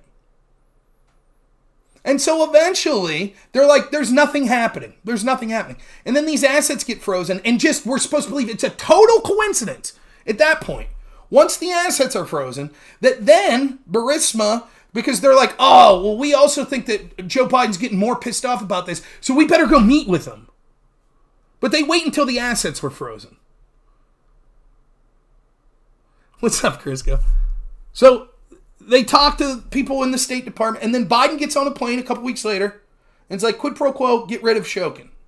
He sucks. He's corrupt. Okay, we'll get rid of him. That's it. Then this should be in a nice, neat boat. Now remember, Pisco's version of events is the United States and Europe was so pissed about Burisma getting off the hook and Zlochevsky getting off the hook. They were writing letters since 2014. That's how pissed they were about Burisma. Sure, Pisco says they didn't like Shokin for other reasons as well, but they were very pissed off about Burisma. They were writing letters about it. Okay. So then the investigation gets kicked over to the NABU, the ally of the Obama State Department. And within a few short months, they bury it with a small fine. Investigation buried. And Pisco's like, oh, well, the reason that the Obama-Biden administration was fine with that was they didn't really know if Zlochevsky and Burisma were guilty. They just wanted an investigation. And the NABU was able to do it in a couple months and say, okay, that's it. So they're okay now. That's fucking laughable. That's laughable. If I'm to believe this whole narrative and ignore the fact that somehow this father wants his son's company investigated more, if I'm to ignore that and believe the narrative, they were so pissed. The United States, the Obama administration, the Biden administration was so pissed they were writing letters since 2014. Then they got rid of the prosecutor and they're like, finally, now Zlochevsky and Burisma is really going to get investigated. It's going to our allies. And they give the $1 billion. And then their allies in the NABU are like, nothing to see here. Don't you think they would have been like, well, shit, we just gave you $1 billion because we thought this corrupt prosecution shit was ended, that you were going to go after the bad dogs. But now you didn't. But no, not a peep out of them. And Pisco says, it wouldn't make sense if this was all about protecting Hunter Biden and protecting the Biden family. Then why would they be writing these letters in 2014? Quite simply, because they always wanted the investigations out of the hands of independent prosecutors. Makes sense. Hey, what's up, right, left to center? How you doing? Makes sense if Shokin's version of events is accurate, which is, dude, we were doing the investigation. We wanted to interview Hunter Biden.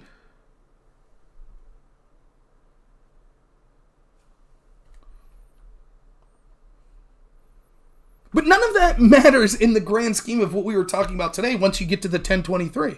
Because the argument was always, listen, there were legitimate reasons for that quid pro quo. My standard has always been very clear. I think it could be bad if... Yeah, she's on YouTube, Sparky. I think it could be bad if presidents' families or politicians' families are getting money based on their name. That's probably bad. Is it a crime? If they're selling influence. But like, for example, if Hunter Biden is just out there like, my dad's Joe Biden, give me a fucking job. And they're like, here you go, here's millions of dollars, you know? And then he goes and he's like, Dad, you know this company I work for? And Joe's like, shut the fuck up. I don't want to hear it. Get out of my house. Yeah, it might be that Hunter Biden's lobbying. I wouldn't much think that's a huge deal, particularly when it comes to Joe Biden. He didn't do anything improper. The problem is if Joe Biden reciprocated, if he gave favors because of the money that his family was getting. That's the fucking problem. Right? That's what we're talking about here.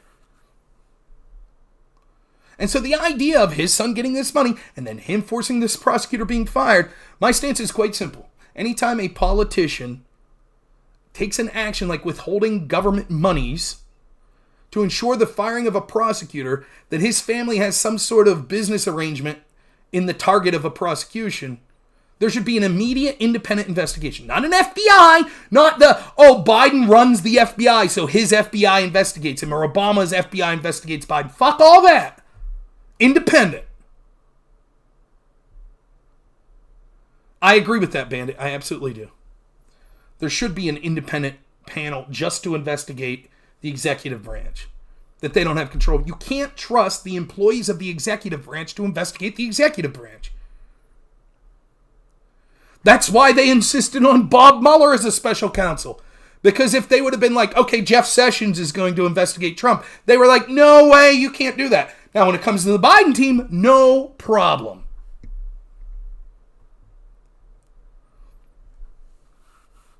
But people like Pisco and them disagree. No. Now we have a 1023 that makes the allegation from a confidential human source that Joe Biden was paid $5 million. That doesn't mean that it's true. Like, this 1023 could be all sorts of things. So we have this confidential human source that says, I met with Zlochevsky, the leader of Burisma, and he said that he gave $5 million to Joe Biden and Hunter Biden, right?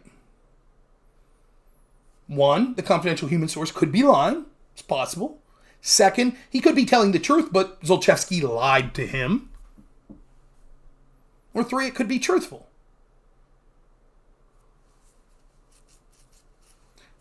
That is more evidence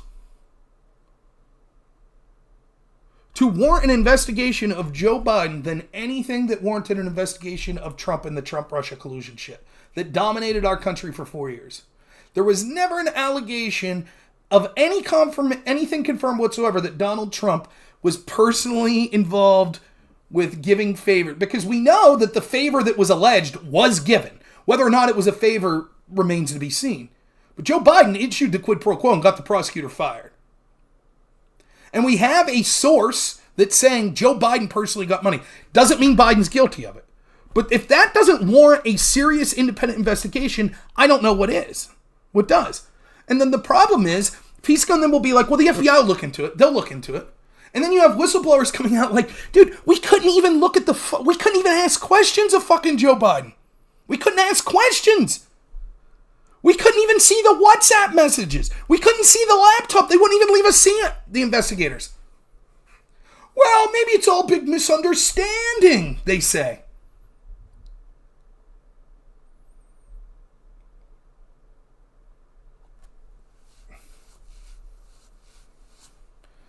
My standard is the special counsel. I don't see how anyone could object to this. Special counsel needs to be appointed to look into all this shit. And I think it should be Bob Mueller. Anyone disagree with that? He was independent when it came to the Trump investigation, right? He's a very neutral guy. I like Bob Mueller. I think he should be the special counsel. And I think that he should have 17 Trump supporter people that used to work for Trump lawyers on his team. That's what I think. But wait, you can't have Trump supporters as the lawyers on his team. No, Bob Mueller's sharp as a tack. He'll rein them in, right? That's what we were told in the Mueller report, right? Just because all these career Democrats, including some that actually worked for the Clinton Foundation, are the ones investigating Trump, that doesn't mean anything. Bob Mueller's reining them in. He's very independent. Cool, sounds good. Because they know the truth and I know the truth, which is that Bob Mueller is an infirmed old man that didn't have a fucking clue what was going on. And that Weissman was running the fucking investigation, who is a rabid Democrat establishment anti-Trump person. So how about Giuliani will be the second in command under... Sounds good, right? Right? Only fair. Tom Fitton. Let's put him in there, right? They're biased. We didn't make the rules. That's the last thing I'll say, and then we're going to head out. I don't know how more clear I could make it, and I'm constantly it gets lost that I don't really give a fuck about Joe Biden or Hunter Biden. I do, to an extent. But the far greater threat is the institutions themselves, right? And mark my words, if there's ever a shoe to drop, which there probably won't be, that anyone actually gets held criminally responsible in a serious way for any of this shit. But if it was ever to happen, the narrative will shift, and this is a mistake that Republicans make and conservatives make, and even some people that I like make, right? They'll be like, we got our pound of flesh. We got Joe Biden or Hunter Biden or whatever. And then the other side will say, see, we go after our criminals. That's what they'll say. That's not the target. The target isn't Joe Biden and Hunter Biden. The target is, why was there a double standard from the institutions? The target's the FBI.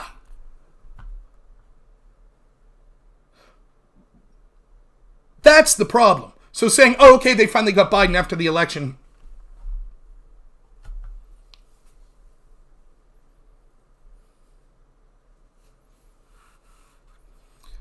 That's where I'm coming from.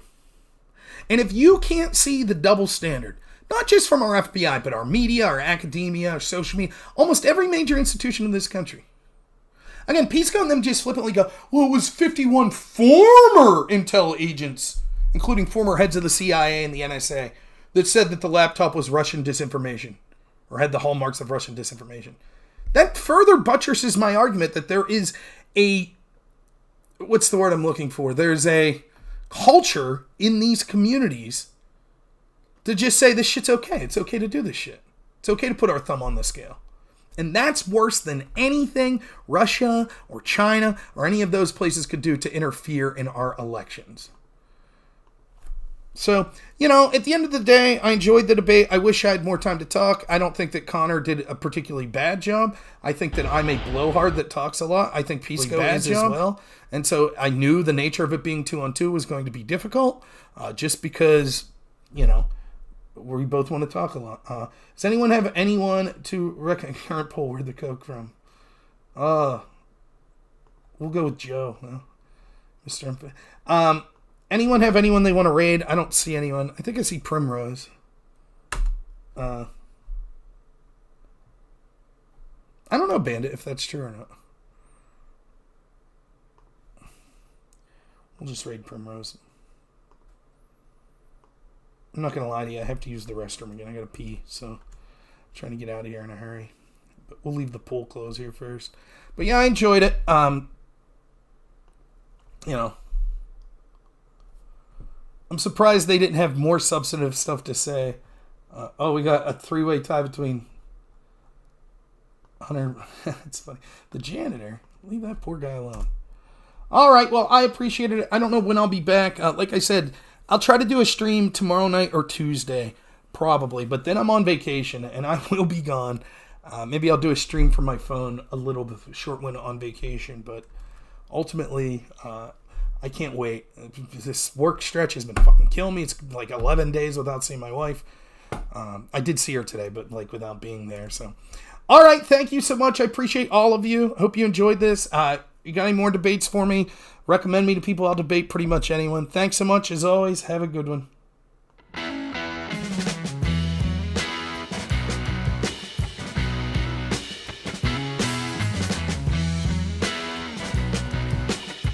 That's page.